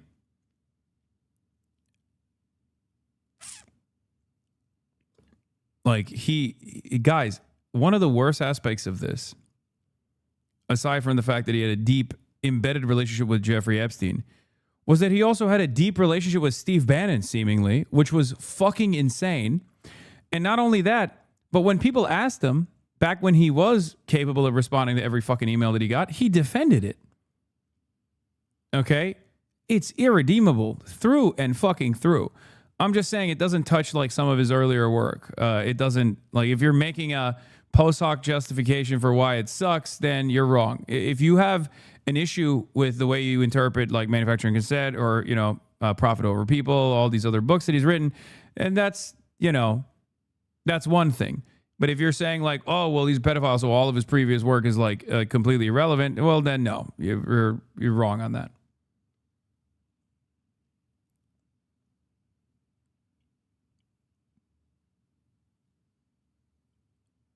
Not defending Chomsky, but did you know that Epstein was a pedophile creep? You are literally looking at correspondence between Jeffrey Epstein and Noam Chomsky right now, where Noam Chomsky is offering lines of defense to Jeffrey Epstein about the pedophilia.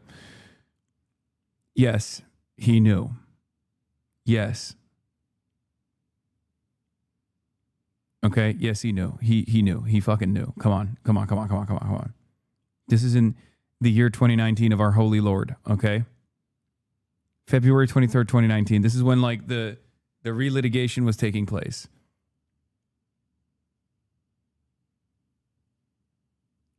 Come on. Yes, he has internet. He absolutely has internet. He used to respond to every fucking email ever sent to him. He has the most amount of internet. Some reputational advice to his buddy Jeffrey Epstein. He says, I watched the horrible way you've been treated by the press and public. It's painful to say, but I think the best way to proceed is to ignore it. When the vultures dearly want is a public response, which then provides a public opening. In general, I think it's best not to react unless directly questioned, particularly in the current mood. That's the best advice I can think of. Noam. Now, he sends that to Matthew Hiltzik of Hiltzik Strategies, who is a also famous PR guy, I guess, trying to help Epstein, I assume, who responds, I think that is wise. Now, later talking with Bannon, Epstein loops in Hiltzik again. He says, Matt Hiltzik thought your idea was epic. Hypocrisy of the liberal left. And he says, yep, he would confidentially like to sit and help if you like. This is Matthew Hiltzik. You know, a lot of powerful people basically were bending over backwards, left, right, center, trying to rehabilitate this guy's image. And the question is, why? Why were all these guys so interested in their precious Jeffrey Epstein if they had no involvement? I mean, that's the part I can't figure out it, because all of them deny it. All of them don't admit anything. And so what exactly is the problem? But now it's time to talk about Elon Musk's brother, Kimball Musk.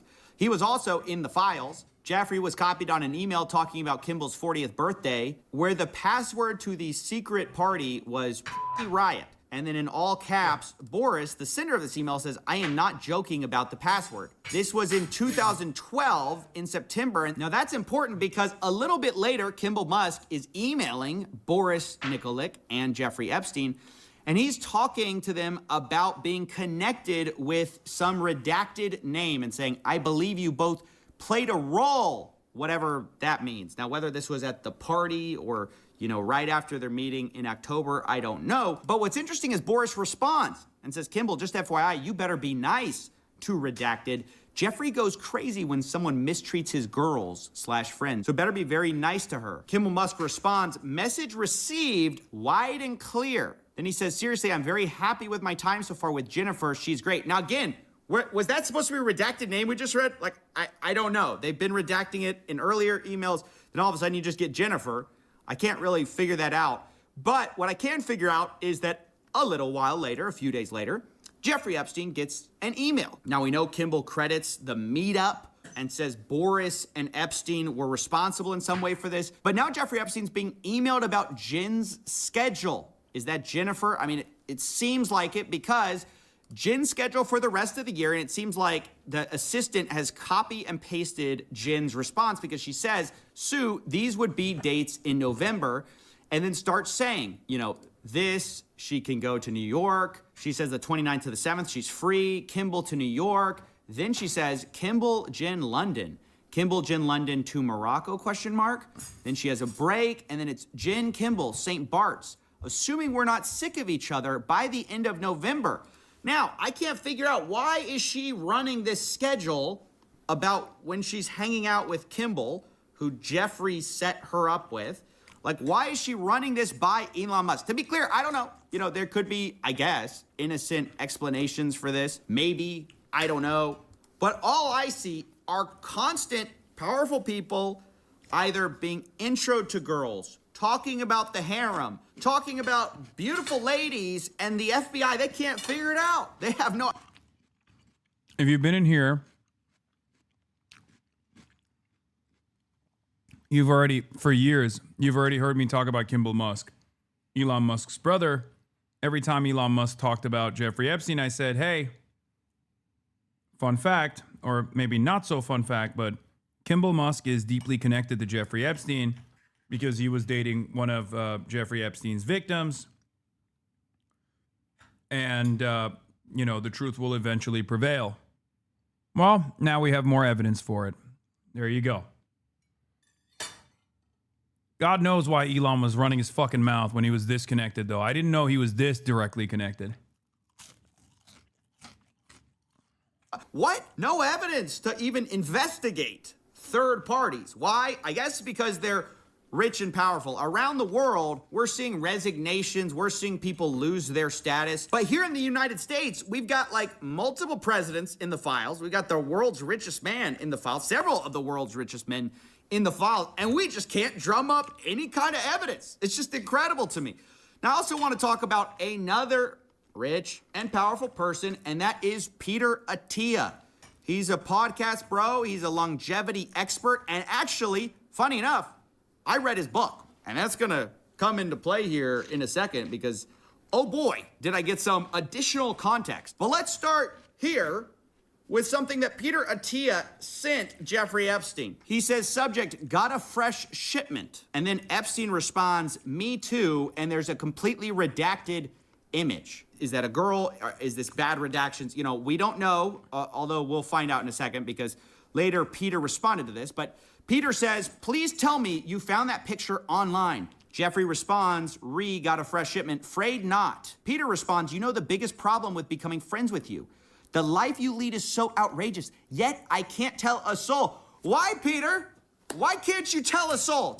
Why don't you tell us now? Now that it's all out in the open, why don't you tell us why you can't tell a soul the secrets or the life that Epstein leads? And then we get another redacted photo, right? And then some more images, and Peter says, please tell me that's not where you actually are.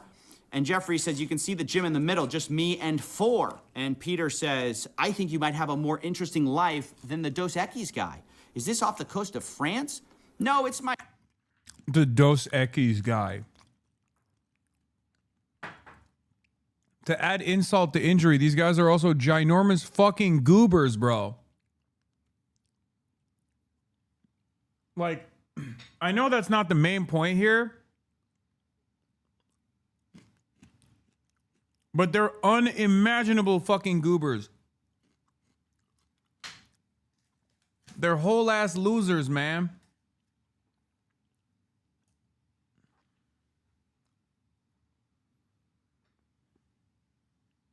Gooberville, Arkansas. Island in the Caribbean near St. Thomas. If you go to the Google Earth and type in Little St. James. Beautiful. Isn't that nice? Behind closed doors, it's beautiful. In public, you know, we'll hear about what a monster this guy is, right? But behind closed doors, when nobody's watching, oh, it's beautiful. There's some other stuff Peter Attia said, which I'm not going to get into. I don't think it's very, you know, appropriate for medical professionals to be saying such things. But he talks about eating pussy and how many calories it is, right?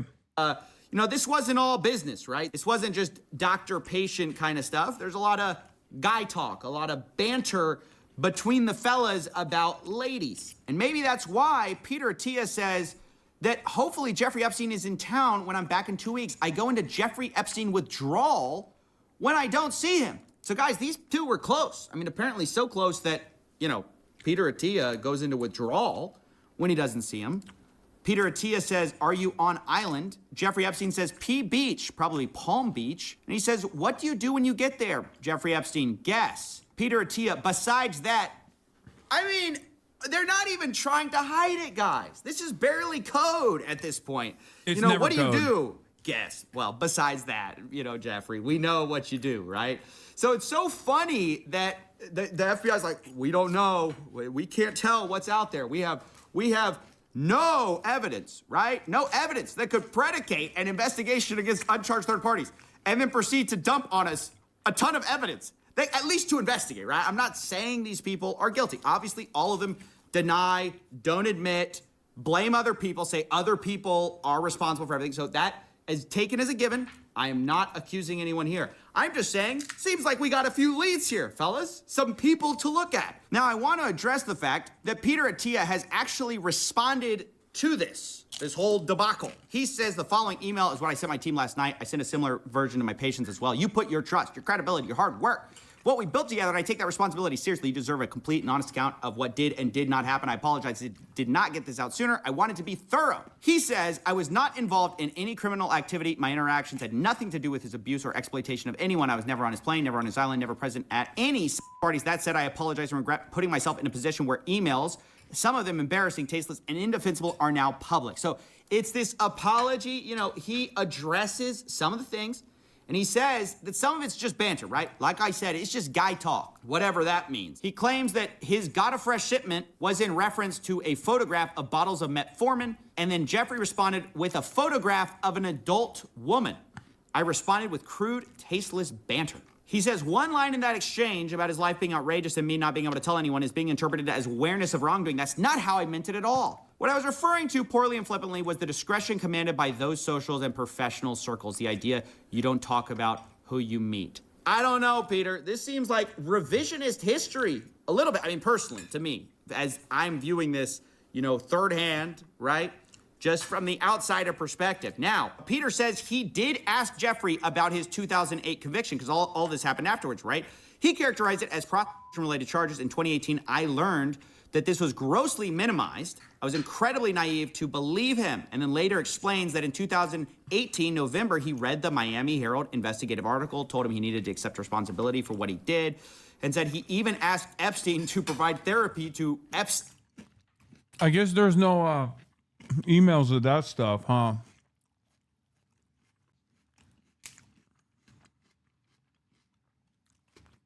What a sad state of affairs that the only emails that exist is him glazing Jeffrey Epstein for pedophilia.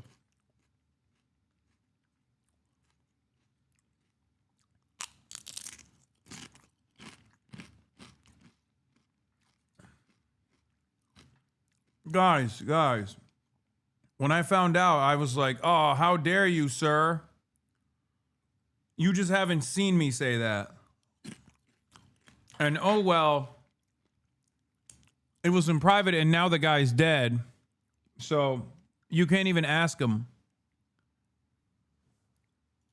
These victims, which is an interesting approach to have here. Now, the funny thing is, there are some more emails between Peter Attia that we need to read. Because remember that he said he read this 2018 article from the Miami Herald. I believe it's this one by Julia K. Brown in November 28th. It's about Jeffrey Epstein assembling a large cult-like network of underage girls. But in December, Peter Attia says, home is very good, work stressful, making some changes. He asks him, what's the fallout from the recent story? Apparently talking about the Miami Herald. Now, maybe I just didn't see the emails, you know, that where he was demanding accountability. I don't know what that's about, but Jeffrey Epstein says, same as usual, just tougher. Peter Attia says, legally, any change. Same as usual. As in, he was aware of the previous charges too, huh? Interesting. Jeffrey Epstein, 0.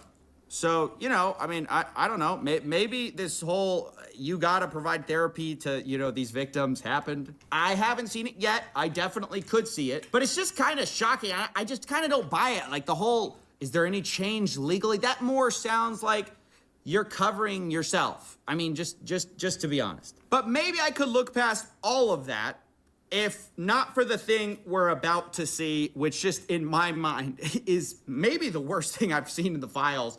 Not for its, you know, explicitness, the amount of simping that people did for Jeffrey Epstein. Now they all say, oh, it was a personal mistake, blah, blah, blah. I regret it. I didn't look into it enough. But the level is just, you've never seen anything like it. So remember I said I read a book by Peter Attia.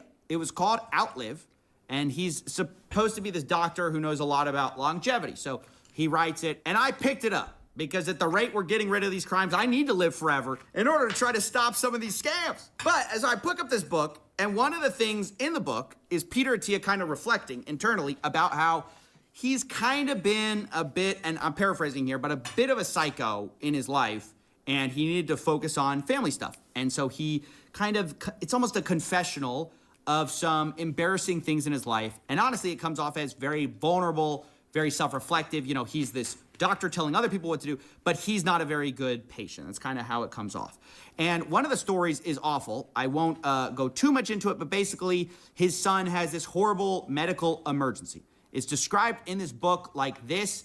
A few months ago, Tuesday, July 11th, 2017, that date is important. At 5:45 to be exact, I received a call from Jill, my wife. She was in an ambulance with our infant son. Now, again, I'm not gonna get into the details here because, it's tragic and I'm not trying to bring that into it. What is relevant is that Peter Attia talks about how he stayed in New York and didn't show up because he was, quote, busy with his important work. Even today, just thinking about what happened, I feel nauseous about my behavior. I can't believe I did that to Oh my God, family. was he on the fucking island? Oh my God, does the timeline match him visiting the island? Oh my God, I didn't know this part. Oh, fuck. Now, at the time I read that and I was like, well, it's at least as good that you self-reflected on that. It's horrible, but, yeah, you were a bit of a psycho. But what's crazy, now we find out some of the important work, it's a little unclear, but some of the important work may have been Jeffrey Epstein, which is just, it's so dark to imagine. Remember, he says July 11th, 2017 is when this all happened. And then he says he did not come home to San Diego until Friday the following week, 10 days later. So July 11th, 2017, 2 days after this happens, he's talking to Jeffrey Epstein. And they seem to be coordinating about something. Sure, what time? Jeffrey Epstein, 9:30. Peter Attia responds, sure, I can come earlier. Also, if you have a hard stop at 10, let me know. You're hanging out with Jeffrey? I don't even know what to say. This is out of pocket. There's no explanation for this. I didn't see this in the response from Peter. Maybe he thinks he addresses it because he already admitted that was like scummy, but that is just. There's a reason that didn't make it in the book, is what I'm trying to say. I didn't see that in the book when I read it. I was actually, one of the things I needed to do, my important work was seeing or talking to Jeffrey Epstein. Isn't that weird? That's the simping that I'm talking about, is these people love this guy. Or that's how it seems to me. What are all these rich and powerful people doing, protecting him, missing emergencies for Jeffrey, fawning over Jeffrey, asking for Jeffrey's harem, saying their biggest problem is the life they lead is so outrageous they can't tell us so. What is going on here? And is it true they all didn't know, right? Because, I'm reading these documents and it's hard to say who exactly knew what, when, but I don't believe, remember, they're all denying it. I don't believe nobody. I want to point something out here, but Attia is a Barry Weiss acolyte. And Barry Weiss, when this data dump came out and people were like, wait a minute, isn't he one of the new podcasters that you hired for CBS? Barry Weiss was defending keeping him on and straight up said, oh, it's just cancel culture nonsense to not go along with the hiring process for this wonderful individual that must remain at CBS News.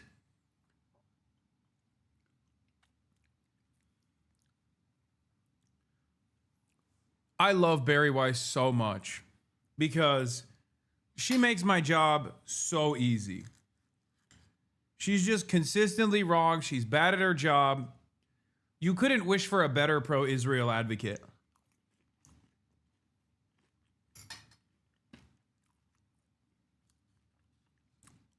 I don't want Israel to have competent propagandists. I want Israel to have Barry Weiss.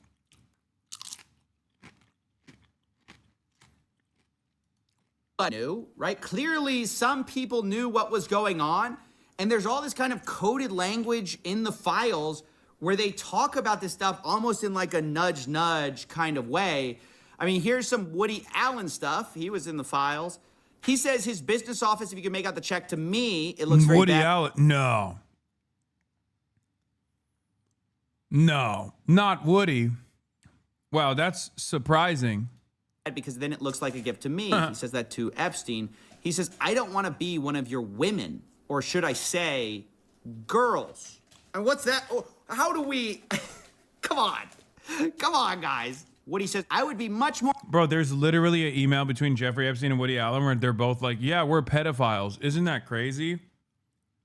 like they jokingly go, oh yeah, can't wait to go to the pedophilia conference in France. And then the other one's like, yeah, because we're pedophiles who love having sex with children, pretty much. I'm paraphrasing. Isn't that fucking insane? And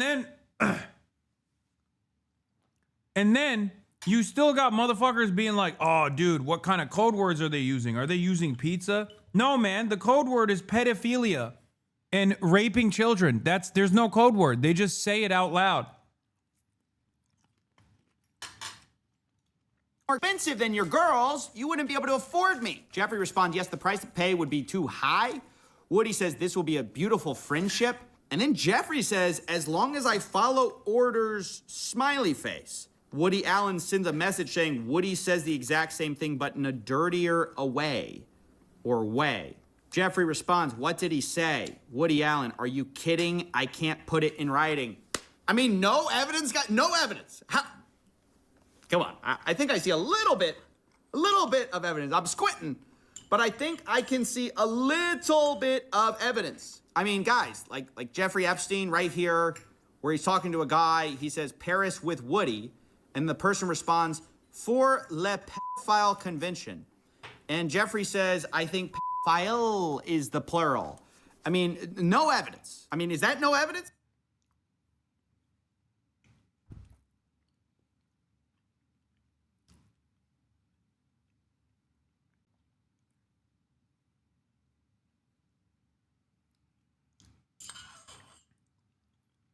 Motherfuckers will be in their emails being like, there's nothing like children. There's nothing I enjoy as much as nubile flesh.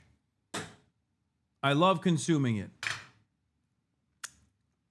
And then people still turn around and they're like, wait a minute.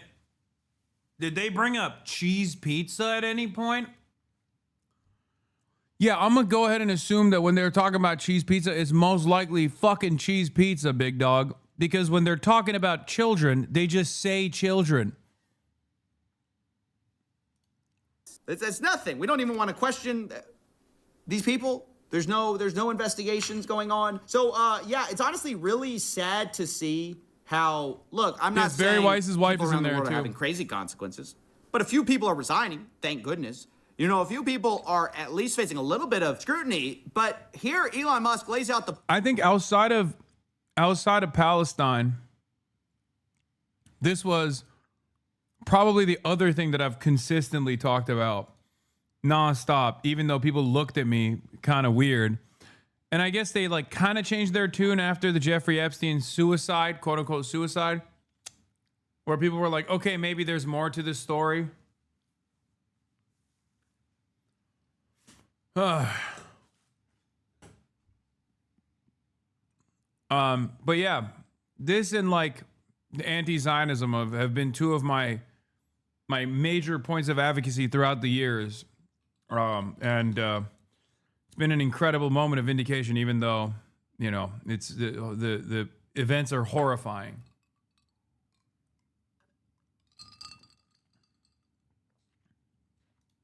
Book, apparently for our guys, you know, we had... OG HasanAbi has no. I once did an 8-hour Jeffrey Epstein analysis, and it was so long that YouTube completely blacklisted my channel, and I had to delete it. I uploaded 8 whole hours of going through the Epstein stuff that we knew of back in like 2018, 2019. And YouTube straight up, yeah, the Ep stream, YouTube straight up took it down. With Matt Chrisman, with Brace Belden of TrueAnon. Yeah.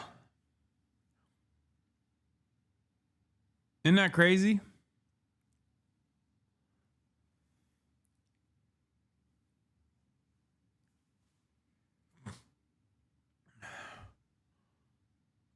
Noam Chomsky's wife calling Jeffrey Epstein a hero? Wait, what? You were a hero, Jeffrey. I just can't understand why Max has been doing all this to Noam for all these years and Deborah had been following Max's agenda. Wait, are they talking about, who are they talking about? Is it like Max Blumenthal?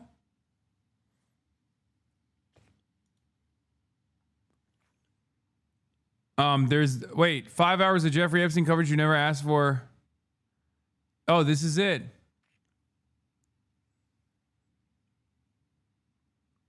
It was initially 7 hours. Cut down to 5 hours.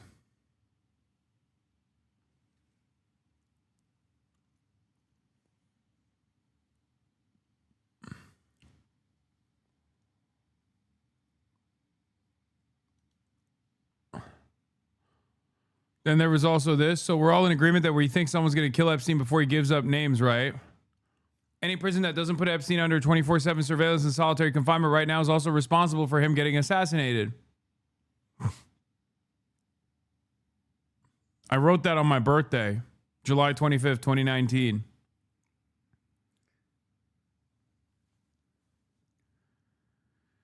Yeah, y'all think I'm pre-watch Piker new. Y'all think pre-watch Piker is a new thing, okay? It's been around.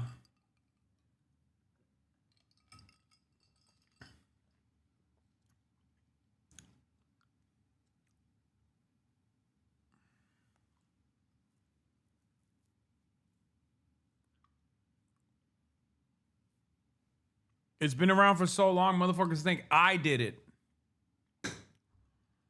When shit pops off. Nothing. We deny everything.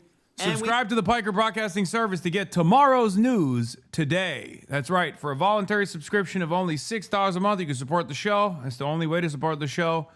You can also subscribe to the Piker Broadcasting Service, now available on YouTube with a membership. That's right. We haven't figured out what the membership rewards are going to look like for YouTube, but you can subscribe to the Piker Broadcasting Service both on YouTube and also on Twitch. Tomorrow's news today. We blame others. We just push the spotlight onto other people. And unfortunately, that's what you've seen the whole time from all the people in the files. You know, all of them say, oh, I was so happy these files came out. It's about shining accountability and justice for the victims, but I had nothing to do with it. Okay, so then where's the justice for the victims? So nobody, you know, all of you say somebody else had something to do with it, but everybody says nobody had anything to do with it. The FBI says they don't have any other, you know, investigations, any other kind of leads, despite the fact we have one of the procurers of the women just walking free, apparently, like no charges against him. Have we investigated him? I mean, it's just shocking how much the Epstein files show the powerful, how they protect their own, how so many of them knew what was going on to the extent they found out later. A lot of them tried to protect Epstein, like literally make PR campaigns for his reputation.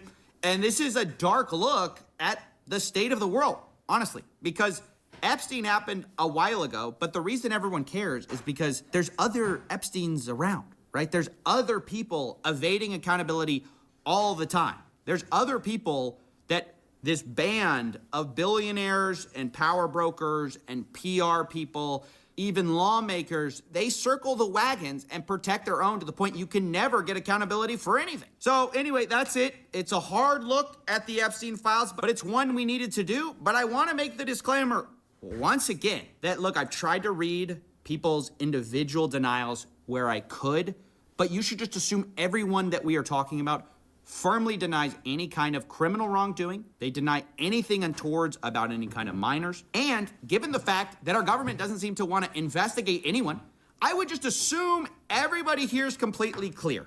And so I want to get all those caveats in here because we are talking about some very powerful people with enormous means. And I don't want to be seen as I'm saying stuff. I'm reading the files. I'm giving my personal opinion. But ultimately, this is an indictment of our FBI and the people in power. And that's what I think the Epstein files have really shown us. This has been a long road. Can you believe it all started over here? And we have come all this way with all these files coming out.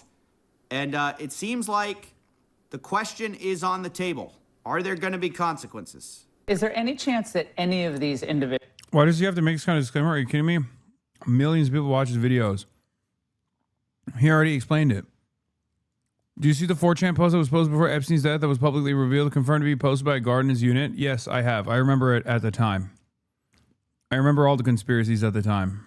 I think this is a crazy one. Individuals who partied with Epstein and engaged in, relations with minors will be prosecuted. Any chance?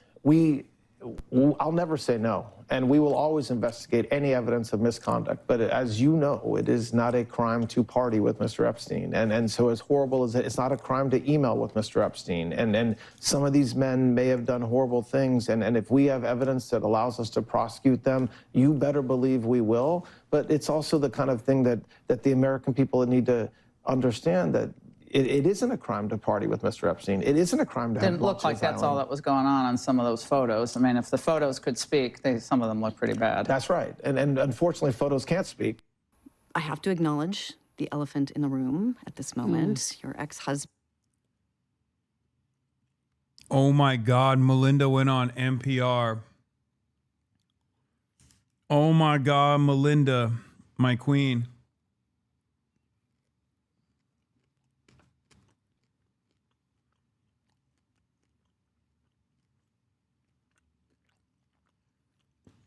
Guys, nothing to see here.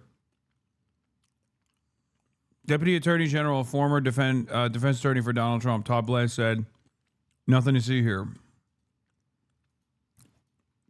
It's not a crime to fucking party. All right?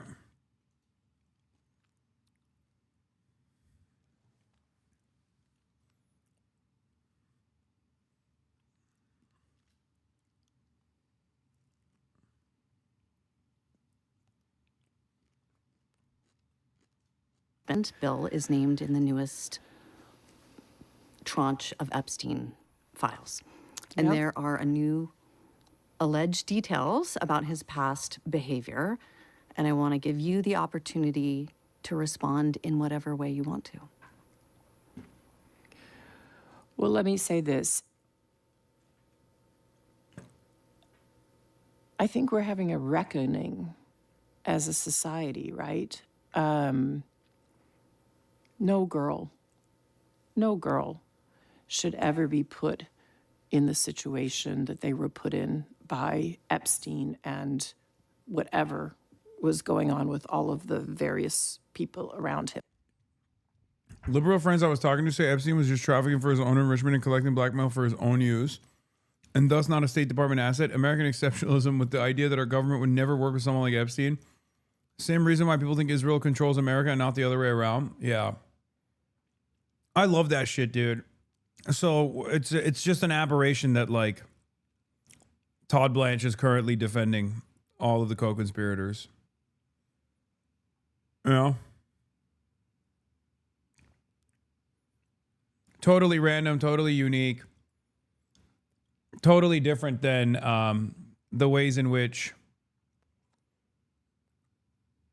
the government normally operates.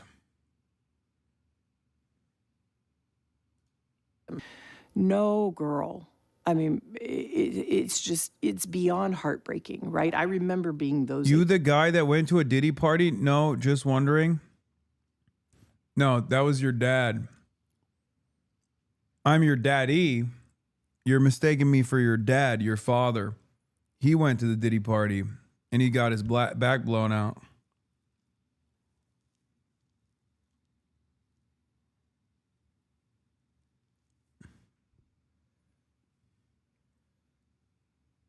Remember when the people that were doing the Hasan went to a Diddy party bullshit were also claiming that I was on Epstein's Lolita Express?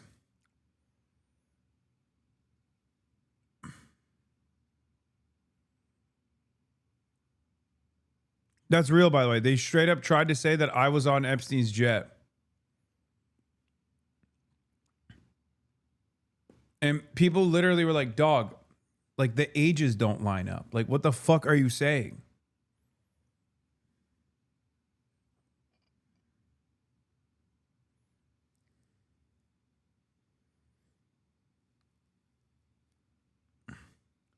This is why I asked, because I don't know.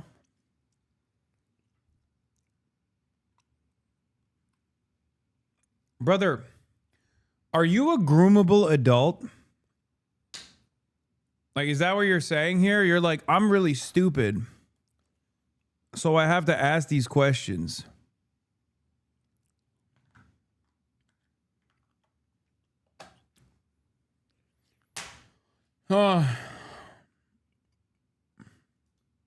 Those girls were. I remember my daughters being those ages, right?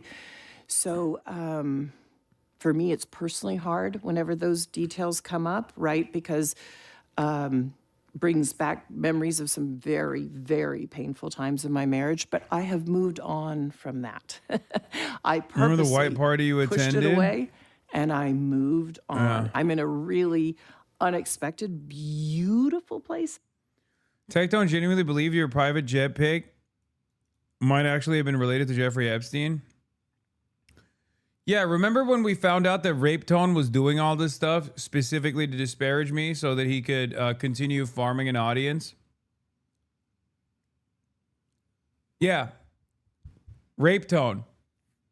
He did this in a court of law. Like, he openly admitted in a court of law that he did a right-wing pivot and started farming content against me.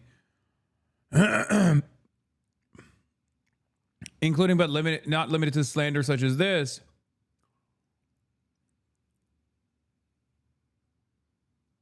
With the express purpose of gaining an audience of dumbass dullards. Isn't that cool? Isn't that funny? He said he failed the vibe check.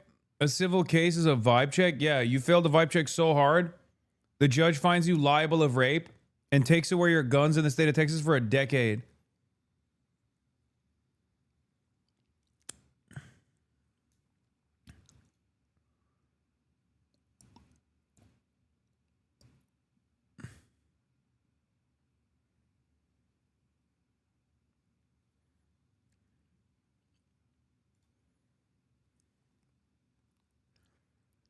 Rape Tone doesn't realize, like, he's going to get another fucking restraining order if he keeps this shit up. You know what I mean?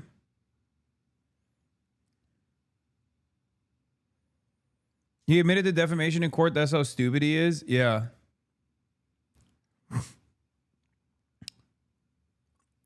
I do love shit like that. When these guys will just, like, straight up go to court and be like, yeah, as a rapist, I had to farm the dumbest people on the planet, Your Honor. And obviously, the dumbest people on the planet happen to be right-wing. It's not my fault. You know? Like, that's quite literally what he did. He was like, I have no other option. I have to get even dumber than I currently am. I have to lean into these fucking morons because these fucking morons want that slop, that unlimited slop. Also, Your Honor, I have a tiny dick. Incredible stuff. I'm schizophrenic. I have a tiny penis. And I love right-wing slop because right-wingers are so fucking stupid that as long as I just say Hasan is stupid, Hasan is bad, Hasan is evil, they just keep watching my videos. It requires zero effort, Your Honor. You should try it too, honestly. You should try it one time to see how fucking easy it is. And then you'll understand why I'm doing it, Your Honor. Dog, the Epstein files got released. Who cares about Rape Tone? Well, first of all, take a day off. My least favorite type of chatter who's like, I can't believe after your fucking 3 hours of coverage on the Epstein files, you sidestepped for a brief moment to make a joke. Okay?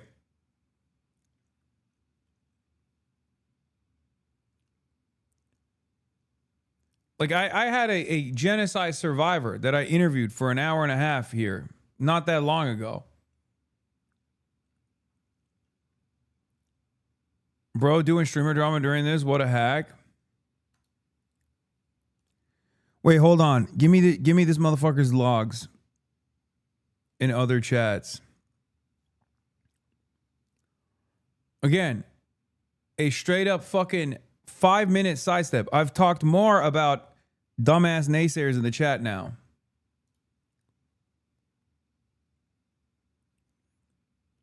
Someone give me his logs. in my life. So whatever questions remain. Most of my normie friends that you know fall for this narrative of you being an elite diddler, unfortunately. Okay, you need to get new friends, big dog. I'm going to keep it $150 with you. If you have friends that are unironically believing that shit, they are some of the stupidest people of all fucking time. Okay?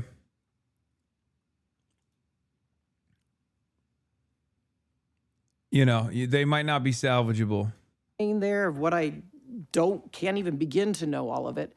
Those questions are for those people and for even my ex-husband. They need to answer to those things, not me. Well, and I am so happy to be away from all the muck that was there. I have to put more words to the muck for context for our listeners. The emails in the files suggest that Bill Gates had additional affairs and that he tried to get medication to treat a sexually transmitted infection, and that he was going to give you the medicine without you knowing. His representative has said all of this is false. It is not on you to have to respond to. Isn't Melinda Gates just as guilty as the rest of them? No, actually, Melinda Gates is one of the few people that actually came across unscathed from this entire process, because she literally was like, I'm breaking up with you, I'm divorcing you, and then I'm also fucking outing. Not only am I divorcing you, Bill Gates, but I'm also outing you for why I'm divorcing you. And at the time I thought she was doing expert PR maneuvering. Like, I thought it's fair to use this as an opportunity to just like pull the ripcord. And because I didn't know the extent of Bill Gates's like malignant behavior. And we didn't, for the record. Until this last batch, we did not know what Bill Gates had done. Like, we didn't know the extent. We had suspicions. Guys, we had suspicions that Bill Gates had done some fuck shit, but we did not know the extent of the depravity. And at the time I said, like, I think Melinda Gates is doing, a good thing here, because she did straight up, Hasan not believing women, shaking my head. No. I didn't say I didn't believe her. I said that given the limited amount of information that we had about Bill Gates' involvement with Jeffrey Epstein at the time, I'll be honest, I thought Bill Gates was too much of a nerd. Like, I'll say it. Out of all of these people, I knew about Elon, I knew about Kimball. I talked extensively about a lot of these, like, clients and allies. But the two people that shocked me when I first found out about it were Noam Chomsky, obviously, and Bill Gates. And it blew my fucking... I mean, even Stephen Hawking makes sense to a certain degree, right? Even though it's unexpected. You're like, physically, how is this possible? But he apparently was getting around. But Bill Gates, I did not think was just... I never would have thought that he would be around. He'd be constantly doing that shit. So much so that he got an STD and gave it to his wife, like ex-wife. It's fucking insane. Yeah, bro. Stephen Hawking was freaky. Or Dawkins? Wait. No. The dude in the wheelchair. The galaxy guy.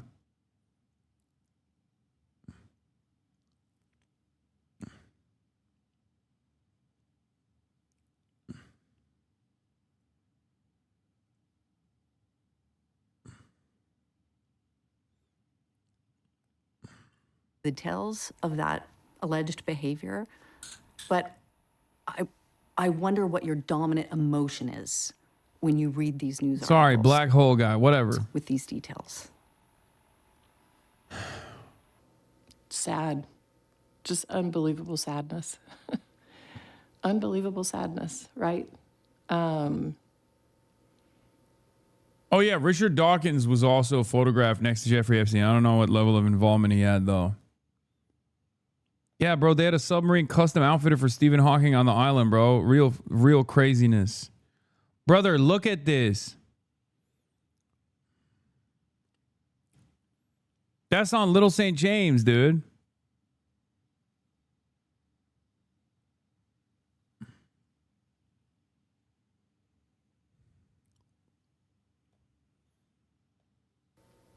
And again, I'm able to take my own sadness and...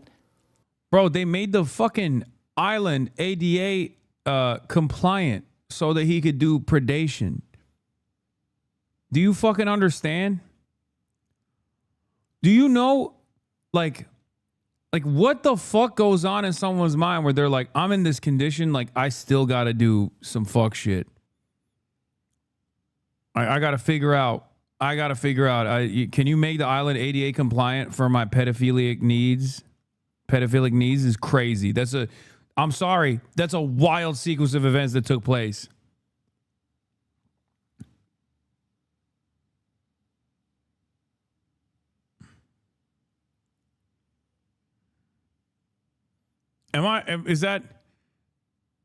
Is that ableist? Like, am I being anti-woke when I say, like, I never would have thought that he would be doing that kind of stuff?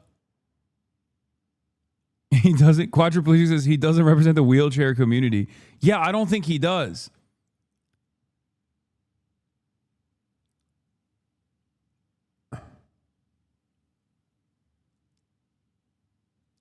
Yeah, it's crazy because then we investigated a little bit further and found out he had allegations with his caregivers beforehand. It's ableist to assume Stephen Hawking couldn't be a rapist.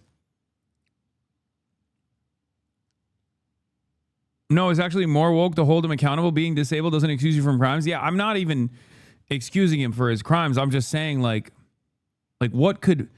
It really does show the depravity of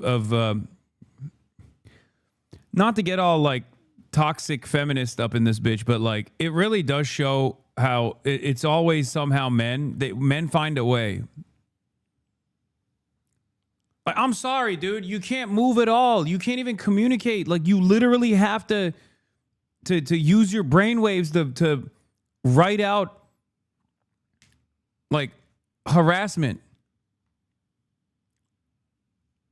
That is, I don't think there's a female equivalent of this, okay?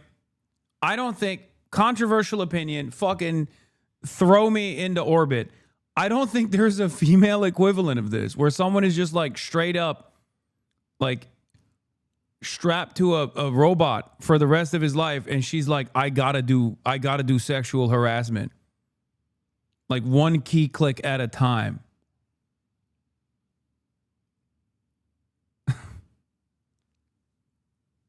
I think this is exclusively man behavior.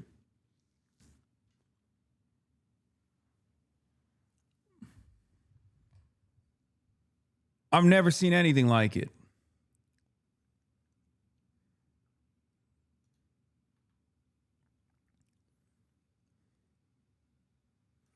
This has 1 million likes. Your joke is fine compared to this.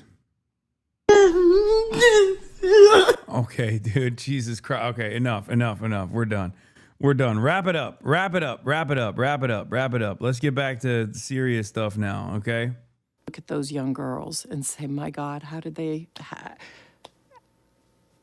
happen to those girls, right? And so for me, it's just sadness for, you know, I left my marriage. I had to leave my marriage. I wanted to leave my marriage. I had to leave I felt I needed to eventually leave the foundation. So it's just sad. That's the truth, right? And it's kind of like, at least for me, I've been able to move on in life. And I hope there's some justice for those now women, right? We see them standing up in front of microphones in D.C. What they went through is just unimaginable, I think. The emails drop, and Jeffrey Epstein, who worked on behalf... Oh, let's hear about how this is the most Jewish style of crime that's ever been invented. Like, I assume that's what Candace's angle is going to be, right?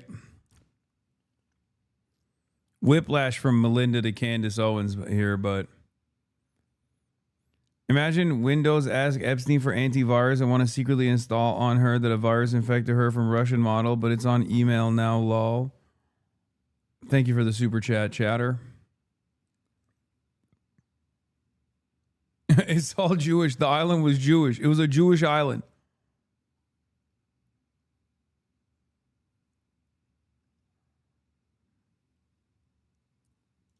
Half of the Rothschilds, according to him, he wrote that in an email, The Rothschilds, who credit themselves with having created which nation state? Oh, right, Israel. Israel, the same nation state that is having a bunch of women say that they were ritualistically abused in a forest by rabbis. That's happening in the Knesset right now, that nation state, saying that they were 3, 4. One of the things that makes it extra difficult when parsing through Candace Owens' commentary is that, as we've always joked about and talked about quite a bit, that like there is a lot of stuff that goes on in Israel that is like, that has the makings of a perfect anti-Semitic conspiracy theory. So like what she's bringing up here is not, I mean, that's a real article from Haaretz. Now, the problem is there's pedophiles in every religion, okay? It's not exclusive to Judaism. Candace Owens, however, will take this thing, right, and tie it back to, you know, Israel's non-extradition policy and ease of access for, you know, other people who have engaged in pedophilia. And then we'll create this narrative that, you know, all Jews are like this.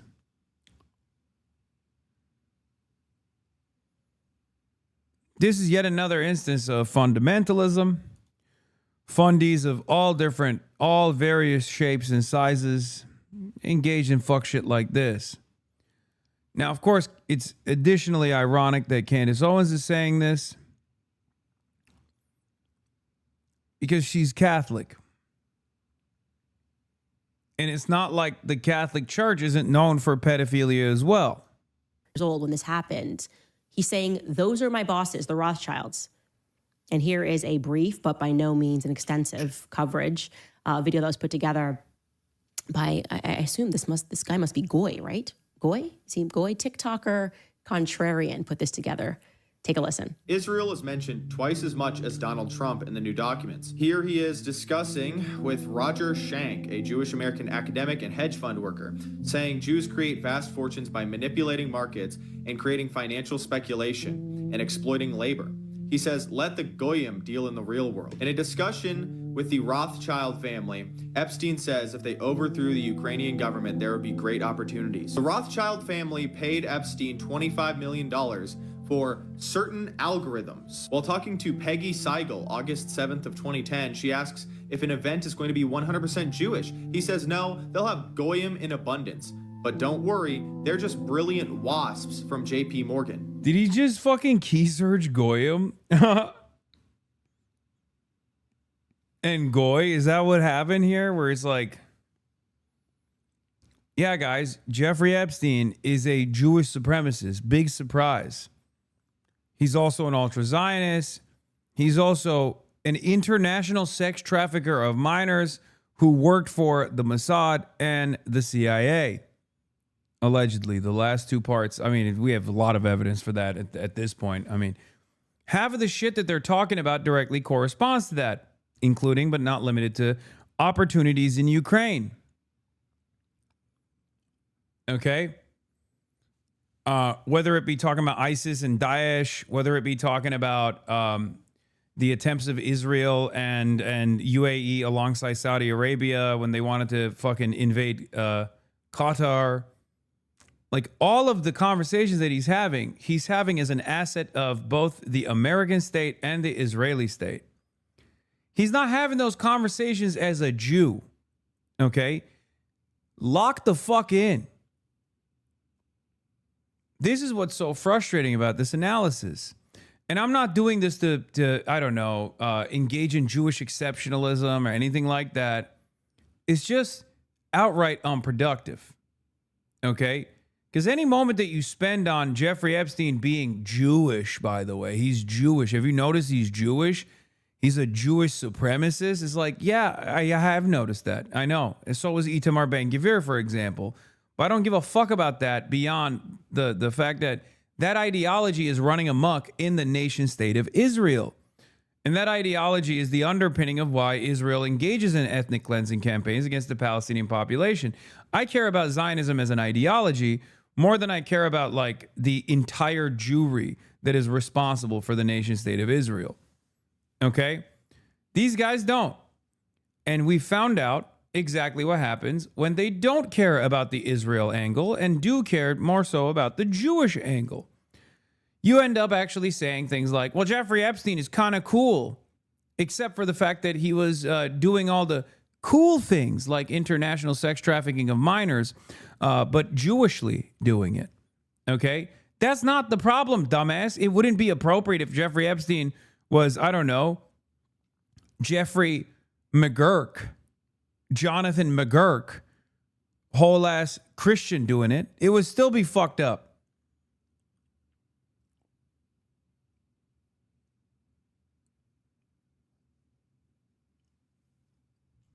Anyway. Joshua Finkelstein, BlackRock's Larry Finkelstein's son, is accused of not having any respect for non-Jews, seeing them as not human. This is from his ex-girlfriend, Svetlana. He pressures her to have an abortion. In 2017, Epstein has a conversation talking about if you want to hire the best people, you have to hire only Jews. Only hire those who can prove they are genetically Jewish. Maria Farmer, one of the first victims to come out and name Epstein. I wasn't allowed to go get food. And when I called Ghislaine and asked why I couldn't eat there, she said, it's a Jewish country club. You're not Jewish. They're not going to serve you. They, honest to God, think their DNA is better than everybody else's. Said that their operation was motivated by Jewish supremacy. Anybody gonna say that that's not real anymore? She went out there and claimed there were tens of thousands of hours of tape. There are, by the way, but they are child pornography. The reason the FBI... The guy's openly a Nazi. Oh, you mean contrarian? I know. I'm just so sick and tired of leftists thinking they're doing universal humanitarianism by constantly crying about Jewish exceptions when pushing back against entirely unnecessary anti-Semitism. Yeah. Also, that's kind of funny that you say that because that implies the existence of necessary anti-Semitism megaphonics. I know that isn't your intention when you say that, but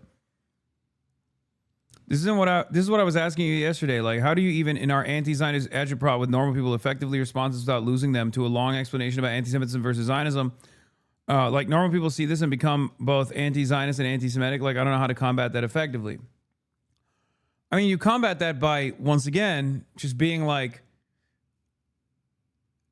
the notion that every Jew is responsible for all of this is just idiotic. It's so difficult to combat this narrative, partially because you can't point to white people in the same way, because when you got a white pedophile, or even like in Candace's case, when you got the Catholic Church that's like filled to the fucking brim with pedophilia, credible allegations of pedophilia, no one immediately assumes every fucking Catholic person is a pedophile. Okay. Whereas because Jews, there's not that many of them, and they have a history of historic marginalization. Yeah. When you do actually talk about Jewish fundamentalists, Jewish supremacists, or a Jewish person that's engaging in pedophilia, people immediately go, oh, this is how they all are. You know what I mean? And like, although, as I've talked about before, institutional anti-Semitism is not a thing yet. It was a thing in the past. It hasn't been a thing for, a good 4 to 5 decades now. And there is no like systemic discrimination against Jews, once again, yet. It used to exist. It doesn't anymore.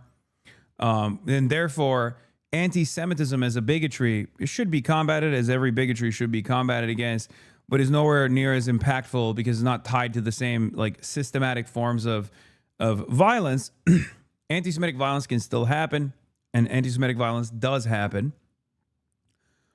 But the reason why, if you don't want to factor that in to the equation, the reason why you should still combat against these narratives is because when people actually lean into the Jewish aspect instead of Zionism, instead of Israel, they end up being undisciplined and unfocused. If your goal is to actually combat the atrocities that Israel is engaging in, you have to make people fucking focus in on Israel's crimes. When they start talking about Jews and how this is all about Judaism, all this shit, they don't really care about Israel as much. They just they focus their enmity towards Jews. It's reactionary thinking. And not only is it reactionary thinking, but it expands your consciousness into further and further reactionary ideology. It leads you down anti-communist thought, where you start saying like, oh, the painter man, you know, he had some good ideas, shit like that. You become a part of this very dangerous in-group. I think the point of combating anti-Semitism leftistly is when it happens is real, not manufactured, over-exaggerated. The correct thing to do is call it out and push back against it. People on the left get over-corrective and refuse to do sometimes. Yeah.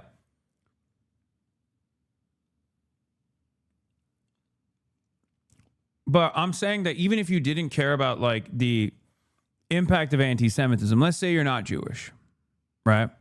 And you're like, why the fuck should I care about this? Like, by and large, you know, you should care about it, for the record. I'm saying that you should, but let's say you don't, right? Or let's say you're talking to someone who doesn't. And you're talking to someone who doesn't, and you're like trying to convince them that this is not about like Judaism, but instead it's about Israel. The reason why you should care about this enough to push back against the anti-Semitism is not to like get the ADL off your ass. Let's be real. They certainly haven't gotten off mine, you know. Jonathan Greenblatt rides my dick on a daily fucking basis, regardless. But the reason why you should care about it is because at best, it's still unproductive, and it causes people to focus their enmity and their attention away from Israel, but to every Jewish person on the planet. And that's fucking idiotic.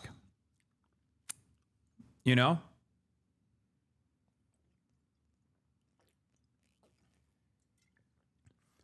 Especially when Jeffrey Epstein, right here, is demonstrating supremacist ideology.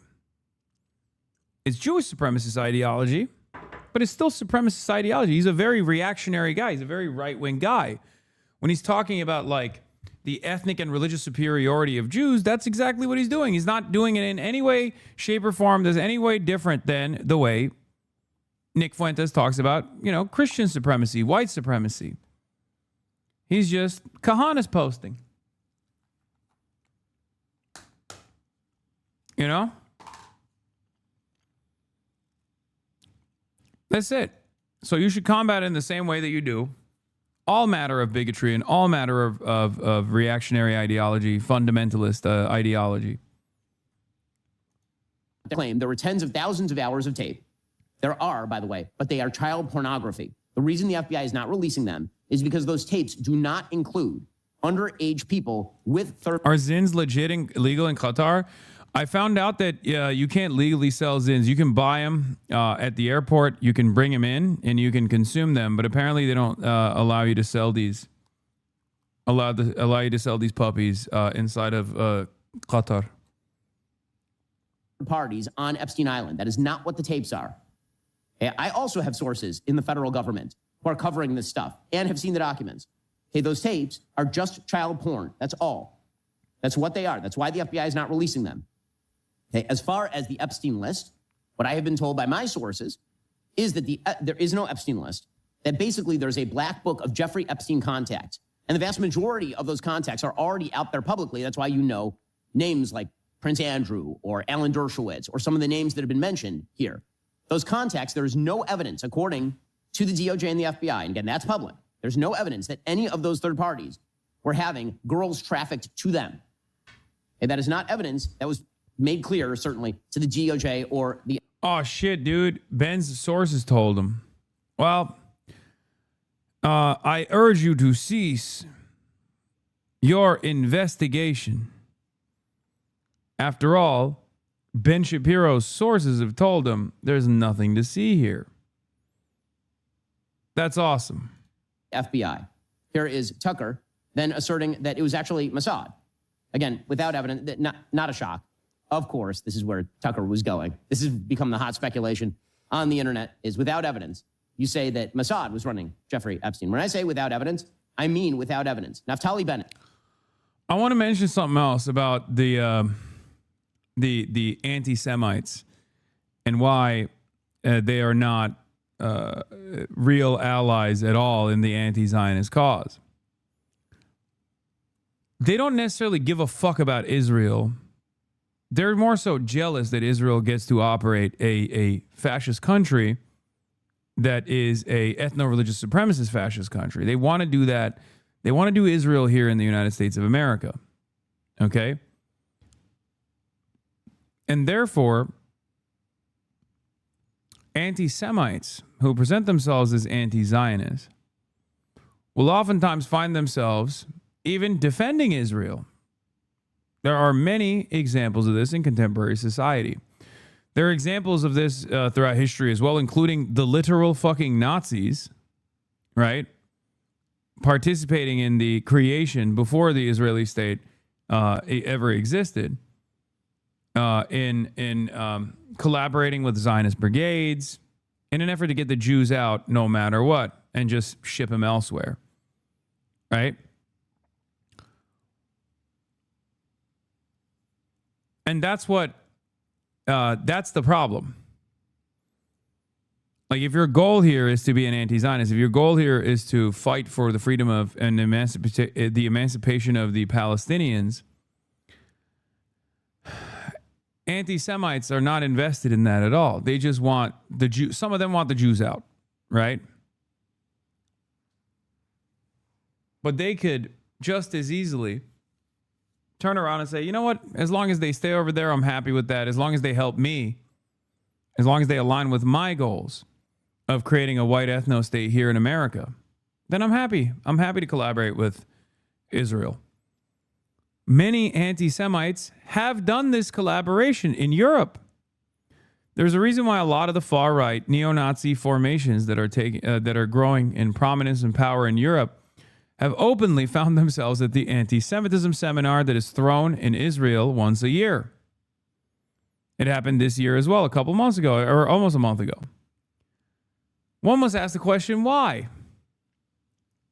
How is it that these anti-Semites that talk about how, you know, Jews control the media, Jews control the masses, Jews control this, Jews control that, find themselves such perfect allies with the nation state of Israel? Well, it's because they're both fascist. Okay? That's it. The former Israeli prime minister said, quote, as a former Israeli prime minister with... Oh, dude, Ben. Naftali Bennett said so? Fuck. Damn, dude. You make such a compelling case. Hey, guys. My sources in the Mossad told me that Jeffrey Epstein certainly wasn't a part of it. And that's not an exaggeration. He's literally pulling up Naftali Bennett's tweet being like, as a former Israeli prime minister with the Mossad having reported directly to me, I will say to you with 100% certainty, the accusation that Jeffrey Epstein somehow worked for Israel or the Mossad running a blackmail ring is categorically and totally false. Case closed, I guess. Fuck, why didn't I think of that? Obviously, who could doubt the infallible investigating institution of Israel?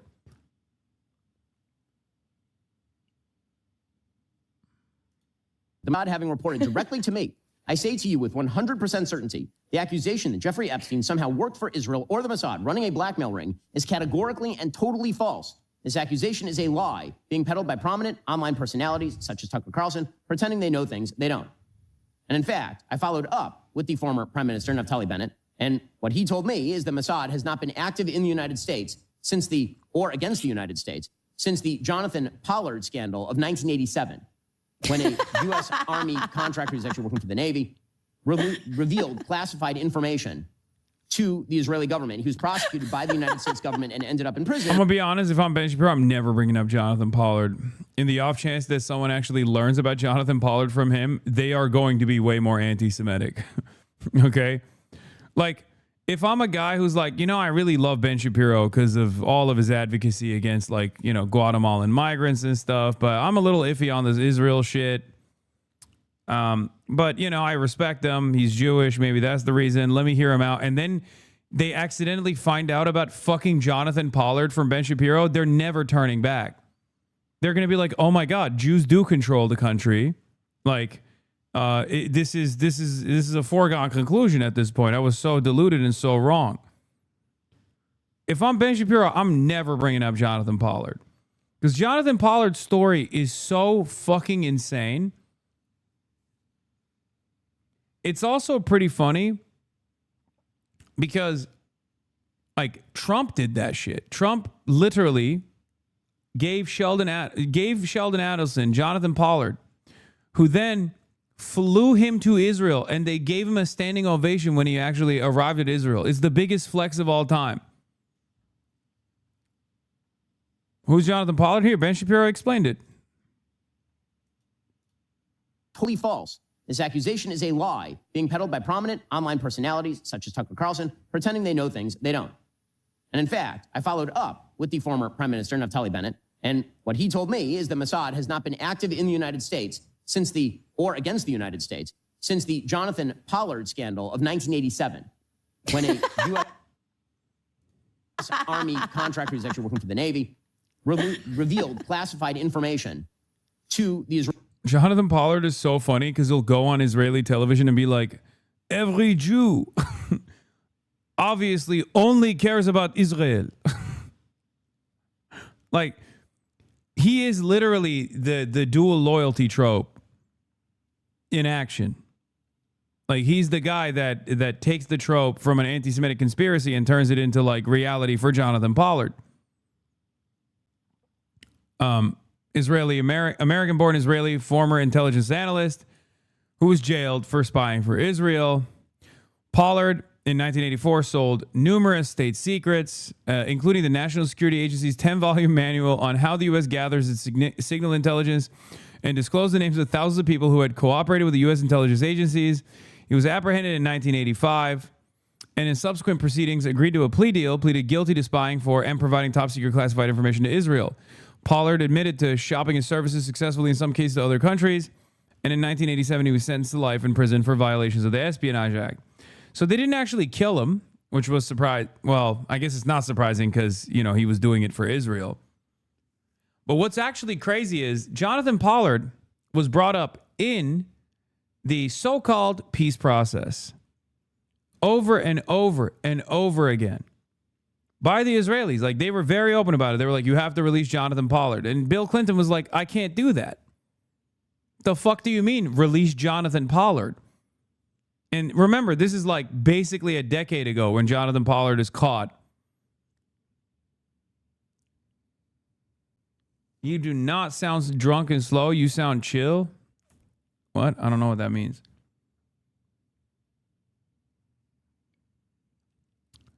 Jonathan Pollard got the Israeli government to acknowledge at least some of the wrongdoing. Okay. And issued a formal apology to the United States in 1987, but they did not admit to paying him until 1998. Okay. Over the course of his imprisonment, Israeli officials, U.S. Israeli activist groups, and some American politicians continually lobbied for a reduction or commutation for his sentence. Why the fuck were American politicians demanding a commutation of the sentence of a spy that sold state secrets to the nation state of Israel? Once again, American politicians and numerous American Israeli advocacy groups kept demanding it.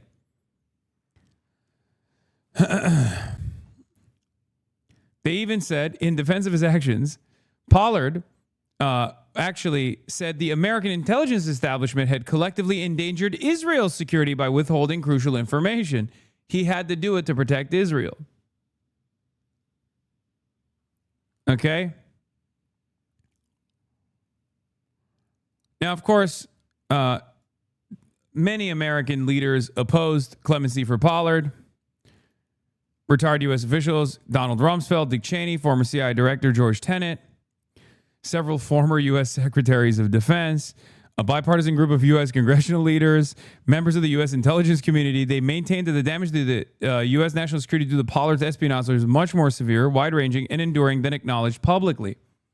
There's that side of the story as well. It wasn't just Israel. He tried to sell it to Pakistan too. He's both a Jewish and Sunni supremacist. Now, Jonathan Pollard, I think, lucked out by not selling it to Pakistan and selling it to Israel instead. Perhaps because he had better connections, or perhaps because that's the reason why he gets to now breathe the free man's air in spite of doing unlimited damage to the American espionage capabilities, the American Defense Department. But the story doesn't end there, okay? Because, like, there's so much pressure coming from Israel, right? For years and years. They never give up on it. They even bring it up in the fucking so-called peace process to Bill Clinton and onwards from that point on. They're like, no, you have to release Jonathan Pollard. That's one of our reasons, which, by the way, once again, another testament to how little they give a fuck about the Palestinians, that they were leveraging America. They were like, hey, we'll allow Palestinians to live if you give us our spy. Lucky for Jonathan Pollard, of course.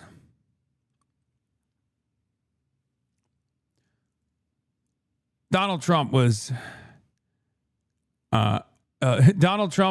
coming into action. Okay? Now, Pollard was released from prison on November 20th, 2025 in accordance with federal guidelines at the time of his sentencing. On November 20th, 2020, his parole expired and all restrictions were eliminated. On December 30th, 2020, Pollard and his second wife relocated to Israel and settled in Jerusalem. It's really interesting how they don't actually talk about the relocation efforts that took place, because it was Donald Trump that allowed Jonathan Pollard to leave the country and fly to the nation state of Israel. Okay?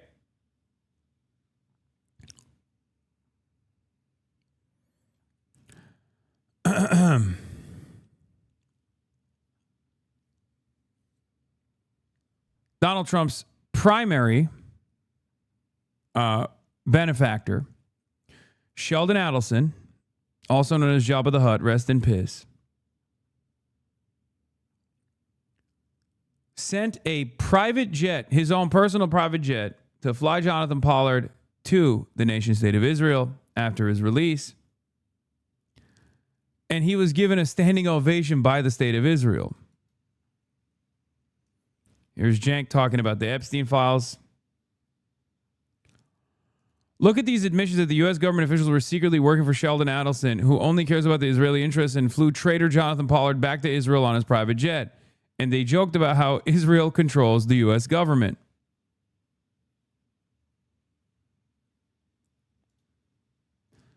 Hell of a December 2018 exchange here between Bannon and Epstein. Epstein says he's getting John Bolton on board with the idea that Qatar is the linchpin in the Middle East. And Bannon says, while he got Bolton his NSA job, he will not cross Sheldon Adelson.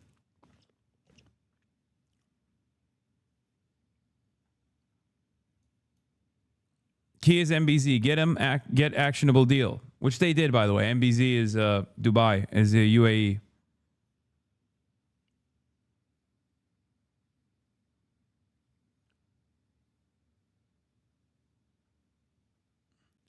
Now Jonathan Pollard spends all of his days in the beautiful nation state of Israel, talking about how all Jews around the world only care about Israel, doing his very best to make everyone feel a certain type of way about their Jewish neighbors to the best of his ability. He is a one-stop anti-Semitism conference. And by that, I don't mean an anti-Semitism awareness conference. He's making everybody aware of being anti-Semitic. Okay? It's not even a joke. He recently, amidst the ongoing genocide, he came out and straight up went on television and was like, well, first of all, we should genocide. We should do the Holocaust to the Palestinians. And then also said, every Jew cares about Israel. Like, do not trust any Jews in your neighborhoods because they care first and foremost about the beautiful nation state of Israel. Oh, Floyd Mayweather also met with Jonathan Pollard. That was pretty funny when he went there. Yeah, here's Jonathan Pollard doing the... Joining us now from the Knesset is Jonathan Pollard. Shalom. Shalom, Yoni. So you participated in a session in the Knesset which called for Israel to resettle the Gaza Strip with Jews. And you know, Jonathan, some feel that today the consensus in Israel is not with you on this issue. No, I actually feel that the consensus would support a return to Gaza as completely as we can. Dog, you are from Galveston, Texas, okay? You do not say Gaza. You are from Galveston, Texas. What the fuck are you... Like, what are you taught? Gaza? Really? You are literally... I'm going to repeat it one more time. You are from Galveston, Texas. The fuck do you mean? Oh, yeah, we got to return them to Gaza. You performative bitch. I think a lot of the polls have been mistaken, and they've been poorly worded. Yeah. I'm from Galveston, Texas. Yeah, so odd hearing Pollard say the Hebrew translation of Gaza's name in an American accent, something virtually no other Israeli does, speaking in English. Anyone familiar with Pollard's delusions of grandeur before he was arrested will catch how much of a construct this persona is. An American and a Canadian speaking in English about their God-given right to depopulate a region of the Middle East and move the real owners of the land like them.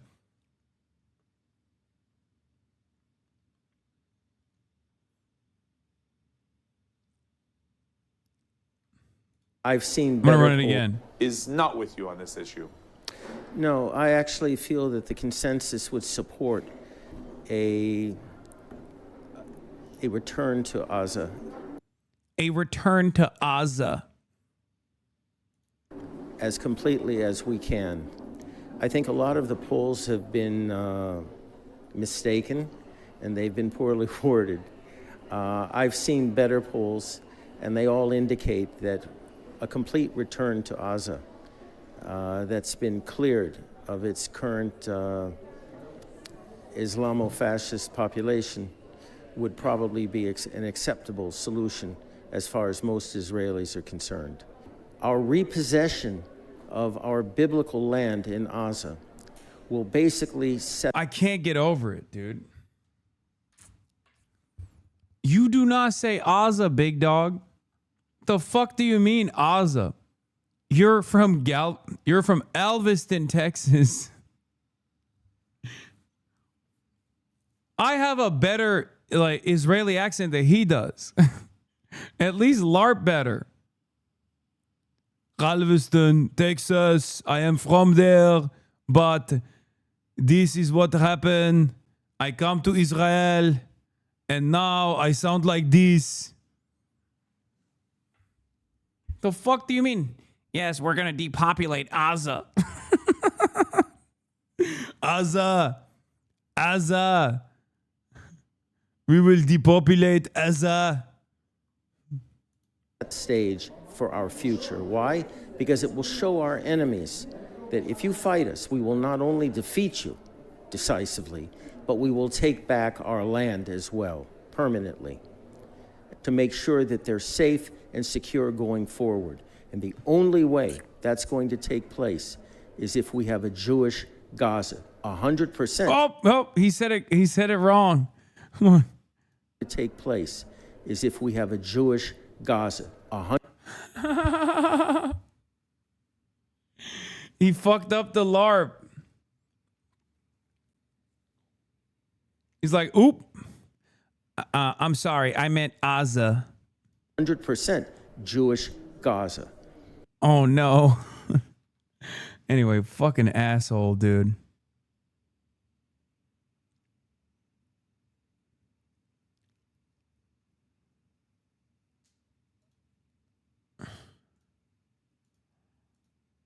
there's the other side of the Epstein story that especially the British press has been really fucking bad about. If you've been paying attention to the way that the British press is covering the Epstein files, they just like, weirdly enough, don't talk about Israel at all. And instead, they've decided, you know who Epstein was actually working for? Vladimir Putin. And this one is actually really funny because Sky News actually did cover one of the articles or one of the sound bites from the revelations where Epstein is talking to someone. Newly released voice recording of Prince Jeffrey Epstein advising an unknown person on how to approach Russian President Vladimir Putin. It would be, I would think about, not decided. I wonder who this unknown person is. That at some point you can say, look, I would send a note to Putin, say, I'm going to leave government in March 14th. I'm going to be in Scandinavia, or I plan to be in Northern Europe. We should have dinner. That's it. No more. It has to be very short. Good thing the video ends right there. There's no more conversations that took place between Jeffrey Epstein and this unknown person. Poland to examine increasingly likely possibility that pedophilia scandal was co-organized by intelligence services in Moscow. Wow.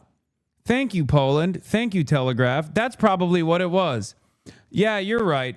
Surely Jeffrey Epstein was definitely not working for the CIA or the Mossad. That would be anti-Semitic and anti-American. Surely if there's an intelligence agency he was working with, it must have been the KGB. Or maybe the Chinese espionage, the Chinese intelligence agency. You know, that's probably what it was. Yeah, look no further, please. Meanwhile, if you look at the actual trove of data, yes, MSS, thank you for all the China watchers. If you look at all the trove of data, Jeffrey Epstein is like, I love selling Israeli spyware. It's my favorite thing to do. Ehud Barak, former Israeli prime minister, I love you. You are my best friend. We are doing so much for Israel together, and we will continue to do so much for Israel together. I love Israel. I'm working with Israel. I'm working for the state of Israel. Haha, Ehud Barak, former prime minister of Israel. Can you tell people I'm not a spy for the Mossad? Ehud Barak responds with, you or me? And he goes, me, smile. That's real. That last thing that I just mentioned isn't even an exaggeration. That's like almost verbatim. A conversation that took place in the Epstein files. Now, of course, these guys seemingly can't figure it out. It's just an unknown voice. Oh, well, I guess we'll never know who Jeffrey Epstein is. Oh, wait. The unknown person in this video is Ehud Barak, then Israeli prime minister. I wonder why Sky decided to pretend it's a fucking mystery.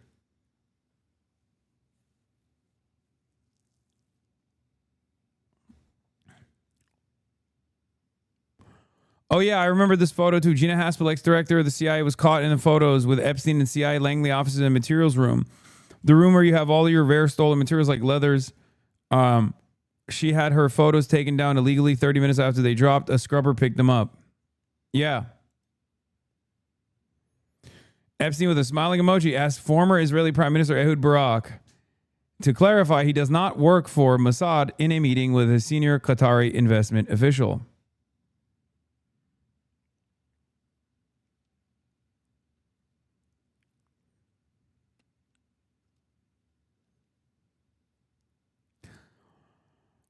I will be honest, although the Europeans are doing this fuck shit, at least they are punishing some of the guys. You know what I mean? Because we're punishing none of the guys here in America. Here in America, we're just like walking around inventing new things to get mad at. We're like, oh, Zohran Mamdani must have actually been Jeffrey Epstein affiliated or something. Meanwhile, Jeffrey Epstein is basically butt-fucking Donald Trump. All up and down the Epstein releases, 38,000 mentions of Donald Trump. 38 fucking thousand mentions of the current president of the United States of America, Donald Trump, and the fucking Epstein files. And these guys are making AI videos and AI photos to be like, well, what if Jeffrey Epstein is Zohran Mamdani's father? No punishments will be dished out to a single wealthy aristocrat in the United States of America. And not only will there be no punishments dished out. Wait, hold on. Adam Friedland is calling me. Adam, I'm live. Hello? Can you hear me? I'm live. I'm live. Put on FaceTime. I want to. Oh, you're on your stream. I'm on You're stream. such a narc, bro. Wait. Yes. No, Yeah. I'm on the phone with our researcher right now. And we're like prepping for an Okay. interview next week. But I don't want to. You don't want to leak it. You don't want to leak it. You don't want to leak it. Hassan, Well, it's fine. it's my dream to be on your stream. Okay. Justin, act like you've been here before. Act They like can you've been hear here you. before, Justin, they can hear you on stream. dog. That's sick, dude. Justin is one of the sickest people on earth, honestly. He's awesome. Yeah. Okay. All right. Well, I'll ask you some other time about this this kid, clavicular. Oh, clavicular. Oh, I got you. Also, Do you know about why is he doing that? I know all about it. I'll get back to you. Also, I'm gonna be in New York in 2 days. He does what like you do. I'm gonna be in New York. I'm gonna be in New York in 2 You days. think he's trying to do you, Hasan? I think he's trying to do something, maybe. Dude, you're coming to New York. We're gonna have an HH club night. HH Club. Oh. It's gonna be you, me, Yeah. Medicare. Yes. Noah Coleman. Yes. We're gonna have party bus. Yeah. I'll talk to her. Tipping a lot. But you're in Qatar. What? I'm in Qatar. Yeah. Yeah. You went to the Saudi Arabia Comedy Festival. No. I went to the Web Summit here, but yeah, I'm getting Big Daddy to give me a plane. What? No, the Royals. We should start a shit coin. They give you $2 billion if you do it. Okay, Qatar. I might do that. I like that. Eric Adams made $3 million off that Stop Anti-Semitism. Yeah, I'm gonna do the Start Anti-Semitism coin. I'm gonna do the opposite. Not funny. Oh my god, with your edge Lord takes. Okay. All right. Well, I gotta go. I'm in the middle of covering the Epstein files and how he was definitely not an Israeli asset. Well, go ahead. Talk about some nasty stuff to kids. But yeah, I'll be. Talk about some pornographic, gross nastiness. I'm gonna be in New York. Woody Allen wasn't. At least Woody wasn't in the files. Yeah, you're right. Thank God. Yeah, no. Thank God Woody was. Yeah. All right, peace and song. Really Justin, bit the say bull. bye to the stream. All right, bye. Wait, I get to say. No, they're gonna hang up. No, Are what's they hanging up? Go ahead, Justin. Oh, no? Are they tipping more for me? Do Wait. they like do the fans? Like Justin has a love in his bum. Yeah. Yeah, Wait, they're. I have a what? They're going crazy. There's a hype train incoming, Justin. You did that. Dude, that's He's a very great guy, Justin. I told him I consider him a friend the other day. Bye, Hasan. All right, Okay, bye. bye, Bye. Oh my God. Who the heck was that? That was Adam Friedland, host of the Adam Friedland Show. That's right. The millennial Bill Maher.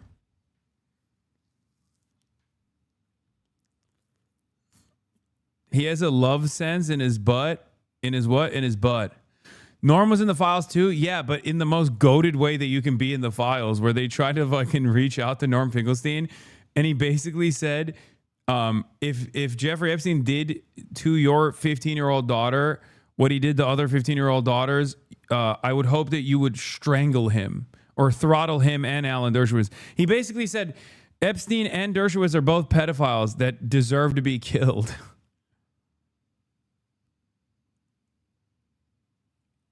Yeah. The most vindicated man.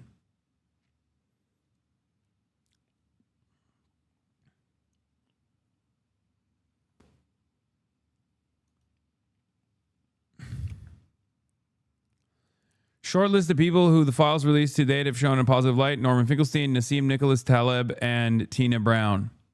People have rightfully added she, Melinda Gates, and Corbyn to the list. Yeah. I mean, you could even say Fidel Castro, even though he did hang out with Jeffrey Epstein one time. He was clearly a hurdle to whatever desires Jeffrey Epstein had in the beautiful nation state of Cuba.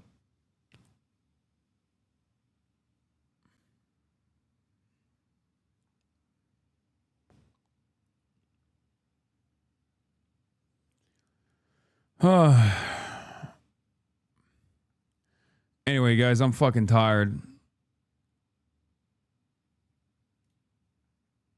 I'm too tired.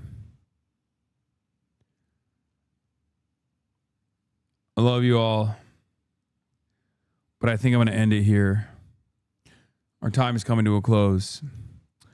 I'm going to try to be live early tomorrow on my last day from the glorious nation of Qatar, the pearl of the Gulf, Doha.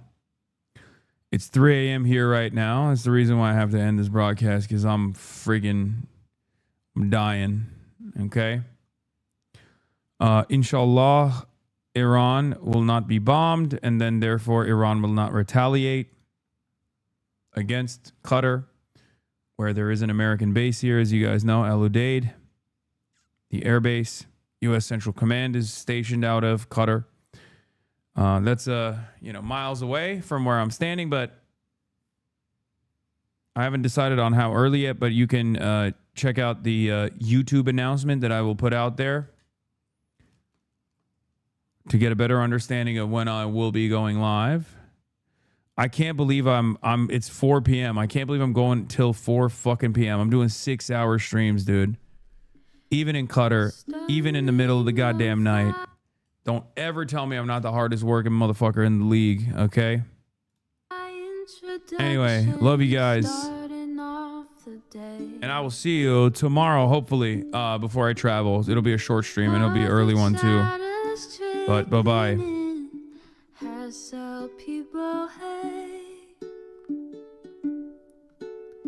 Sunny Los Angeles, California, says Hasan. The starlock to the starlock to the topic just begun. There he is again, Hasan is streaming. Hasan is streaming. There he is again. Hasan is streaming. Hasan is streaming. Reviewing the P.O. box. Uncle Uger's face. Sudden discord at your prop. Great names take embrace. Tiny Bernie Sanders, LGBTQ Air Force. The whole left at your fingertips, Ane at your door. H3 crowded debate, the Young Turks online show. 3 full fucking years of this, plenty more to go. 90-day fiance, talks of champagne bourgeoisie. A Trump rally live reaction on mass